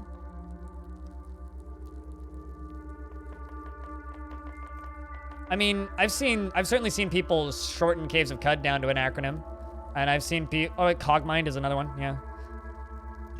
But I think that's just because old school roguelikes have like ridiculous names. I mean, NetHack isn't an acronym.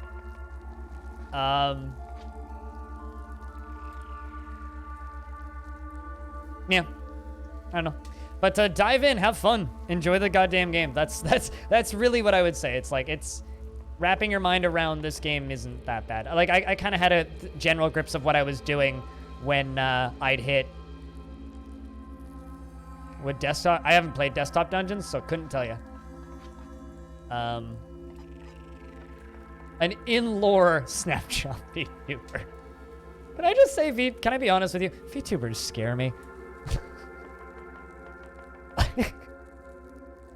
I genuinely do. On like a very moral level. Good, because no.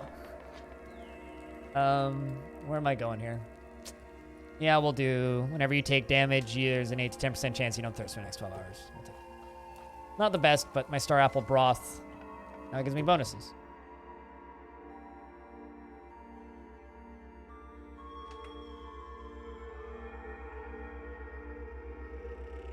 This is a fucky dungeon. This reminds me of half my starting towns. God bless thee. Okay, there are no stairways down. Let's go to the nearest stairway up. What? Can't safely reach it from here. Oh, probably because of those freaking plants. There we go. Now I can explore the rest. There's just gonna walk away from you for a second. Lunge on you. Shield slam you, knock him prone, kill him.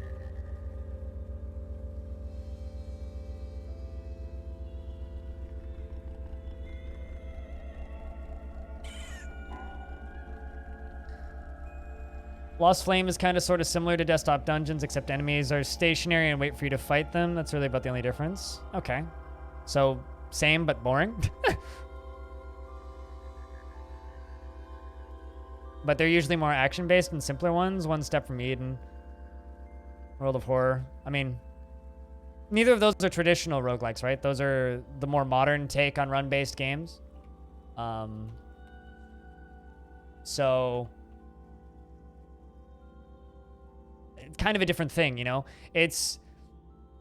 When people... You know, we just had this discussion between traditional roguelikes and modern roguelikes, but when we're talking about, like, modern games, you know, One Step from Eden or World of Horror or something like Binding of Isaac, it's like... Those games are very different in the way they teach you things. A game that actually probably has more in common with a style of game like this is something like Dark Souls. Like, yeah, it's not permadeath or whatnot. It's not turn-based, but like that kind of idea of how you learn the game, you know, it's more a trial and error style of learning versus a bash your head against a thing until your character gets strong enough and you kind of have all your tools and then you go play through it, which is what the action roguelikes or modern run-based games do. Versus these more traditional games where it's more about just learning, is it okay to stab a chameleon at level 2? Or do I run away? You probably run away.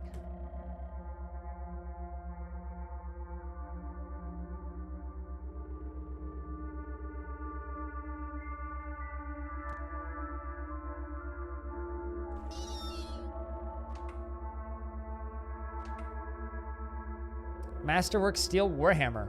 Ooh. And I'm going to equip that.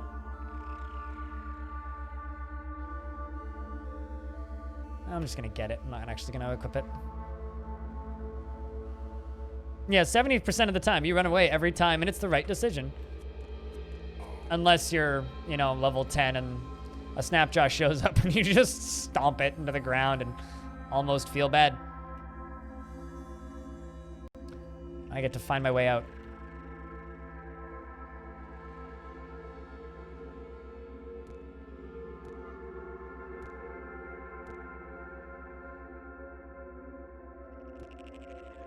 God, there's so much random stuff in here.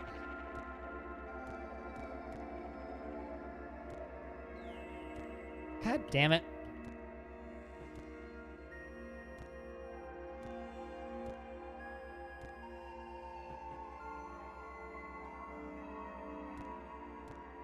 Also, to anybody who is new to the channel for the first time, because I've gotten quite a few new followers today because of the interest in CUD, but I am a kind of the guy who streams Dwarf Fortress a shit ton. That's my shtick on the internet. You want to see some of the story work I do, although I actually did one for Caves of Cut ages ago, but if you want to see the story lore videos I do, exclamation point VID in chat.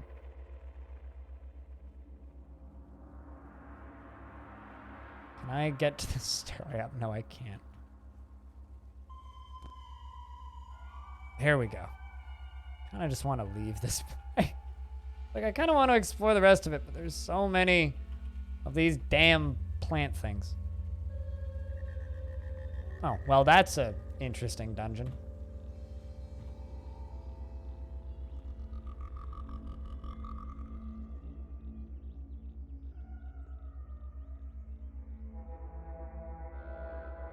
That was a 2-tile floor. I mean, there's probably more tiles to it.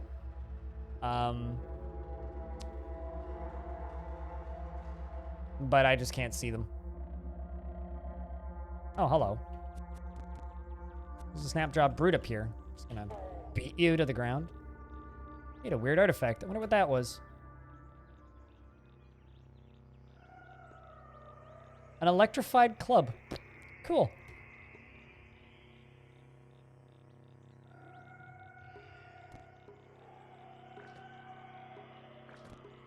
It was a pretty good dungeon.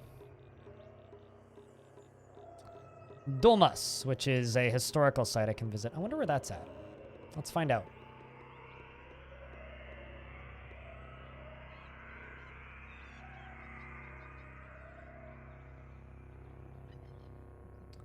Dice were tossed and notes thumbed in the desolate oligarchy, whose ruins lie hidden by the choking canopy.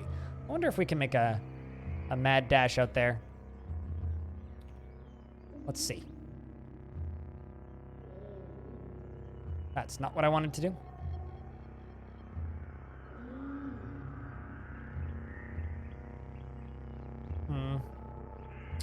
Wayfaring. You know, let's just get wayfaring for marshes. And, you know, we're pretty close. Only 2 tiles. I'm lost, of course. Watch me die in the jungles, chat. Oopsies. Oh, yeah, I regained my bearings. Excellent. I accidentally moved out of the tile, but that's fine. Preserve my fresh foods. And, cook from recipe.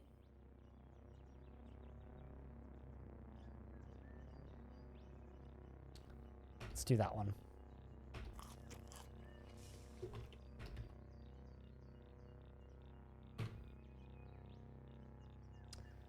You finished step in travel to the historical site of Dumas. Now, I found out where this place was from a statue that I examined. Running away is often untenable in other roguelikes due to pressure towards forward motion. I mean, it depends on the roguelike, though, right? Like a very strict dungeon crawly game, you're not going to be running away a lot because a like floor-based dungeon crawler where all you have is the floors, yeah, you'll look at thing and you'll be like, okay, how do I fight this thing, right? Versus you look at a thing and say, okay, do I need to get around this thing?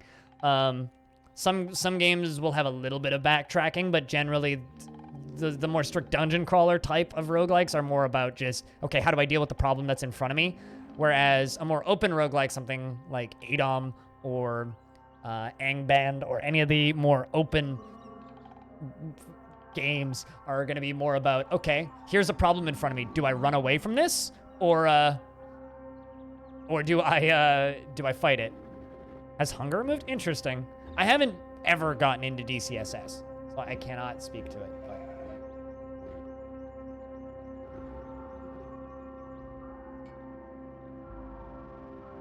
so we visited Dumas.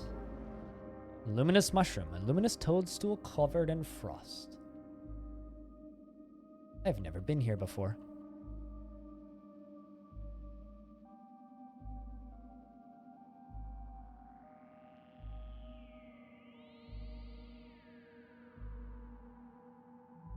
Looking Beth is a member of its kinfolk of Dieborn.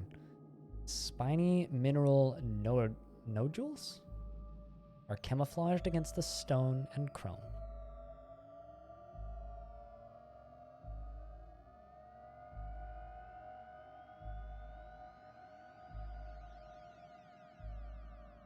It's like young ivory on steroids. I'm still not super concerned about him, but... Oh, what just hit me? Oh, one of those. Okay. Good to know. So just move slowly. Or don't.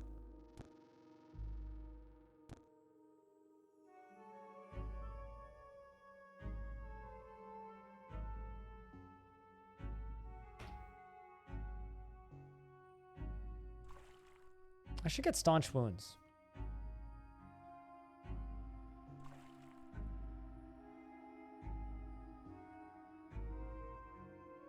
They tend to grow the thickest around horseshoes. Interesting, good to know. I wonder if there's a door into this area.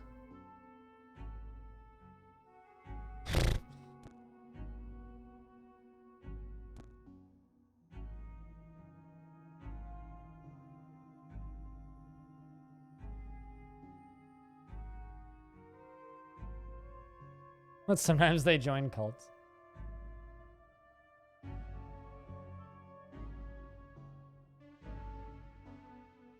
I mean, I probably shouldn't be here. I ain't going down those stairs, I'll tell you that. But I am going to peek inside of here. Ooh, graffiti. Your agility should determine the potency of your vision. Great.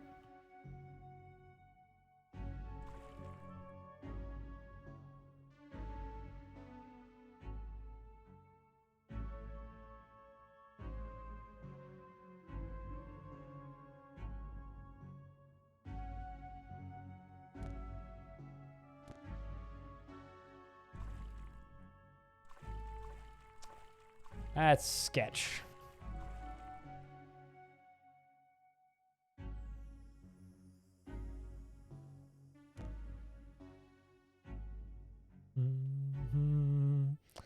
Yeah, that... It's very much been already a...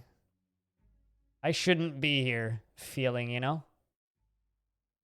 And generally in CUD, if you feel like you shouldn't be somewhere... You probably... Ah, shit.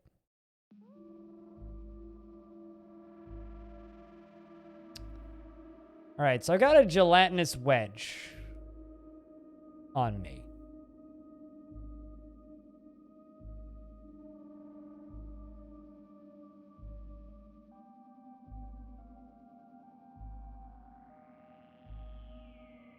Currently engulfed by gelatinous wedge. How the fuck do I avoid this thing, if that's even possible? I have a grenade I could throw on the ground. In my experience, that means you're dead, but...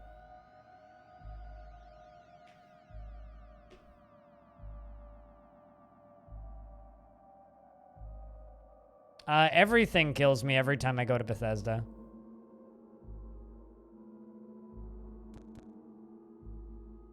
Should cut my way out, I'm strong. I don't know about that. That's wounded. Oh, okay, we're fine. Oh, wait. Quickly eat a meal. Kind of hoping there'd be some loot or something in here.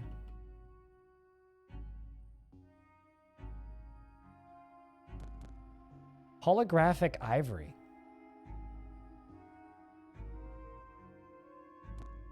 Holographic Ivory is my new band name.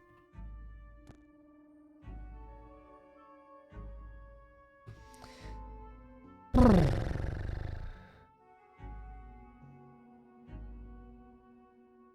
right, well let's get out of there. I got the XP from going there. Oh, that's fine. I'm lost in the mountains. But I discover apple lead. I'm lost. I am in a beautiful apple farm. Time to steal all of their apples.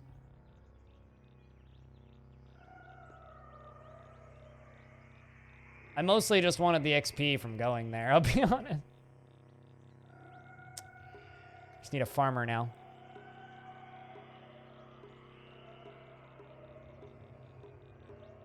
You ask about your location and you are no longer lost. He has a copper nugget. And some apples. I kind of want to buy the cider, actually.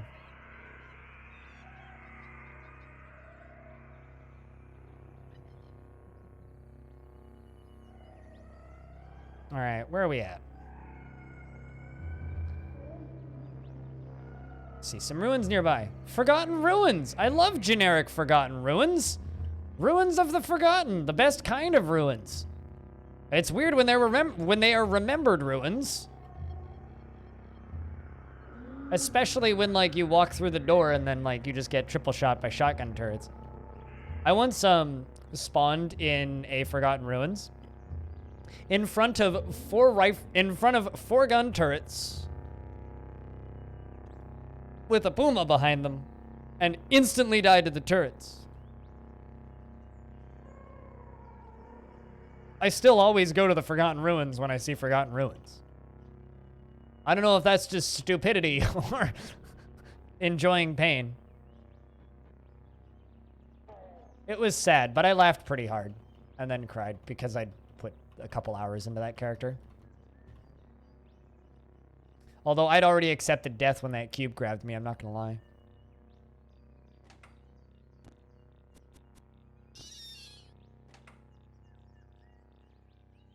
It's a chameleon.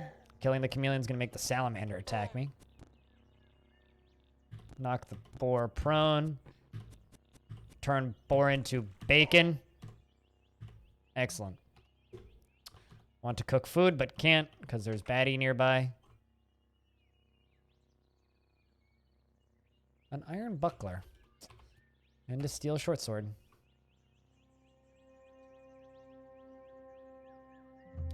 Really wish I could find a Dromad caravan.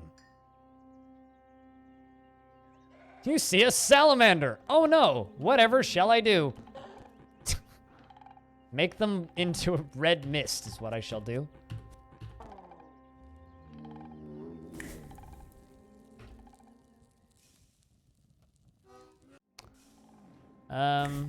Cook from recipe. Star apple jam. Water star apple jam broth. Yummy. Whenever I take damage, 10% chance I don't thirst for 12 hours. It's like saving money, you know?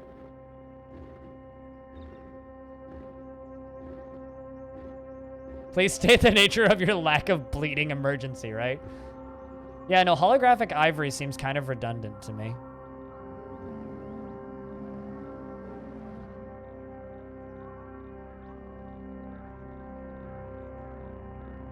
There's the rusted archway, whereas Grit Gate is... Why am I blanking where Grit Gate is? That's rusted archway. Grit Gate's up here somewhere. I've actually started to discover quite a bit of stuff along here. Hey, it's this thing, right? Yeah, there's Grit Gate. I need to get into this area in the jungle. I don't feel like I'm strong enough to go into the jungle yet.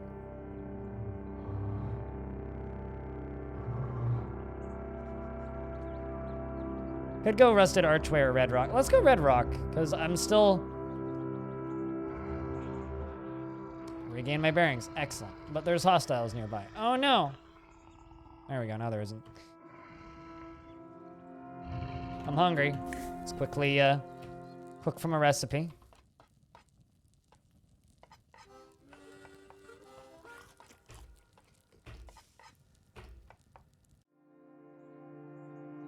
And the monkeys will ignore me. And then we can go in here. This is going to be more low-level enemies, but the occasional enemy that will give me decent XP. I'm always way too nervous to actually go to Grit Gate. Because I usually die when I go to Grit Gate. Although I want that beaded bracelet. Oh, I guess I auto got it. This is an area that the starting area, or the default starting area, not the generated starting area, will take you to. Yo, Formal, you should stream this game. I think you'd enjoy it. Formal's another one of our Dwarf Fortress friends. A telescopic monocle. Steampunk and functional. Most steampunk stuff isn't particularly functional. Equip. My night vision goggles were unequipped. Well, I don't know what it does, but... grants the bonus to identifying artifacts if your intelligence score... as if your intelligence score is increased by 5. Oh, that's actually nice. I'll keep that. Considering the night vision goggles aren't doing me any good right now.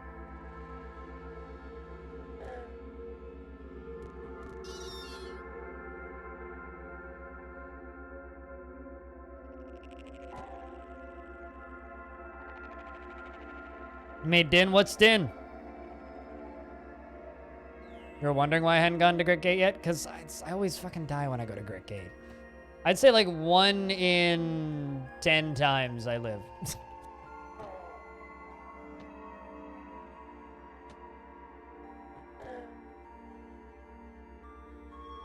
So I always like go for as much stuff as I can in these areas before I go to Grit Gate. Although we're doing pretty well and we're pretty strong, so. I have a mutation point. I should use that on double muscled. Just get stronger.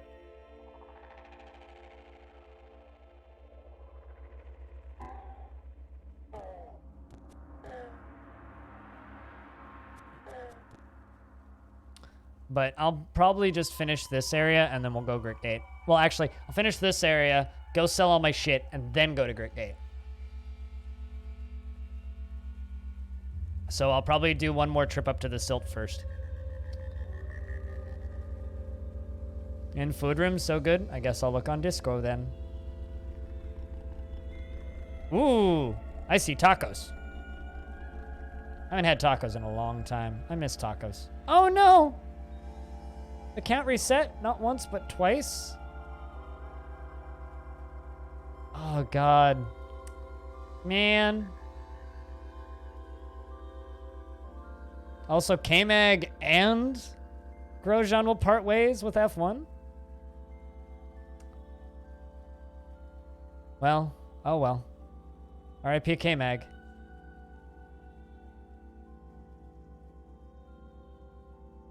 I will miss K-Mag. It's gonna be interesting seeing how they drive for the rest of the season. Sorry, I'm distracted now. I looked at Discord. Discord is bad.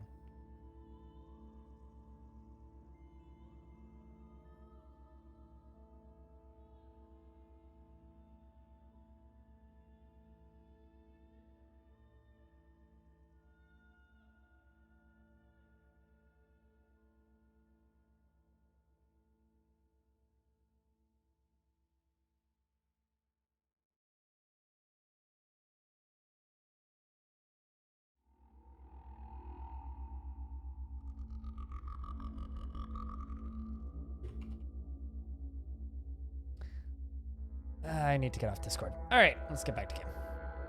While traveling around Club Oligarchy of Dumas, Seth lost control of his chariot and drove off a cliff. By grace of fate, a group of nearby vines came to his rescue. You know, that's like when I got hit by a car and a group of nearby blackberry bushes softened my fall. For the rest of his life, Seth was indebted to the vines. Return to Joppa, quickly. I like this one. That's a good graffiti. Or in this world, Joppa's dead. Actually, I should go try and find Joppa.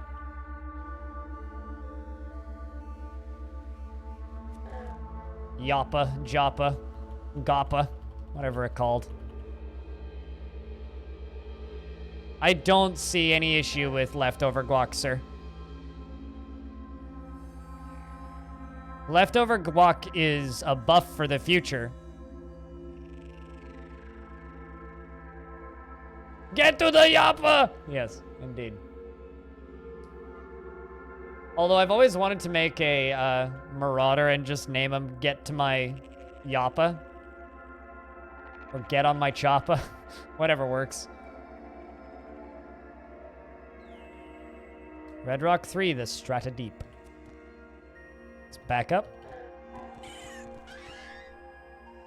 Excellent.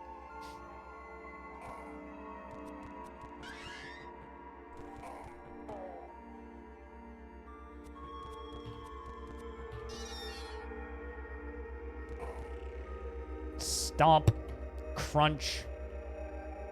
Splat. Copper Nugget. Should get rid of the mouse.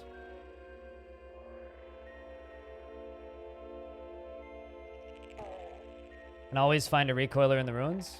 What do you mean? For the quest? Have you ever done a quest just to get an item and then not actually finish the quest? Because I've certainly done that.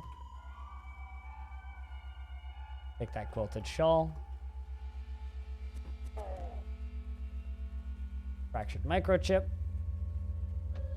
I'll take it. Random arrow that missed. Whoa! Whoa! Alright, getting a little silly here. There's a lot of damage all at once. Okay, there we go. Problem's fixed. I think I'm over-leveled for this area. Want to get to the bottom. Playing too fast. Oh, really? I mean, that's the quest item, right? That's interesting. I don't know. I kind of wish that there was, like, a small chance that Yappa exists. But, like, minus the quest characters if you do a random spawn.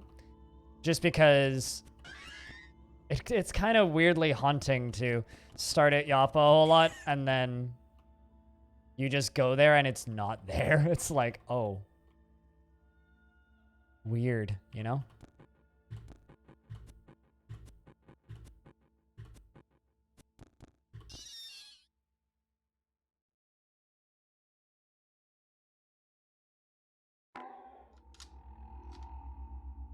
All right, let's just kill you.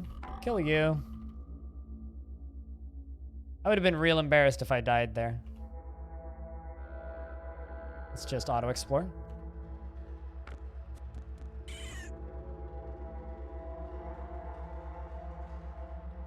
What the hell was that? Oh, it's just the spider webs. It's like, what the heck was that white thing up there? Just spider webs. It's fine. Nothing of note.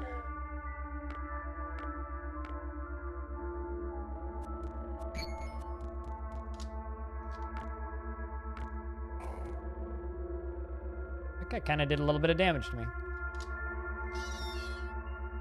Spiders are such cowards. They don't attack you until after you're pinned down or wounded or stunned. And then they'll just swarm you. Bunch of opportunistic twits.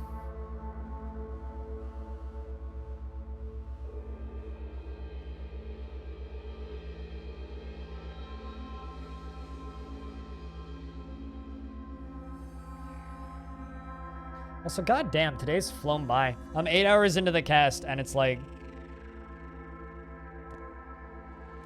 doesn't feel like it. I woke up early today and edited a YouTube video.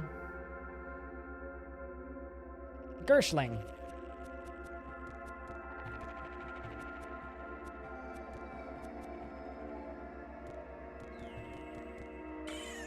Now it's dead.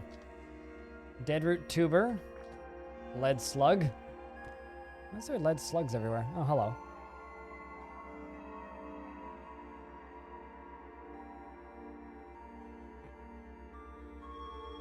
I move so much faster than everything. It's actually a little bit ridiculous. 8 hours, yeah. But I was saying, like, today's fucking flown by. Been having a blast.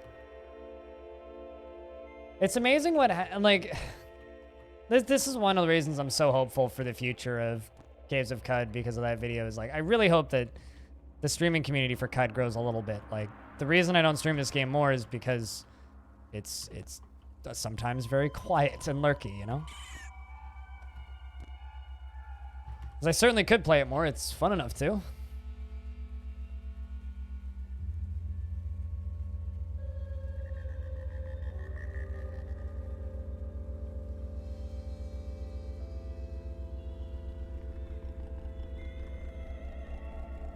Hold on. I'm gonna send you a thing.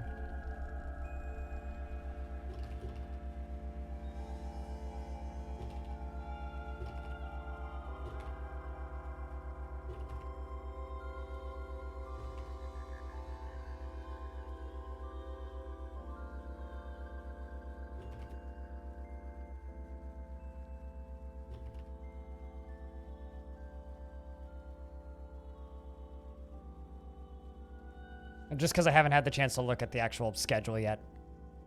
But, yeah.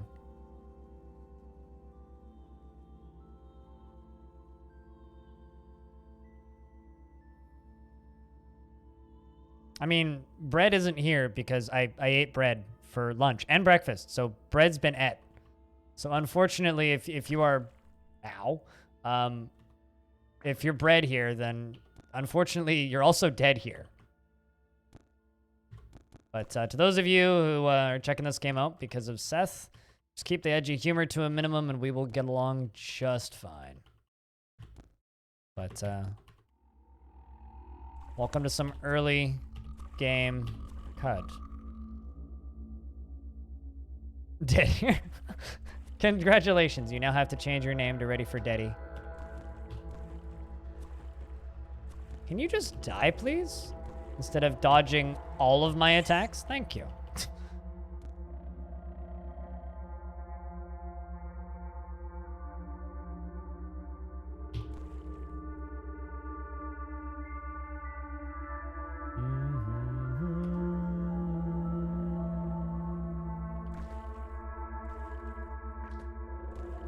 Let's just kill that.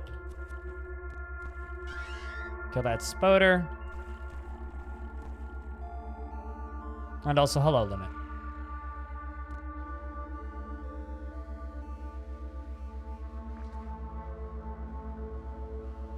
Carbide dagger. It's not a bad little bit of loot. Ow? Where are you? There you are. It's like, can you stop hitting me, please? Thank you. Good Lord. I'm trying to pick up these bullets. Cheers. Knock you over so you don't have your dodge and just stab you in the whatever you are. Same with you.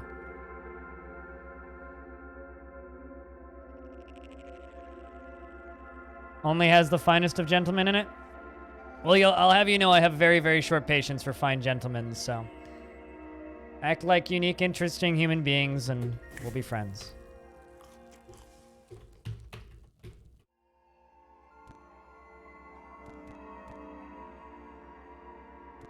That's all. I get tired of the memes real quick. But I do love Caves of Cud, so I'm thrilled that so many people are getting to experience this game now. I want more dead root tubers. Sad face. God, there's dead roots everywhere.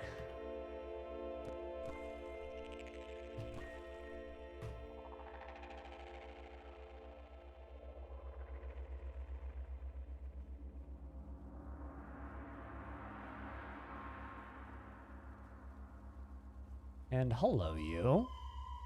Hello, Glorite cultist of the Oglogut. Please die. Knock you prone. Stab you to death. I hope you like swords because you now have one firmly implanted into your forehead.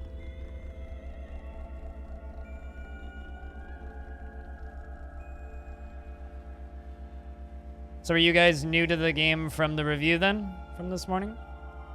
I'm assuming. Because this is a game that I very, very much enjoy.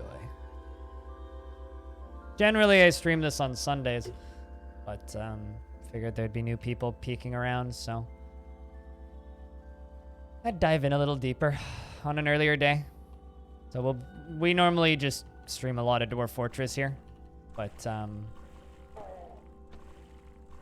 because of the influx of CUD people, figured might as well poke it. This is a pretty early game run. I'm kind of over-leveled for this area. We're currently playing a mutated human. I've got a beak, horns, multiple legs, night vision, thick fur, and I'm double strunked. We're level 11. I'm just kind of clearing out early game dungeons. It's changed a lot. Yep, that it is. I have meat in my fridge, Squug. What even killed you? I didn't. I walked past him and he died. I didn't even see him. Okay.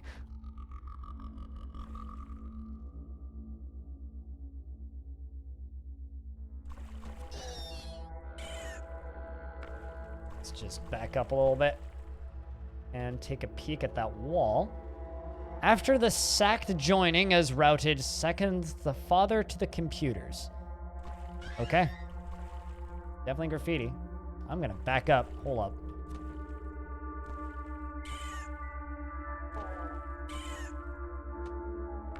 Shoot you if I can.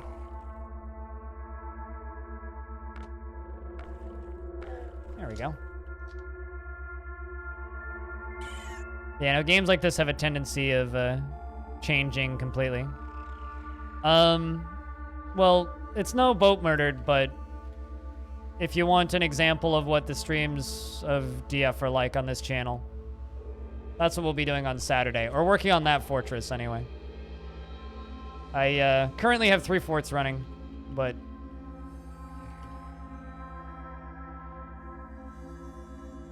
that's my current, or one of my current forts. Friday's my day off, so I won't be on tomorrow, but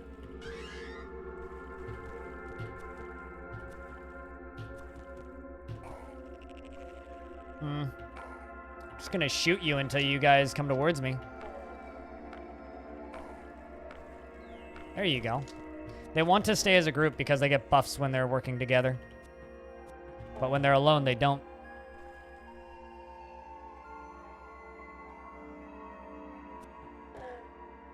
There's a lot of snapjaws right there. I've just got a revolver that I'm just shooting repeatedly.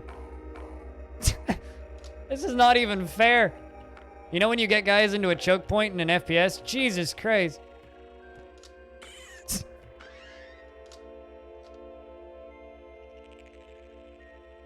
Now, are we talking in real life or are we talking in Caves of Cud? Because I'll tell you this, Snapjaws fucking hate me. Bandage, fractured microchip, engraved shawl. Do I ever do adventure mode? Not really on stream. The problem with adventure mode is this game. Whenever I play DF adventure mode, I realize I don't actually want to play DF adventure mode, and I actually want to play Caves of Cud. And then I just play Caves of Cud. At least it's a self-fixing problem, you know?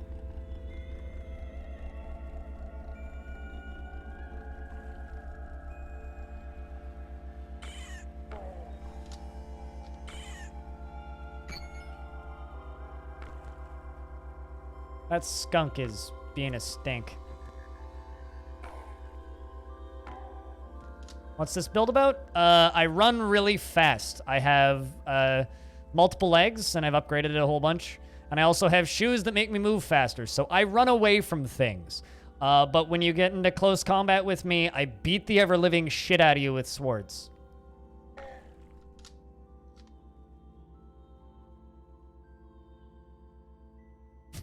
Multiple legs, yes. So that's my build currently, is if I get into problem, run away from it. Also, I'm good at cooking. I want that torch. Give me that torch. Thank you.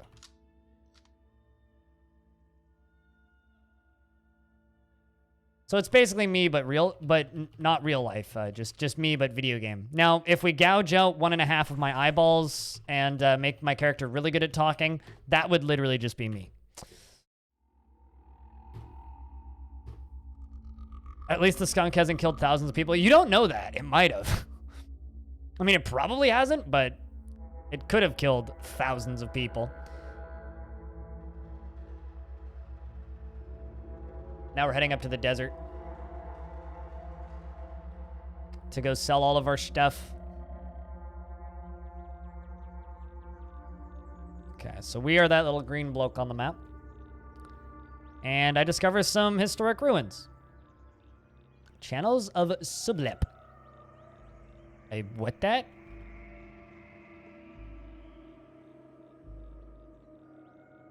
Idran Pariah, member of the Woe of Sublep brood.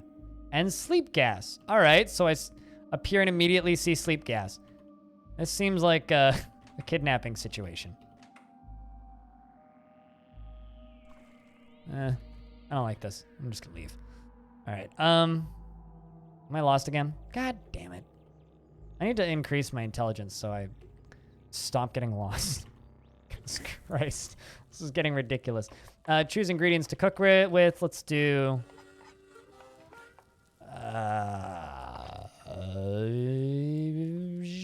star apple jam, bear jerky, and divine wafer sheaf. Plus 10 to 15% max HP whenever you use a salve or uber nostrum injector for the next 12 hours. Nah. Whenever you drink that. Plus saves to bleeding, 10 to 15% chance. Whenever you drink fresh water, there's a chance you stop bleeding. You know, I'm going to go with that. And in case I happen to use an uber nostrum, I'll just eat that meal first. But not the best. God damn it. I'm still lost. Just a lot. Oh, shit. Never mind. This is actually better than where we were headed. Please fall over. There you go. Hey, guys. You ask about your location and are no longer lost. All right, where's the... There you are, camel person. Bananas are choice. I have a banana. So maybe if I get more bananas, I'll start cooking with bananas. I always go with cooking traits. I've gone with cooking traits for years. Cooking traits are probably my favorite route to go. I need to get over to the jungle before I start getting bananas. I actually bought the bananas from a trader, believe it or not. All right, what do you have for me? I'm good. Not much, actually. I'm a little disappointed. Lacquered mace. I mean, okay, so I'll buy those 2 weird artifacts off you. The lead slugs.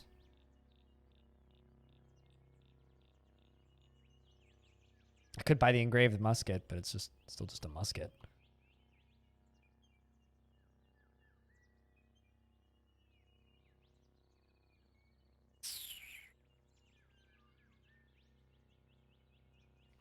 $369 of 448 pounds. Let's just sell off a bunch of this stuff.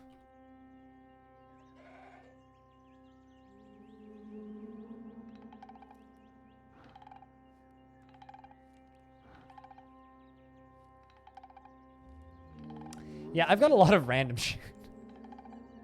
Night vision goggles.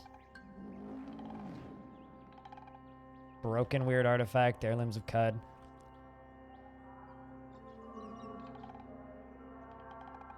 Offer. Done. All right, now I'm going to go.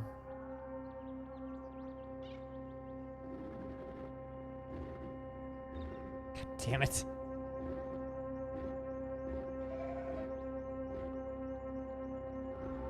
I'm literally just outrunning all the enemies in this area until I get unlost. Also, there's a stairway down right there, and I discovered Ixkish. Apparently. And I'm hungry. As you do.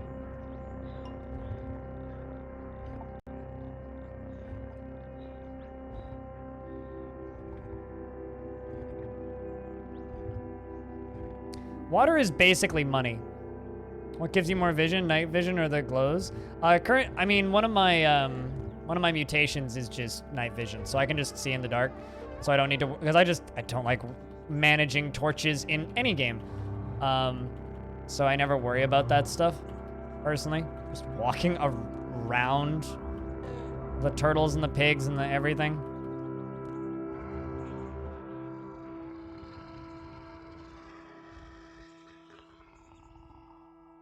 This area is filled with trash. Of course it is. But what gives you more vision? Torches, glow spheres. Oh, come on. There's another version that, like, you don't need to equip. I think it's a floating glow spear. I think. It doesn't take up an inventory slot.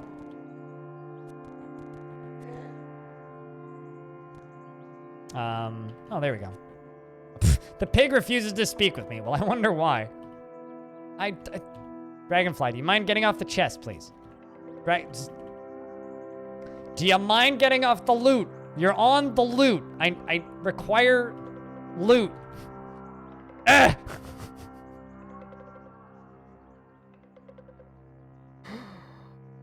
Oh, that explains why I got that once.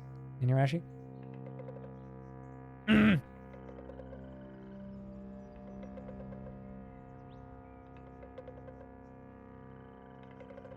Better than glow sphere, better than... Yeah, but like... I'm still just using night vision goggles. I prefer to go heightened hearing route, but... I want that frickin' dragonfly to move. There we go. Wasn't even worth it. A rusted bronze battle axe? Come on. You can do better than that.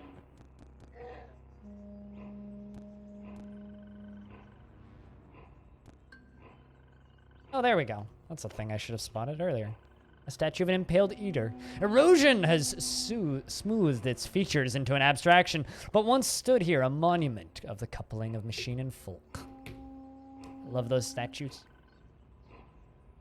Been playing CUD all day. I've been playing CUD for about 8 hours, actually.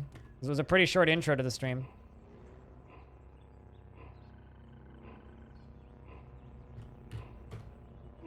I don't want to go to the Lava Weep, but I do want to go to the Dromad Caravan. Whoa. All right, boys, what do you got for me? Camel people? Let's work.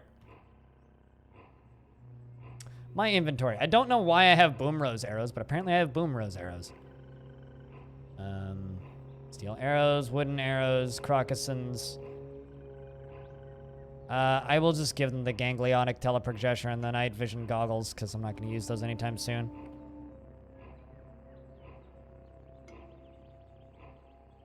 Sell you that. Actually, you know what? No, I'm keeping those ones. I want to know what those are.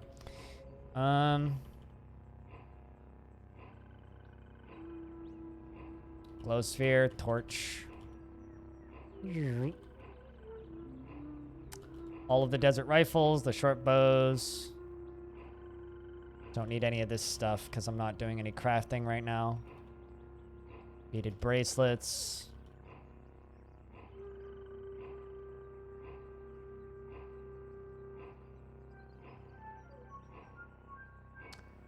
Let's see. What can we get from you? Can't quite afford the Taco Supreme, unfortunately. They're exploding arrows. There you go. There's the floating glow sphere. That's my favorite one.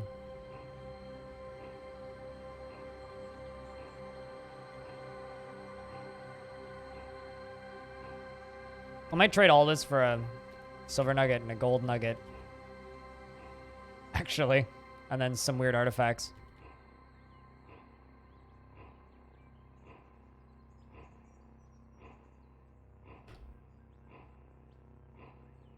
Some small trinkets that I don't know what they are. Yeah, right? The difference is I'm using guns, and that's the tree that I'm going down. Black hole in space versus archery. So because I'm using guns, I'm going that route. I mean, I have night vision without needing the night vision goggles, so I'm good. They will have to give me 65 grams of fresh water to even up the trade. That's totally fine. I don't need to worry about water. All right, let's do a bunch of examining, shall we? Fidget cell. Don't know what that is. High capacity solar cell. I know what that is. Whoops, did I just equip that over my carbide sword? Whoops. Hold up. Come on.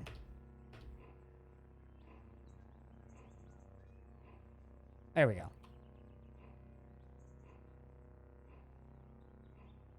When you can charge by equipping it in your arm. Huh. Oh, is it like a shake weight, but a battery? Time dilation grenade. Cool. I broke it. At least it didn't explode in my hand. A water-stained missile launcher. Cool. Stasis grenade. Cool. Flashbang grenade. Excellent. That cured blindness in a previous run.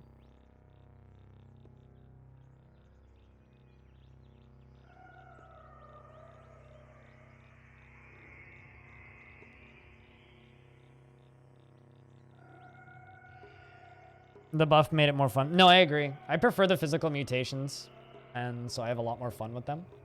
And it's been kind of a blast messing about with the upgraded physical mutations. Like, I would never have used double muscled before, because it's just the movement speed debuff was brutal. But it's nice not having to deal with that. I don't actually know what that... Oops, what did I just do? What? Yeah, this thing. Marliette recoiler? I haven't even looked at it. Small crystalline disc. No idea what that does. But I guess I could install a cell into it and activate it. Did I just, like, de-equip my sword again? Yes, I did.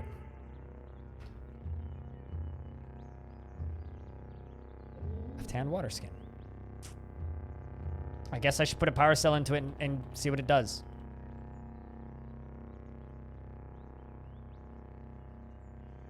High capacity solar cell.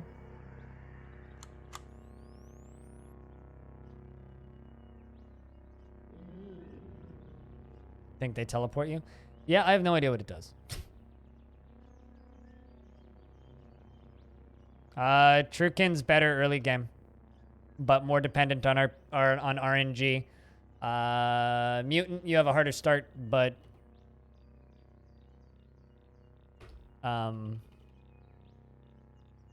you scale better. It's your starting town?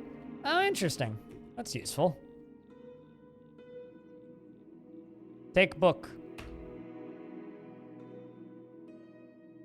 Anything I can chuck in here that I'm not going to use? I mean, I could give him the water-stained missile launcher because I have no ammo for it.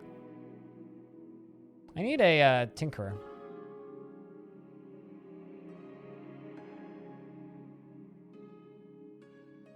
Someone who can repair those 2 broken trinkets for me. Do you have bullets? Ah, yes you do. Thank you.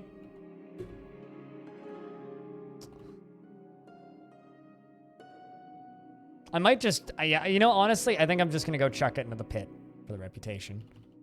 Because, like, I don't have any ammo for it, first off. And, I'll probably just kill myself with it. So.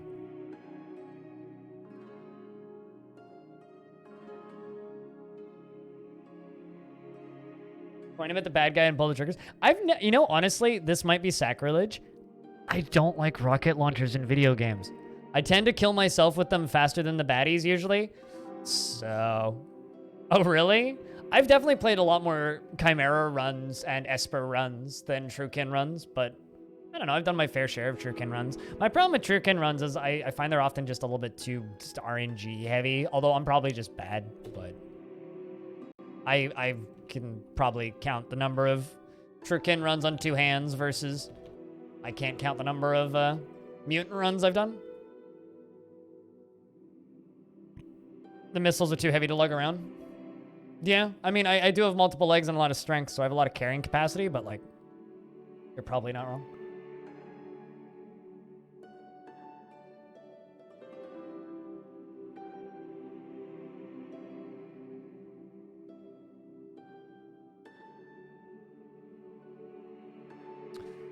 All right, well...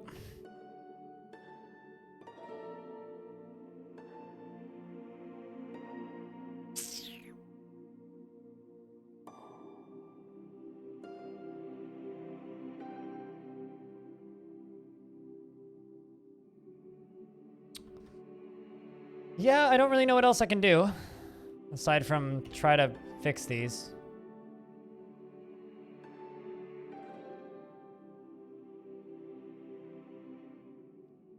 I'm lost. Cool.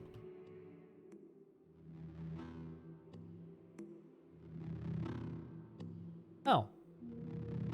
Legendary Dawn Glider and level up. And I want to cook a meal. I'm just gonna pop out of there. I can't cook with hostiles nearby. There's no hostiles nearby, game. I need to cook a mouth-watering meal. Sun-dried banana. Bear jerky. And star apple jam.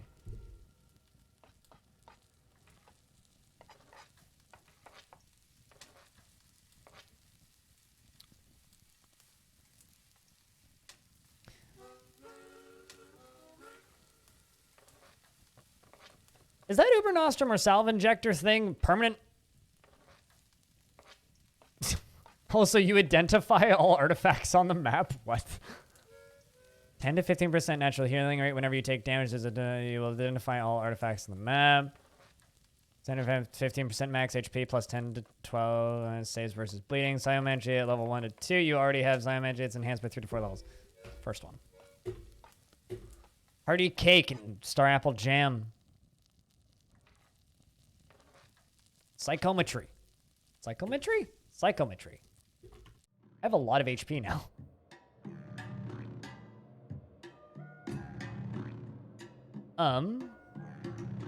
One mutation point. I am become stronger.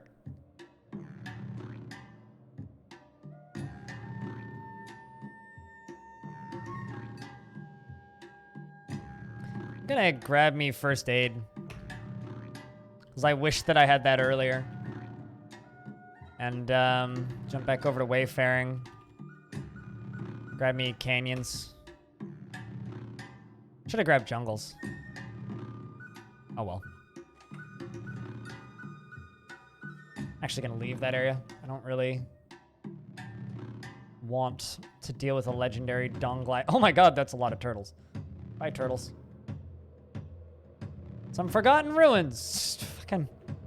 But I regained my bearings. All right, well, let's explore the Forgotten Ruins. I don't feel like dealing with a Dawn Glider lair.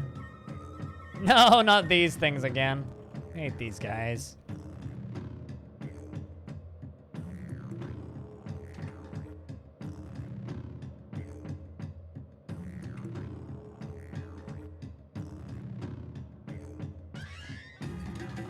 Oh, there's a nest.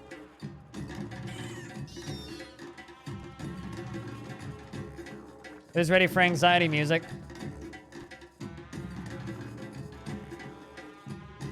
Shotgun set shells and bent metal sheets.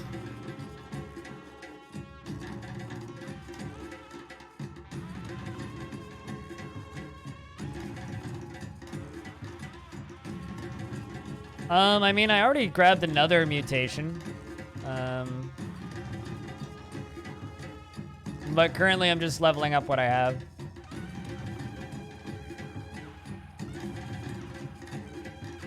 Headbanging intensifies. Yeah, right, huh?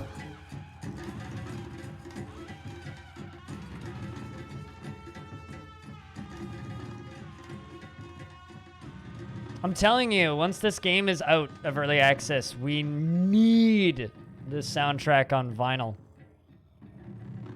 I want that so bad. I'd buy that immediately.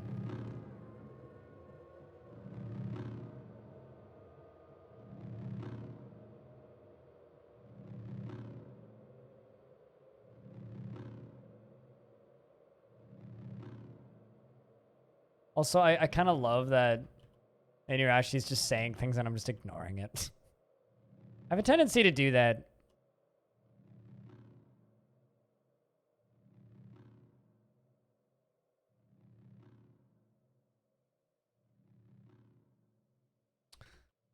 It's nothing personal, it's just...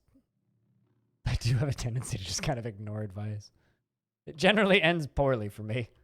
Why do I have more strange tubes? Examine. I think I broke them. Great. More broken strange tubes.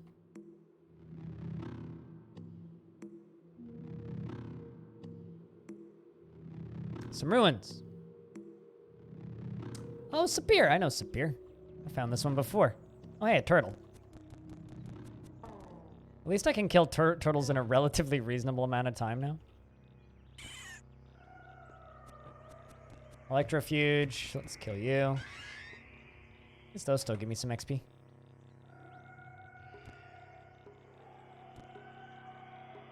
It's been a good run so far, though. Nah.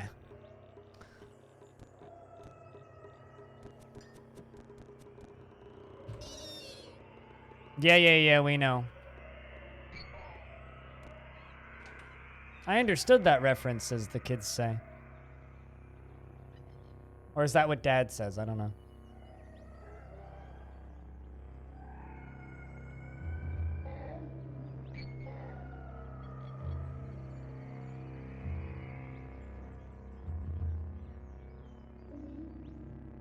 Be interesting to have that level of actually no, I think I'll say this. Imagine being so famous that you don't even need to put tags on your videos anymore aside from your username and then the title of the video. Imagine being that famous, because I can't.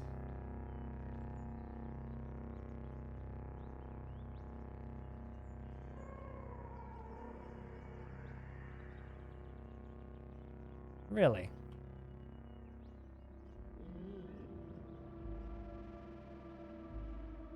This place has its own unique icon. I didn't realize that.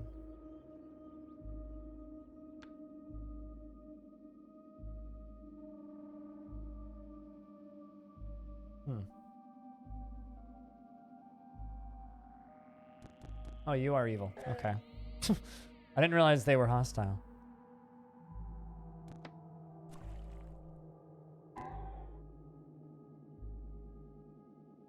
Also, I'm bleeding a bunch.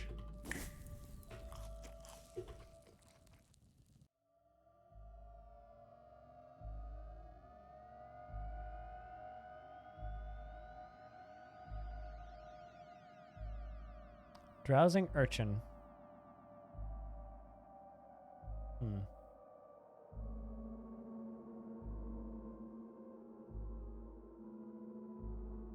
It's a historic site. Oh, really? Because I think I've been here before.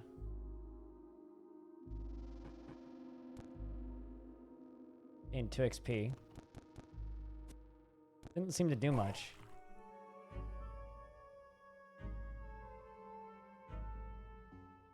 Let's wait until I'm healed.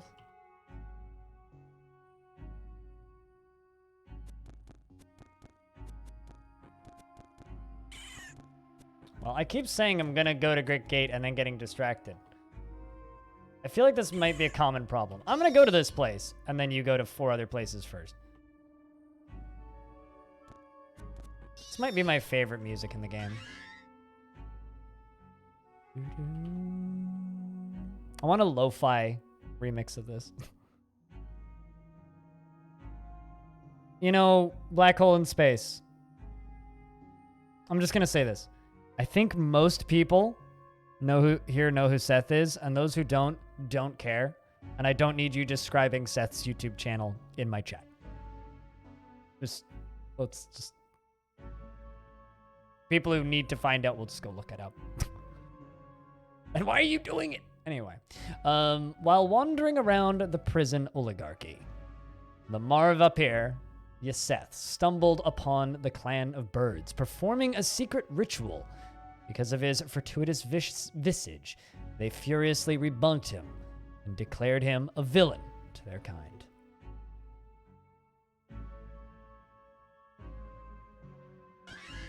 Place has a bug problem.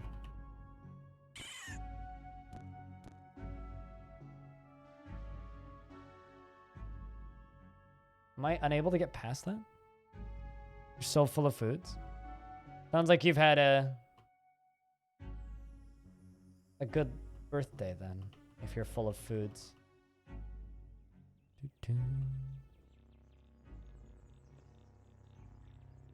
Huh.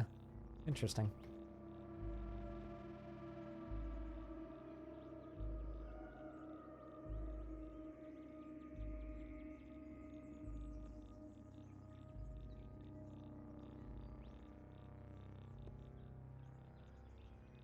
Without a bug problem, let me know. All right, I'll get right to that. I will certainly let you know if I find a dungeon. The mouth-watering? You find a dungeon. I'm finding so many dungeons today. I can't even handle it. Hey, look, a pig. And a puma. I could probably kill the puma. Whoa. Knock it prone. Hit it. Hit it again. Hit it again. Hit it again. Keep hitting it. Hit it again. Keep hitting the kitty. And kitty dead. All right, now let's cook a mouth-watering meal. Let's go with pickles, sheaf, and jam.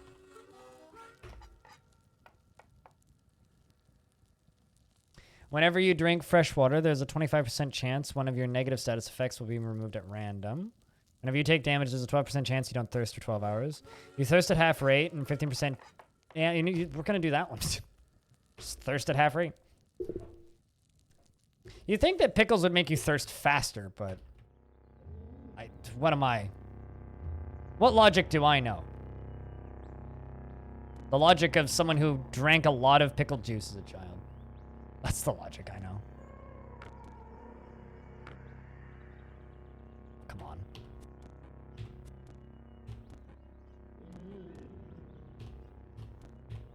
It doesn't matter how leveled I get. Pumas scare me.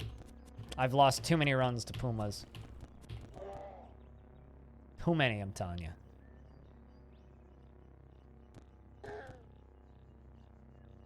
Too many.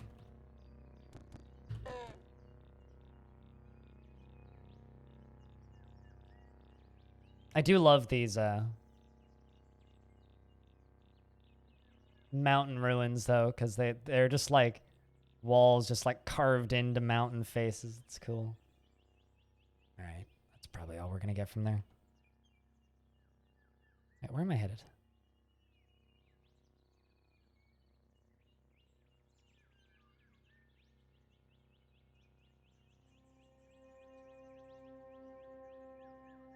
We have traveled to Gritgate.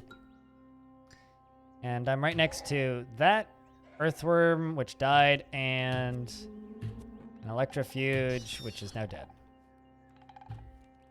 Can't cook with hostiles nearby. God damn it. What counts as hostiles?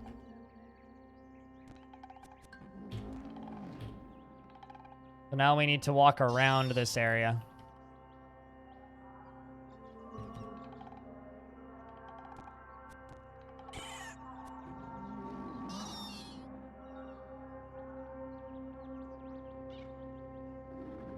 Blood-stained Waydroid, man-sized cylinder, hovers just above the floor. They emit a low, menacing hum as they glide slowly, searching for intruders.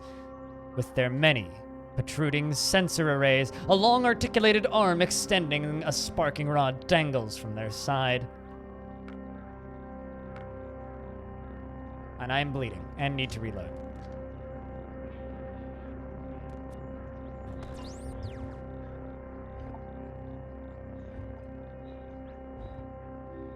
All right, can I heal? That's a bear. Time to eat a whole bear, as chat always says. You take the bear corpse. Shall we begin? Oh. Well, I'll just butcher it instead. Make bear jerky. Much more civilized. Alright, that's a lot of shit right there.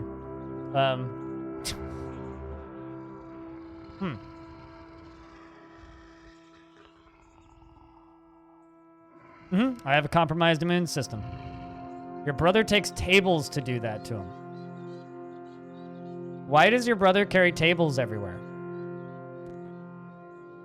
That seems exhausting.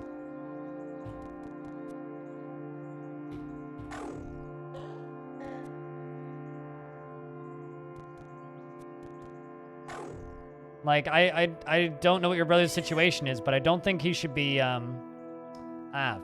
butts. Just gonna sprint off the map.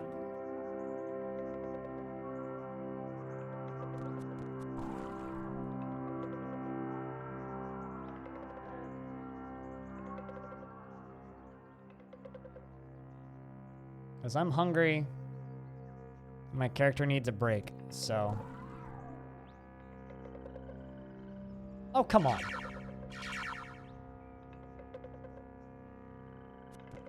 I need to heal. Spelling today? No, I have a compromised immune system because I'm a type 1 diabetic. And there's no tablets or anything that I can take to fix that. The way my body operates is I am considered to be high risk for any illness. This meaning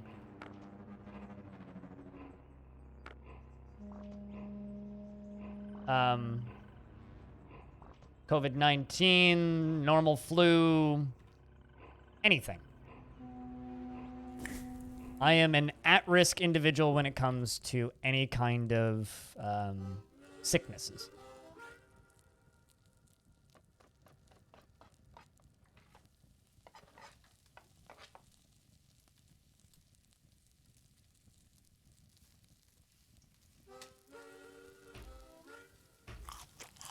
Let's take that. Extra HP. So yeah, that's why I said I have a compromised immune system, and no tablets or anything will fix that. I just have a compromised immune... Ow! A lot of damage you did to that tree. Please die. I hate slug snouts. So yeah, it's just a problem with my body, primarily.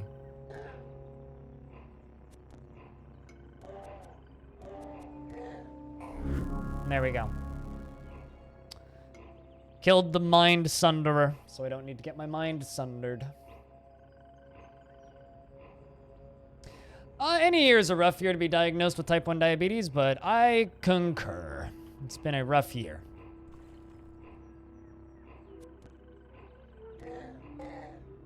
There's never a good time to be diagnosed with a terminal illness.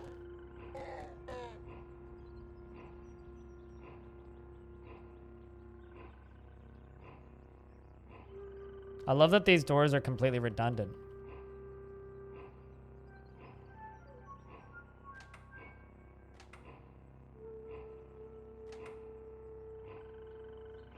Friend Caraxes II, the random ghost. At the Battle of Nimish, Caraxes II fought as a mercenary to subjugate worms. He wielded an arbitrary hammer with such deftness that it became forever known as the Arbitractica Worms Ruin.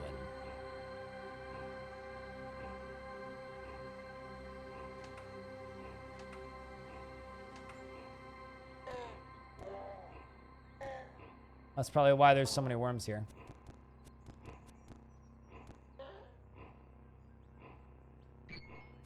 Something's fighting something.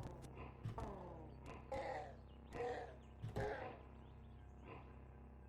least these things are giving me XP.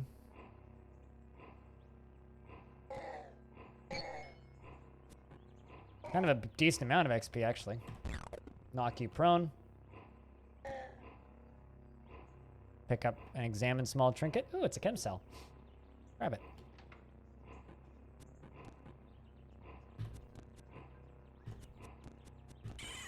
I need to heal.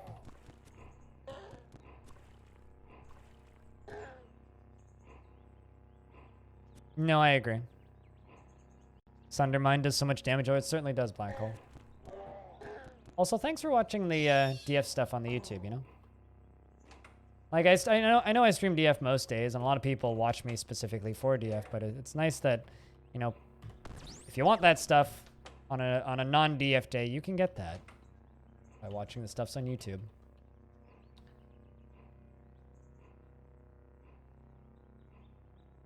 And there's a lot of people, or some people, rather, who will just simply complain that I'm not playing the game that they want to see when I'm not playing it. But it's nice that, you know, some people have just decided that, yeah, no, it's there. You can just go watch it.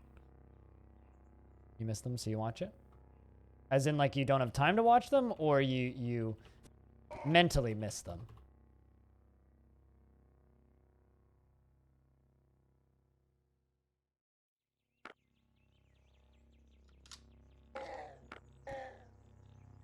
$35 XP a piece on these ain't bad.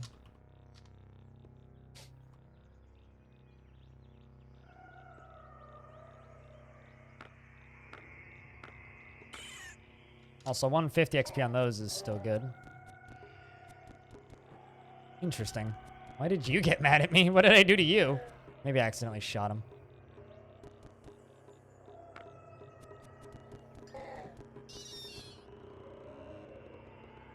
Engraved furs.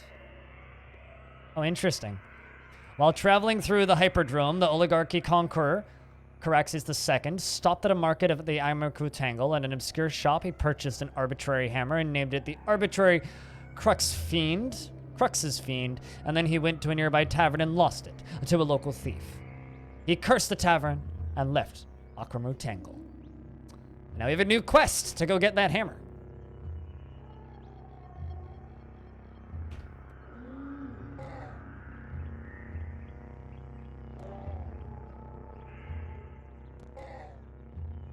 All right. Continue exploring. As long as they're talking and having fun. I don't really care what I'm streaming as long as there's chat. Really. I mean, there's some types of games that I don't like streaming, but I get real sad if there's no chat. Which happens sometimes, and it sucks. It's usually when it's usually at that point that it's time to relax and call it a day.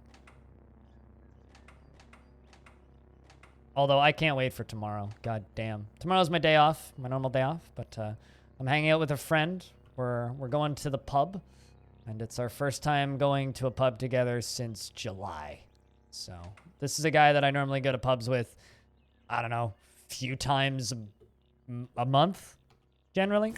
Like, kind of like once every other week normally we go to the pub. Also, Stone needs a sub. We have this problem. Stone is subless currently.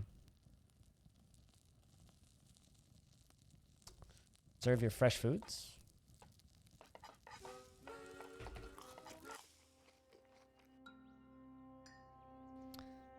All right. Let's do a lap.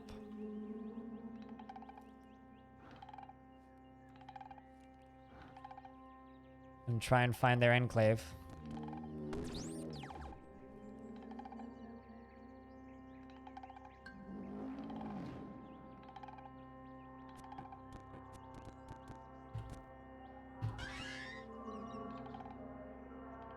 Shotgun shell, I'll grab those.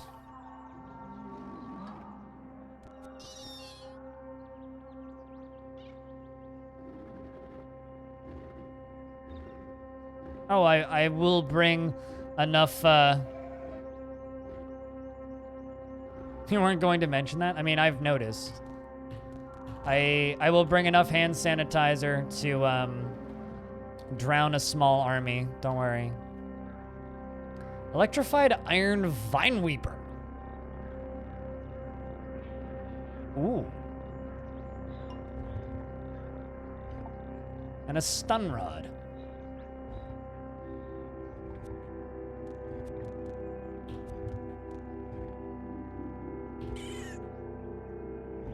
Let's lunge at you. Kill that and that. Slug Snout appears. These things are actually kind of dangerous. But I can kill them pretty quickly, fortunately. Same with you. The sun comes up.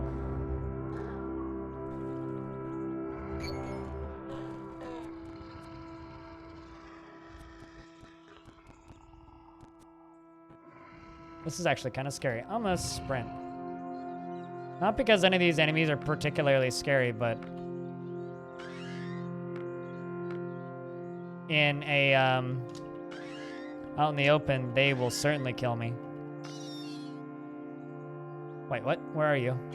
Novice of the Sightless Way. Got him. Two-handed steel warhammer and a copper nugget.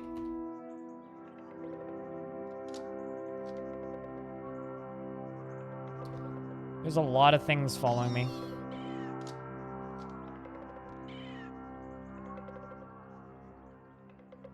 It's okay, Stone. We'll sort this out in the next few days. Mark my words, damn it. Even though there's K-pop crap going around. Oh God, hate slug snouts.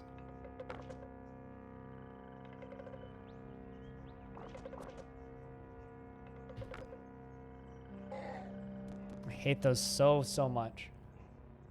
This is a problem.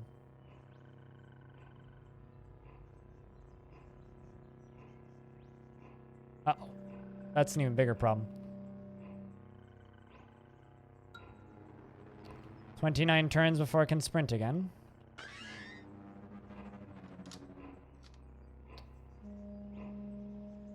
Thanks for the lurks, to berries.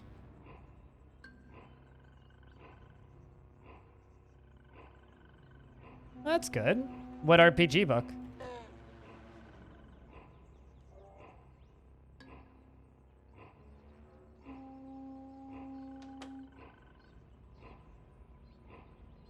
Whew. It's going pretty good. I'm enjoying some chill as hell K as a Cud this evening. How's Bob's day doing? Got a chem cell.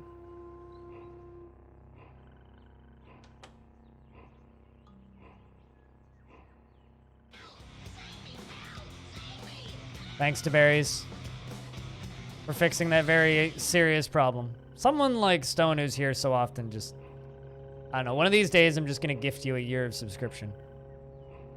When you're like literally always here, like, you deserve to not have to see freaking ads, man.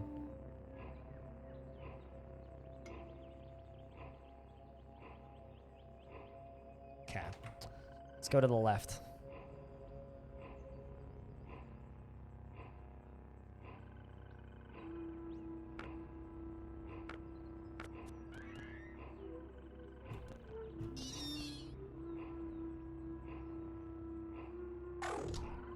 Let's back up a little bit.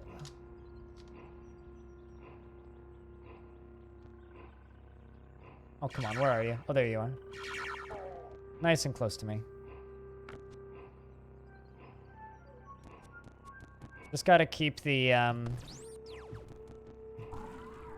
sprint up in case of emergency. Chat, can we get a proper big old round of beers? I know there's a lot of you lurking. For DeBerry's gifting us up to Stone.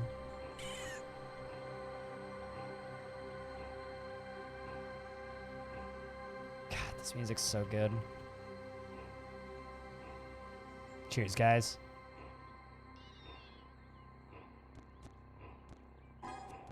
Also, since I haven't looked in a while, what's the Steam charts for this game right now?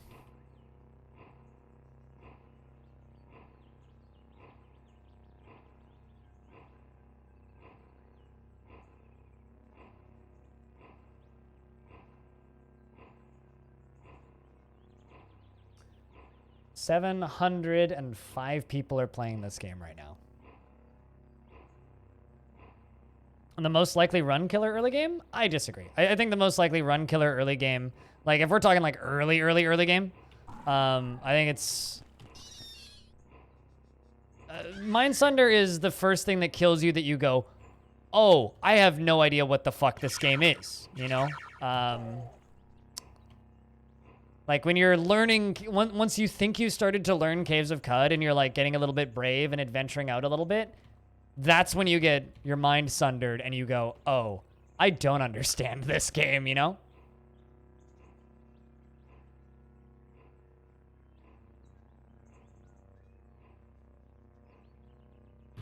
Let's shield slam you. Might need to run. Nope, we're good.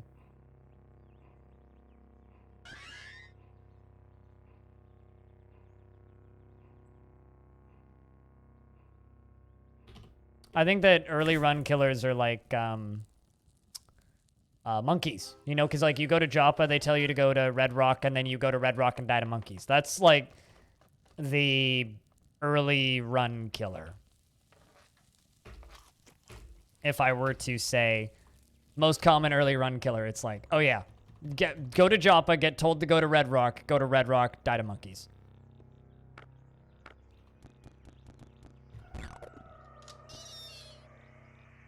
The first time I died to the Sightless Way was when I was kind of the first time I realized, oh, I don't understand this game at all. Let's butcher that, actually. Pick up the corpse. Butcher. Yeah, slug snouts too. I almost died to a slug snout like 10 minutes ago. Oh, I hit the wrong button because I'm used to playing other games.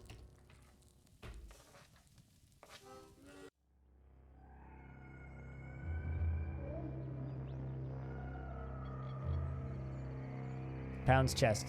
Albino ape has nothing to trade. Sad. Discovered some ruins. Not what I'm looking for, but...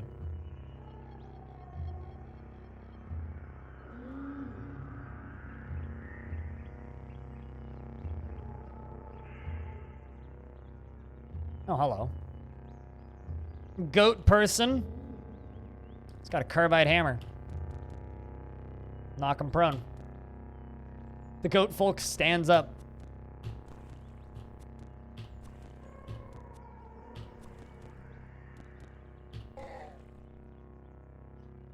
I will take that carbide hammer.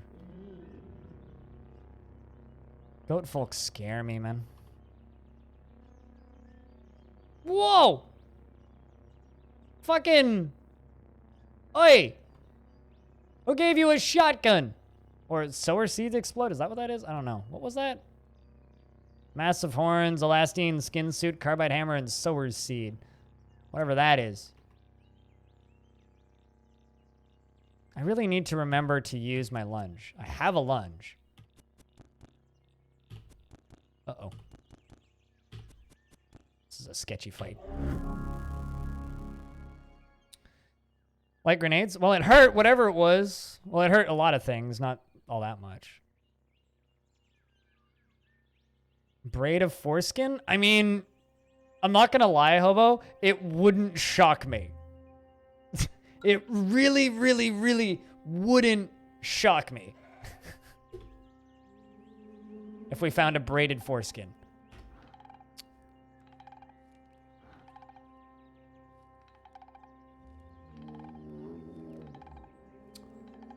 Chat, would you guys describe this game as psychological horror? Because I really sometimes feel like it's psychological horror.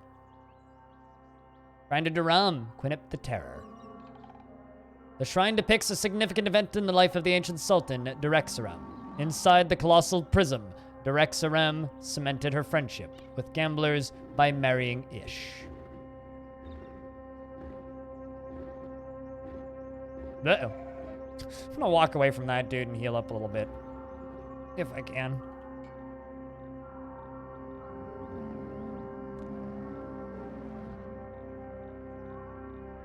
Can I sprint?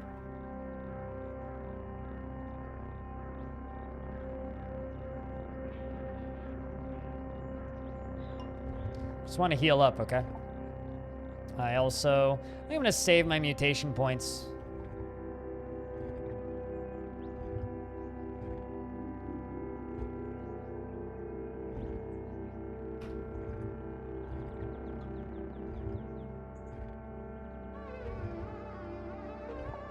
Gadget Inspector. Na na na na na na na na na na na na na na. No.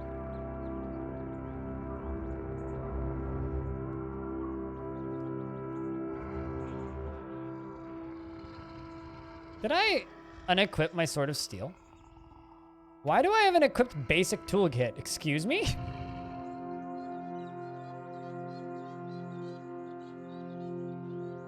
Na na na na na na na na na na na na na na.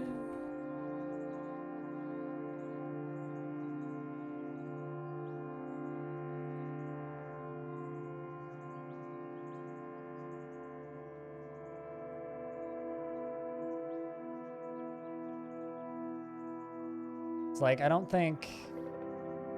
Well, I don't want to equip it.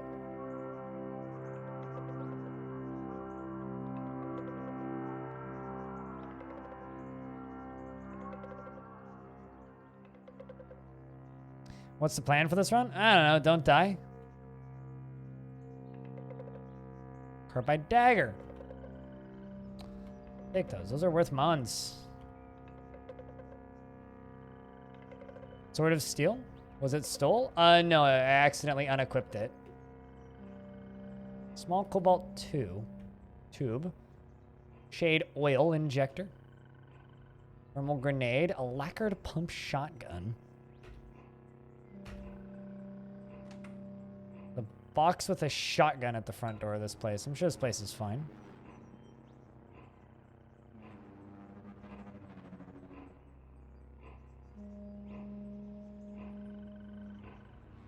It's really funny to me when people talk to me like they think that I have a plan or know what I'm doing. Oh, hello. Shield slam. Donk. Knocked him prone. I was wondering why I wasn't doing as much damage. He's injured.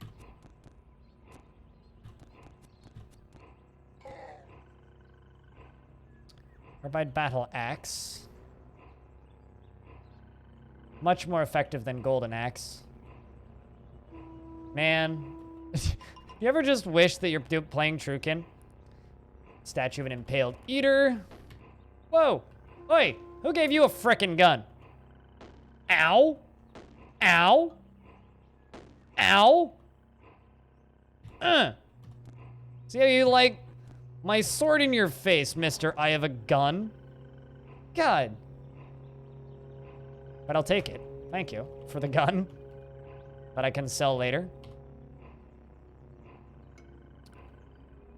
Going to examine an electromagnetic sensor that I can't use because I'm not Trukin. And rective cranial plating.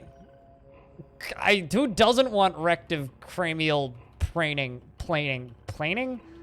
Ugh. Some strange tubes. Dopamine synth. I'm in. Sign me up. Put that in me right now. Schemasoft. It sounds like Microsoft, so I don't like it. Schemasoft.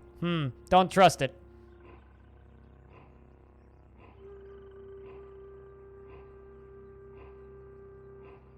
High strength. I mean, I'm kind of going around my strength and stabbing things.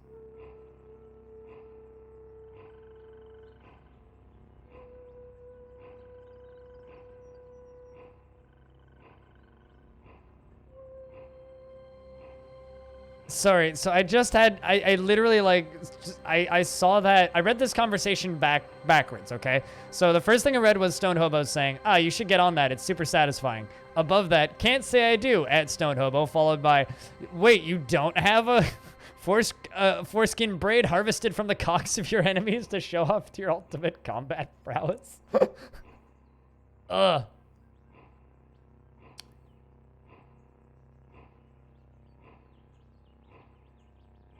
Wonder why the goat folk are hanging around this Trukin stuff. Hit him with the pea shooter. And then lunge at him.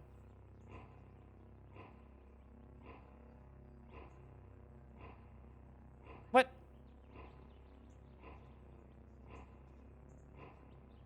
Why can't I aggressively?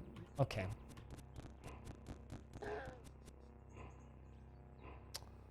Steel helmet. mean, I can't take off my horns, but...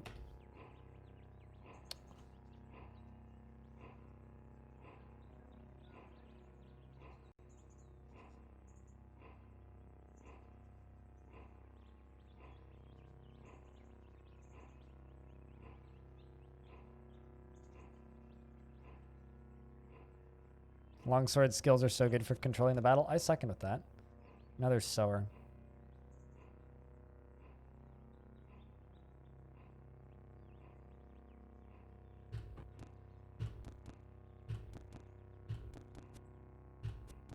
Oh, yeah, I don't like this.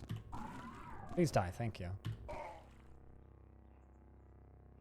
That amoeba popping up behind me was positively inconceivable. Absolutely inconceivable.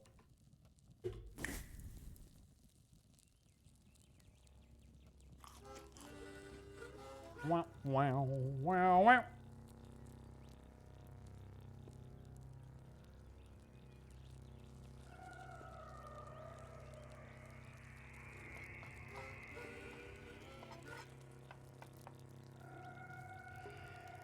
Nine hours of Cud. My brain hasn't melted yet. Did I, like, have some superpower potion last night or something? Because, Christ.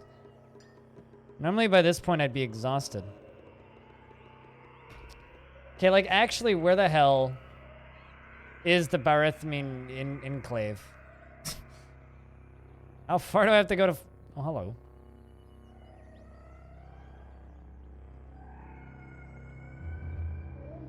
Vendrous leaves crushed under the cloak of the diminutive figure against the jungle's undergrowth. The Nephali ruse doesn't end there. A mask weaved from coarse plant fiber veils the emotive face of this root dweller. Only the trees know whose Horae's visage they don.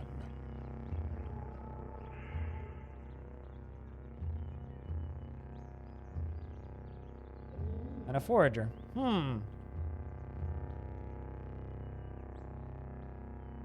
My brain has adapted to the ways of Cud? I don't think so.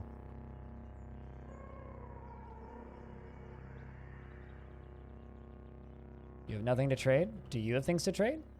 Warden of the Sanctum.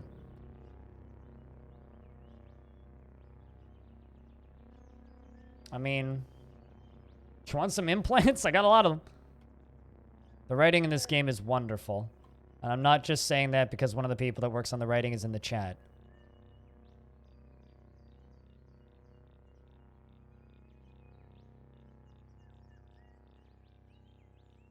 Advanced surgical stent, honey injector, sandals. You know, I really want the Chronicles of the Chromatic Verses. I'll trade you some implants for it. Also take that honey injector.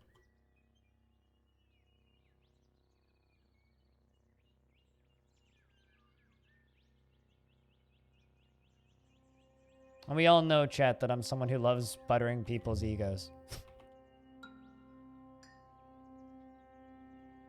I still have a butt. Oh, no, I don't have a butt ton of those, but I do have a butt ton of these. Offer. I'll have to pony up. I find it funny that it says this same line regardless of who you're trading with. It's like, you could be trading with, like, legendary king of X race, and they'll just be like, yeah, they have to pony up 7 grams of fresh water to even up this trade, you know what I'm saying? It's just funny. Inject all the honey, only if infected. Does this look infected?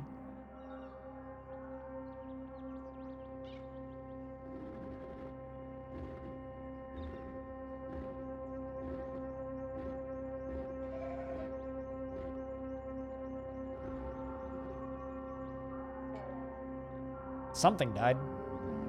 Not sure what, but something died.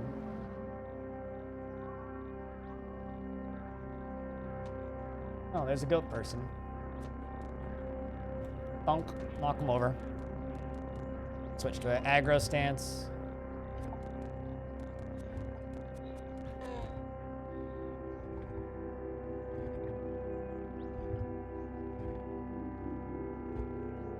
Just gonna walk away from that, dude. I don't want to run through that asphalt.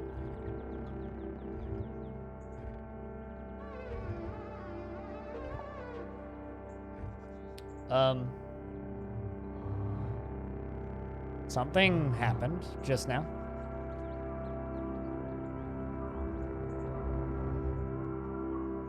A goat folk shaman. You know what? I'm just gonna walk away from you.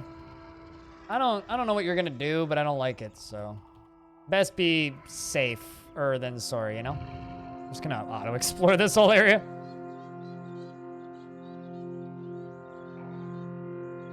Oh. You guys wanna watch fancy dudes kill a goat folk?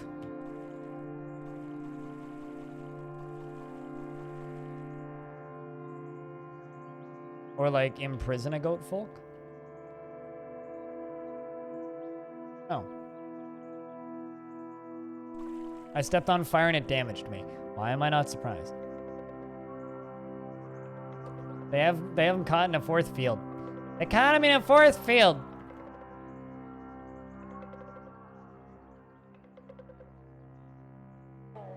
Ow.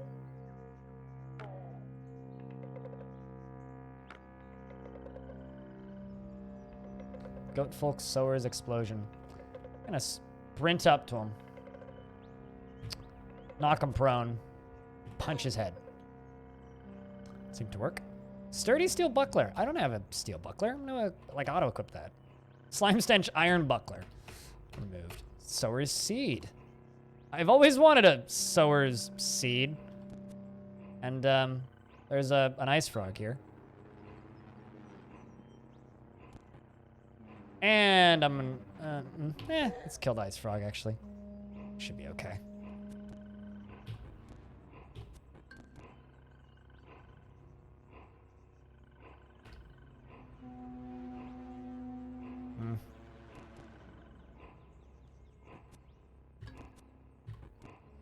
He's fine in quotes. And now he's bloody and injured and wounded and badly wounded and dead. Bloody weird artifact. It's definitely a bloody weird artifact. Are real crap shoots? I mean, they're literally shooting crap at me, but yes. A bloody freezing carbide short sword. Cool. I'm gonna clean it so it's a no longer bloody flaming carbide short sword.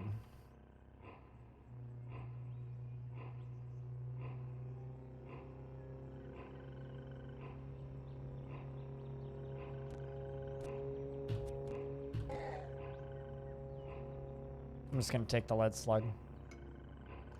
Part of me kind of just wants to go back to the silt and sell all this carbide shit that I have.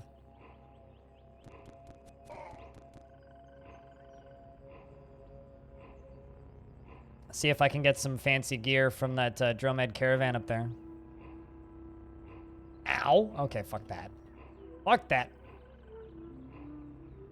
Goat farming is good money. Don't, one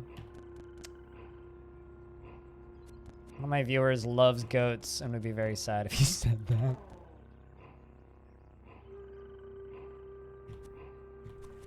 Goats for the win would be a little upset. Probably ironically, mind you, but... Uh-oh. This is a little sketch. Why am I still hitting this thing?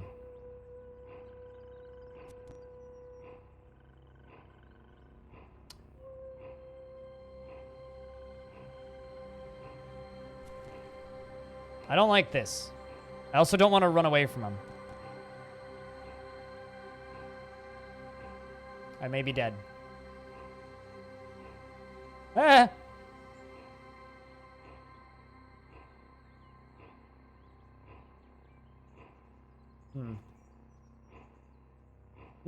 Oh wait, no, those aren't actually hostiles. I was down to 1 HP. My God. God bless these speedy shoes of speediness that make me speedy. Friendlies, protect me from the scary goat people.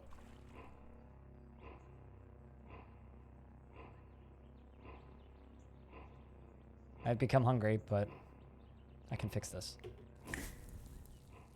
Whew, do I have any salve?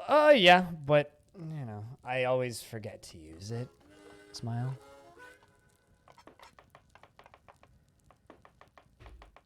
I'm like that guy who doesn't really play RPGs, but when I do play RPGs, I have 1,000 potions by the end. I'm that guy.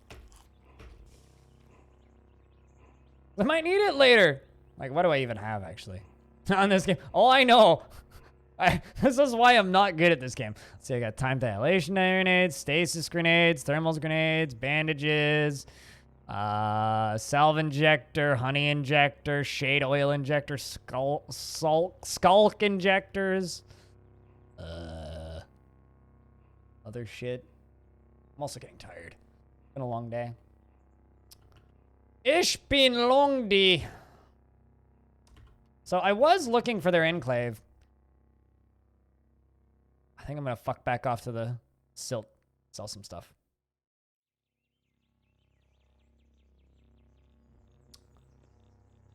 That, or I could go a few tiles up. I think actually I'm gonna do that. I'm gonna go a few tiles up.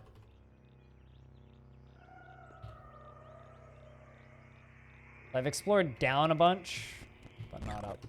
Perhaps the enclave is up. Why are you surprised I didn't start Joppa? I stopped starting Joppa pretty quickly and kind of never went back.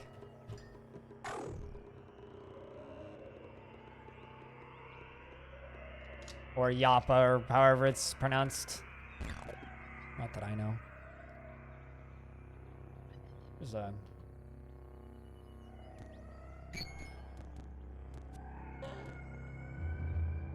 Take the 100 XP, thanks.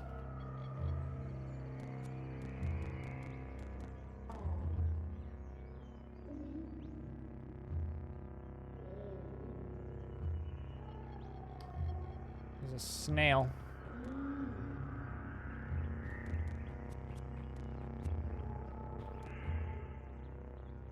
Oh, is there a reason? I got bored of doing the same quests every time? Literally, like, that's why I stopped starting in Joppa, as I got bored.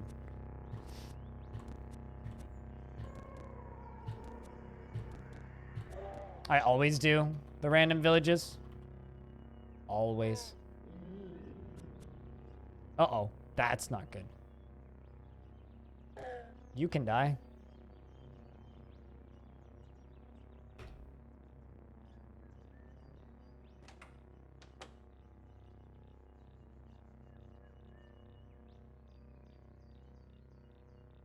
We're in those ruins.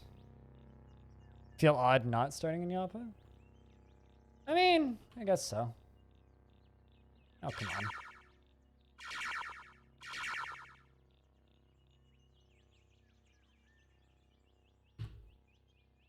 Come on. Can't I... How come, like...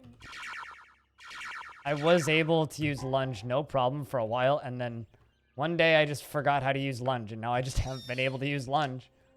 Very odd to me.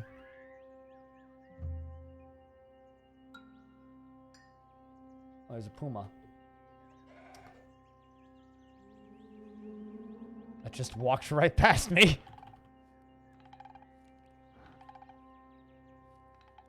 That game is wonderful, isn't it? It's such a nice little story.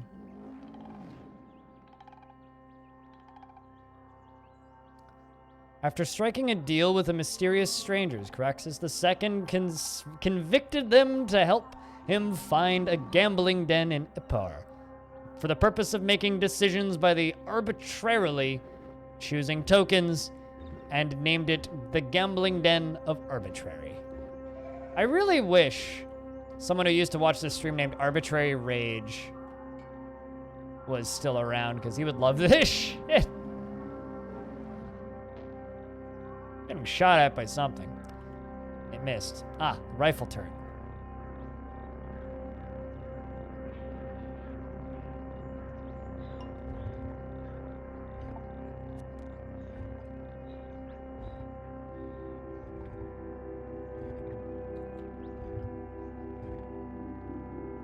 Let's hit this cat and knock it down. Kill it. Yeah, seriously, how the heck do I find this enclave? Because I found it before on sheer luck, but...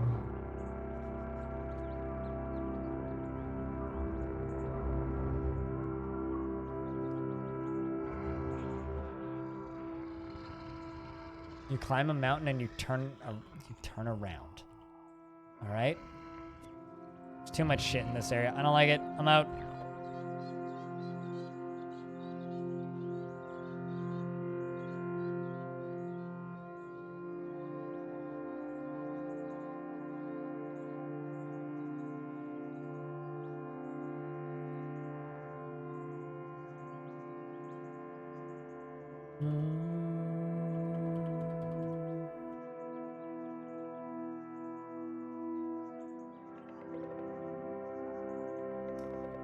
There's flowers and robots. Whoa! Fire snout. Right. Almighty. Fuck that noise. Please don't shoot me. Kind of out of my element here. I know that there's still that sightless way bloke right there, but...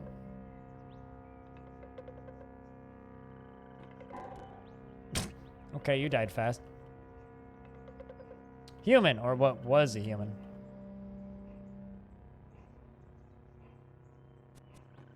What's with all these guys?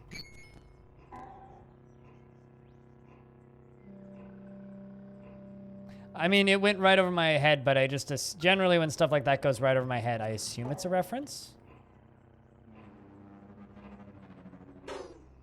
Oh, come on.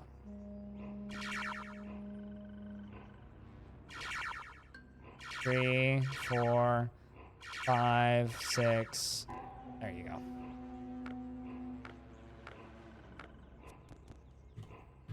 Knocked you prone. Kitty get kicked. Graffitied wall. Pieces of rumor only determine when it dies. Ooh. Lead slugs and vine weavers. I love exploring the ruins. Oh, come on. 1, 2, 3. Okay, never mind. It's gonna shield slam it in 10 turns, but turns out I don't need to. Huh. Plus 400 reputation with baboons.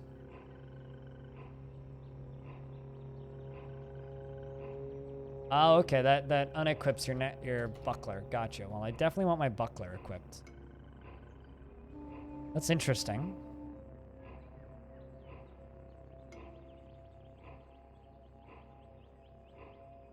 Still can't believe I got down to 1 HP and I'm not dead. Oh, hey, more strange tubes. I've discovered metal folding chair. Sweet.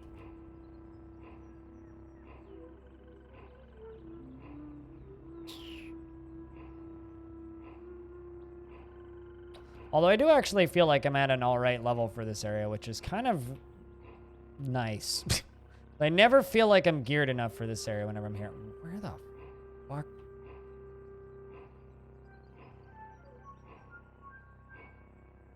In my inventory. There it is. Equip that.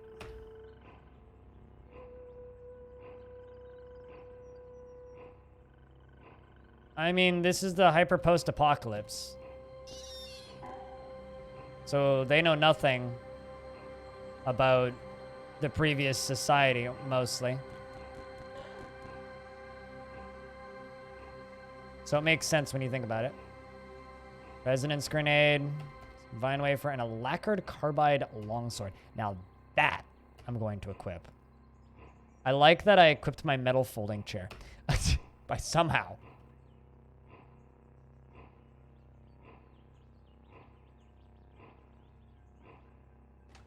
Slender ring mail. Is that better armor than I currently have on?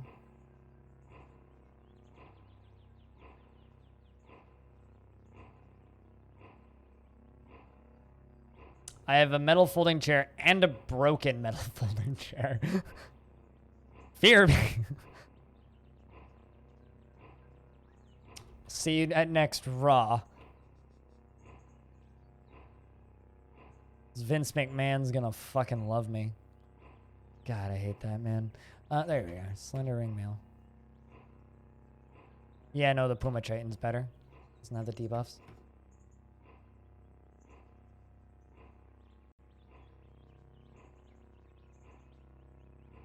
Love how there's just grenades kinda everywhere. Also, this is a book of songs that I really like. I like to think that every video game character is kind of a wrestler. I don't even watch nor do I enjoy wrestling. I just think some of the memes that come out of it are funny.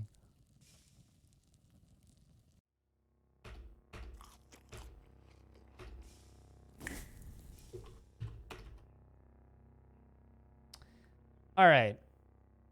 Let's run up to the silt, because I haven't found this freaking thing yet.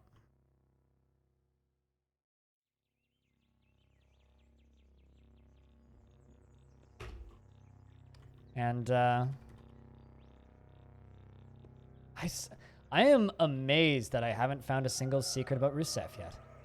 Maybe the longest I've ever gone without finding a secret to Rusev.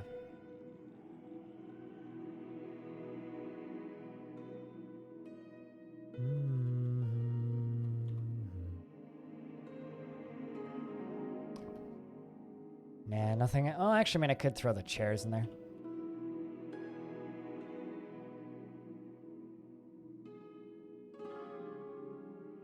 Folding metal chair. There we go.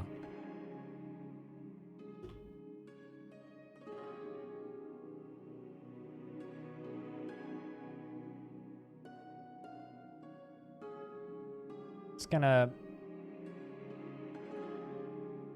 keep most of this stuff. All right, let's go see what we can sell.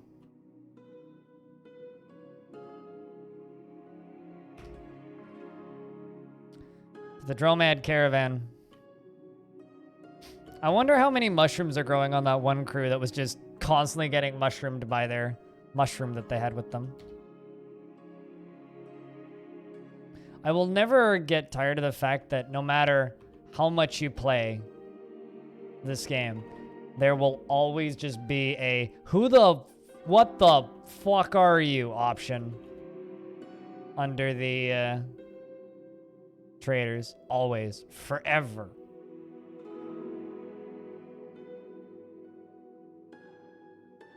Curious about how much money I have if I trade everything.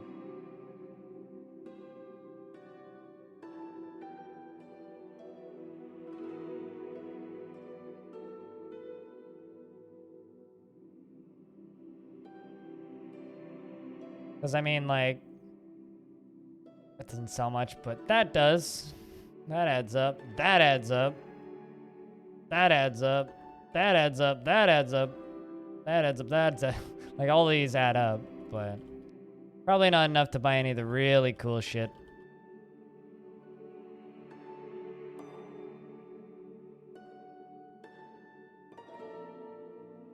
I don't know which NPC that is because I'm terrible at remembering names.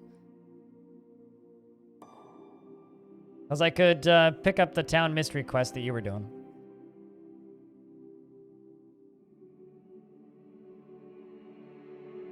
I just kind of want to get rid of my crud. Well, not crud, but random loot and shit. Not all the flashbangs, though. Keeping those.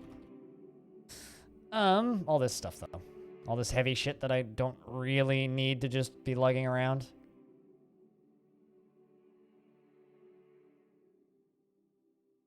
I know where to get it. I might grab it and then chillax, you know? Like, just call it. Because I have been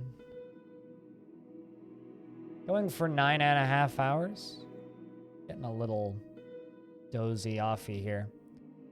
Maybe switch games to something else for a little bit or just call it a day. Might just call it a day. Get rid of those. I mean, thanks for watching, you know? Personally, I think there aren't enough people who stream this, but I feel the same way about dysfunctional AI master unit. Excuse me? Okay.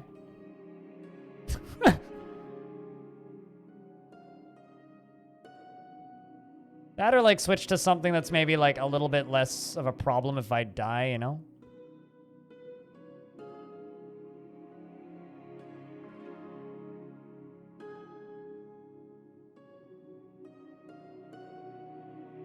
I don't even know what those... Coronet? Not even familiar with what that is. By 178 bullets. Silver nugget, 2 copper nuggets. 2 water skins. It's a lot of water. I don't have enough water areas to contain that amount. Let's buy those 2. Actually, you know what? Let's just buy some weird artifacts. What do we get? I don't know what a small cube is, so let's buy a small cube. Silly me, I can't afford those.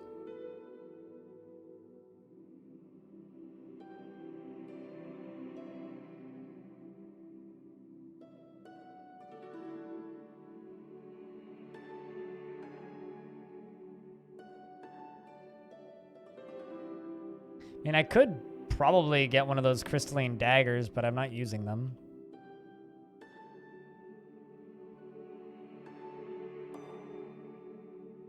Caves, welcome back, Arch.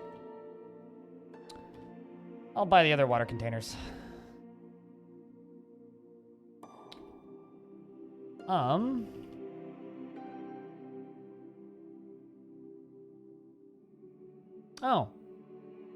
Understand the HE missile. Excuse me? Is that for a rocket launcher? High capacity chem cell. Neat. That's what I thought, yeah. Need to go sell some grenades to the grenade guy. Where's the grenade guy?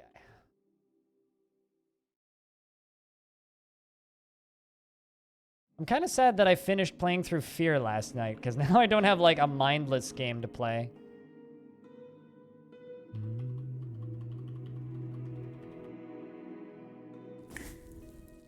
Eat dried void dumpling. Sounds delicious. Dried void dumpling. I can't... Yeah, it's so good, you can't avoid this dumpling. Stylish cloaks. Well, I'll be. Spicy foodstuffs. Getting impaled on spikes. So much blood. It's mostly me. I'm not gonna lie. Like, the AI certainly is, like, impaling itself on them sometimes, but it's mostly me. Like... No, I would rather, cut out my one good eye and replace it with, a peppercorn than, play Fear 2.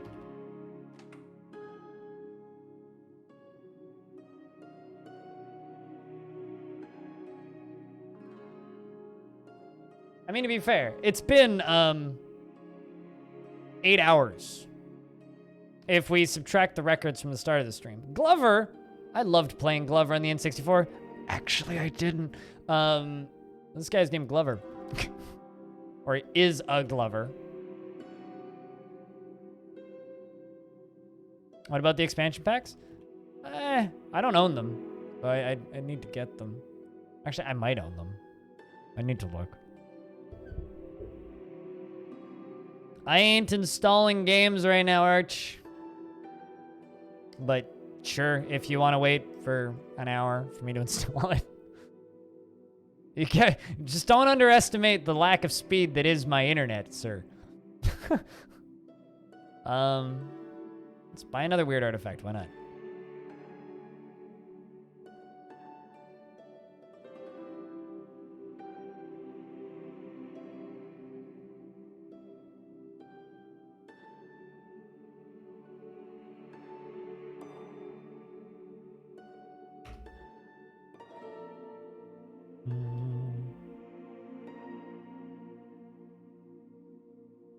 Nah, I'm good. I don't need to play through.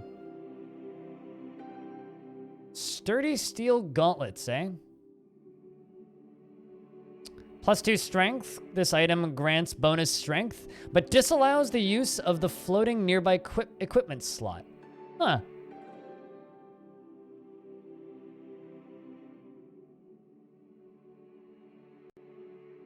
Interesting.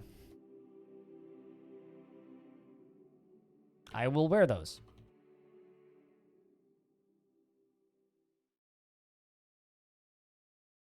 Sticky honey.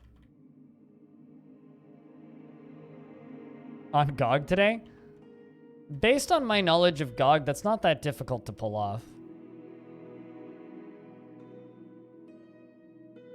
I know that this sounds like it's pointed towards my interest, but I really, really, really, really, really, really, really hope that one of those big gun YouTubers do that to Jupiter Hell. Yeah, so that lava weep was in the middle of a bunch of traders. I don't know what they were selling because they all died and it burned to death. We got a good laugh out of it when it happened. Ah, you I can trade with.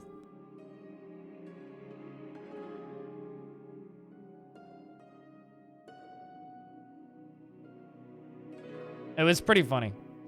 But, that being said, congrats on, being the second highest selling game on Good Old Games. How does it feel? Today must just be fucking wild for you guys.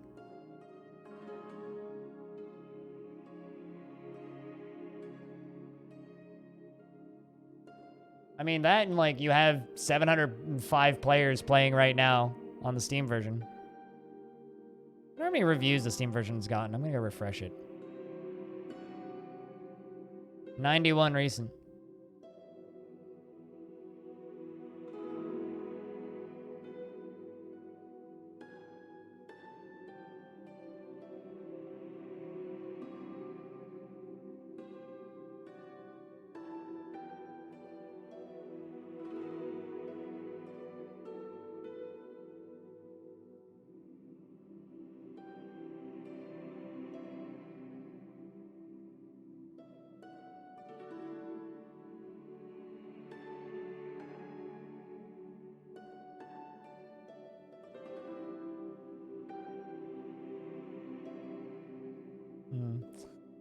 Just looking at Steam reviews. What game is this? This is Caves of Qud. It's an open world RPG roguelike that is absolutely phenomenal. Highly recommended.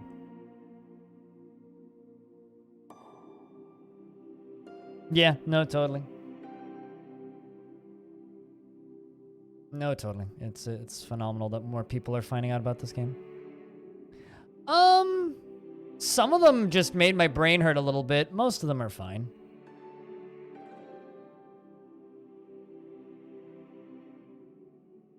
Ever wanted to eat your own limb? Yeah, you can eat your own limbs in this if you really want to. Not gonna say I recommend it, but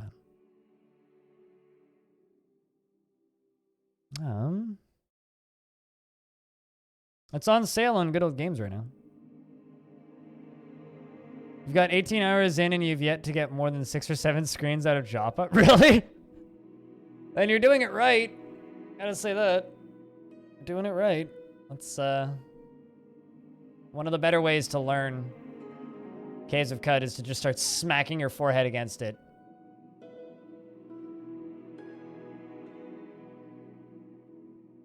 At least that's how I did it, and you know, honestly, I wouldn't have it any other way.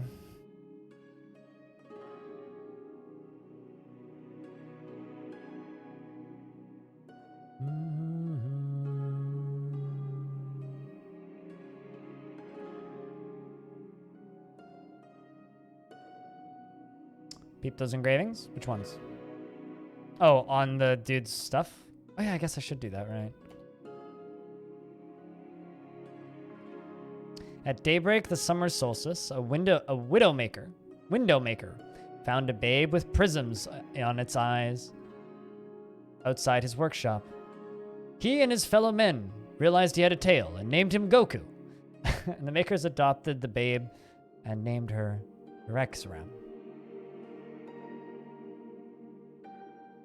I should Go smoke on a hookah and you'll get real happy. You'll see the particle effects just floating by. Wrote 2966 BR. Caraxus III pillaged all of the Channel of Monarchy. In Subalep, looting all of the jewels from the homes, and the mysterious strangers in the Battles became known as the Woe of Subalep. I'm literally like reading engravings on some dude's robes that he owns. I don't know how you engrave cloth, but I'm not gonna ask too many questions. In 99, oh, there we go. In 99 BR, Recef appointed Rebecca as administrator of the Channel of Monarchy of Subalip. She tendered alms for the sick in his name.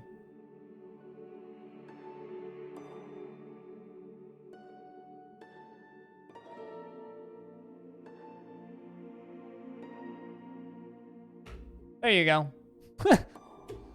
Give me XP for the secret that I just learned by reading it on the back of the cereal box and guy's shop behind you. Yeah, It's kind of what I feel like I'm doing there. Shoemaker.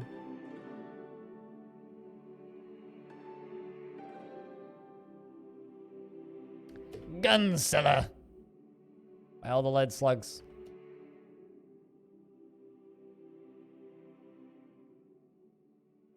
Yo, you're a gun seller. I'm going to sell you those missiles. And those shotgun shells that I'm literally never going to use. You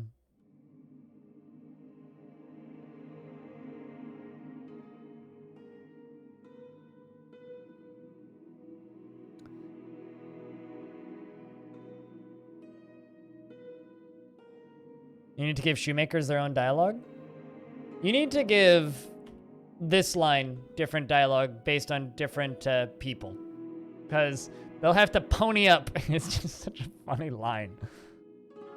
I have to pony up 16 grams of fresh water. It's like, maybe if like you're talking to a trader who's like, I don't know. I feel like the line should be different based on like the class level of the people that you're talking to. It's like if I'm talking to some like legendary warlord, it should be like, they should be more snootish or something, you know? To try and give the character more of a feel. It's like, maybe use the word barter in some situations or something like that.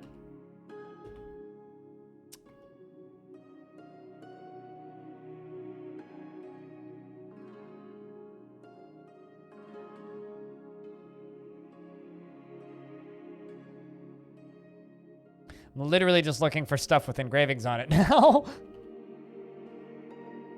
You have anything to trade over here? The preacher says, there is a center of the universe and they have beheld her in awe. Anything to trade?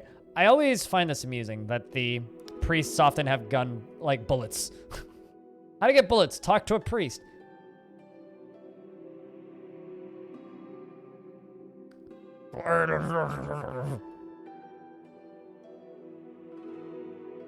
Give me your bullets. Thanks. Not really worth it, but.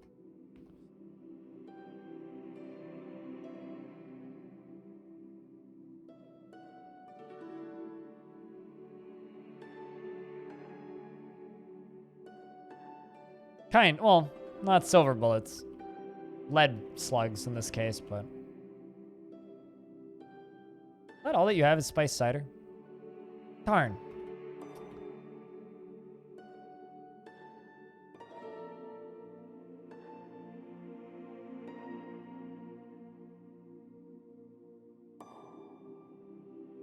Literally just walking around looking for lore. Literally just going around looking for lore. Grenadier. Are there any of these grenades that I really don't want?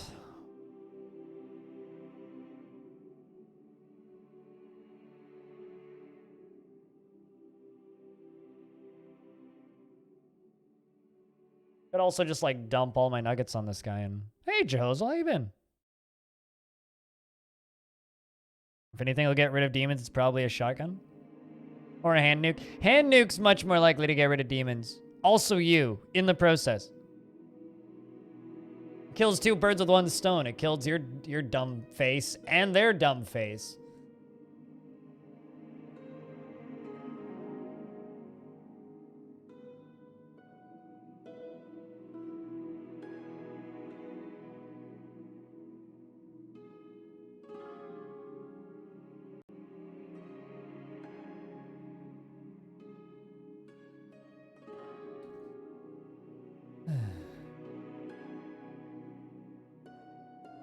No, no one said that, Flux. In fact, you're the first person ever to say that.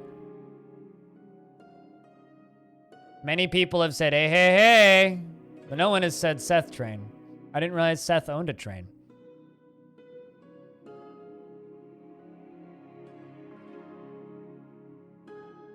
But yes, we know. A certain YouTuber made a certain video today that has made this game explode in popularity. See, I'd be less surprised if he owned a boat.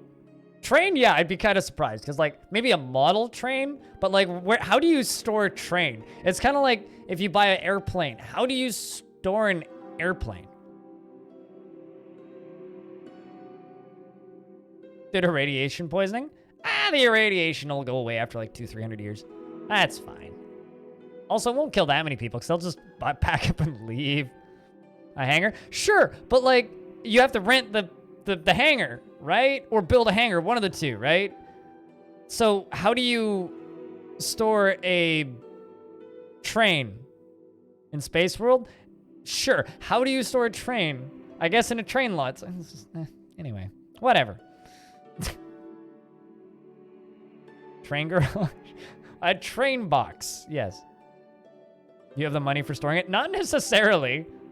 That is not true at all. Just because you have the money for the train or the plane doesn't mean you have the money to put it somewhere.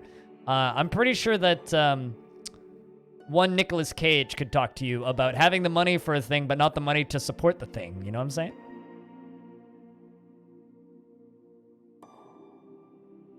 You truck the train into your garage? Yes. Also, how have you been, Jehozel? Bullshit aside. How have you been, sir?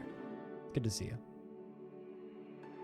Just a little bit, to the point where now he's one of my favorite actors ever.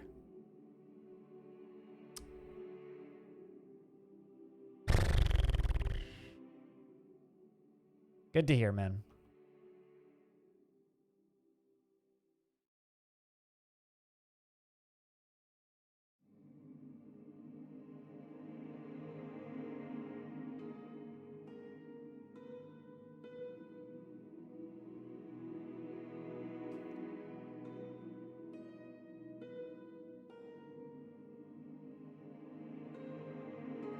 Yeah, Bellinaire was posting pictures of snow. He's like, it's winter now.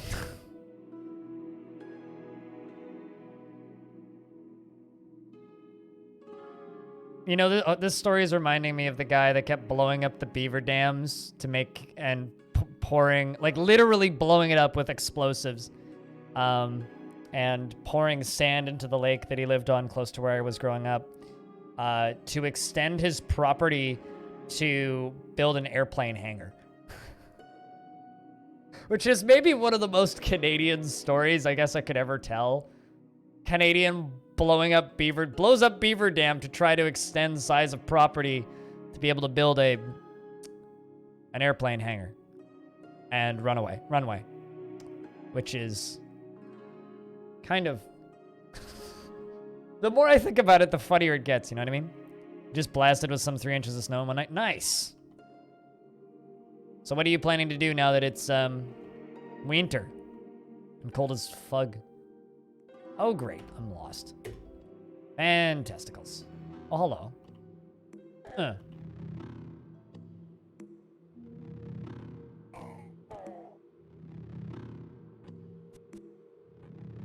Can't I just ask with you where I'm going? I don't want to just murder all of you.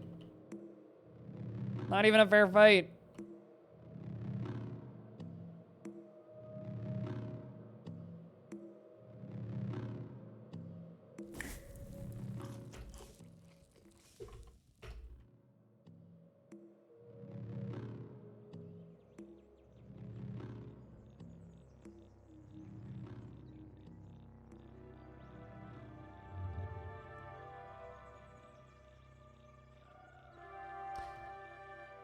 Ah, it's good to be home.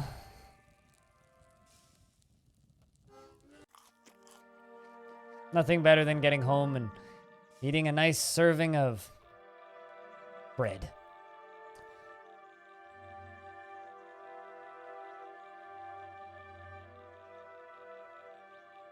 You're not very hype about winter, I guess? Yeah. You live in Finland and you're not hype about winter. Something is wrong here, sir. Something is wrong here.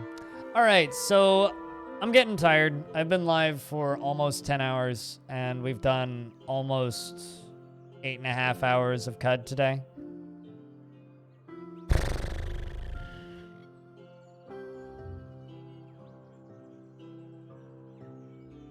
Dude, I need to go the fuck to sleep, man. Actually, I need to eat food. I'm hungry.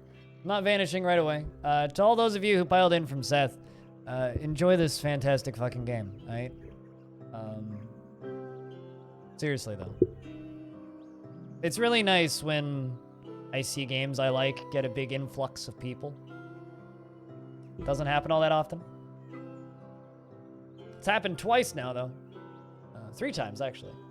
Mandalore reviewed Brigador. Seth reviewed Dwarf Fortress. Now this. But to those of you who came into this stream, if you like the sound of my voice and the bullshit that I do, I stream a lot of Dwarf Fortress. That's kind of my shtick. But I also like traditional roguelikes, so it'll be stuff like this, as well as other games I happen to be interested in. We just finished a playthrough of the first Fear last night, which will go up on the YouTube channel over the Halloween holiday. This is madness. It is madness, but it's also Sparta. Or something else. Yeet. I'll probably do more of this on Sunday, because Sunday is kind of my Caves of Cud day. Caves of Cud or Jupiter Hell, whatever I'm feeling. Monday is Jupiter Hell patch day. So it's gonna be a lot of roguelikes over the next weekend. Saturday, we'll be doing DF all day. So Saturday it'll be DF all day, and then in the evening I'll be doing some sponsored stuffs for Conqueror's Blades. If you want to play Conqueror's Blade with us, you can download that. There's a link in the description. Jupiter Hell is another fucking fantastic roguelike that you should check out. Also available on Steam, also in early access, also on Good Old Games.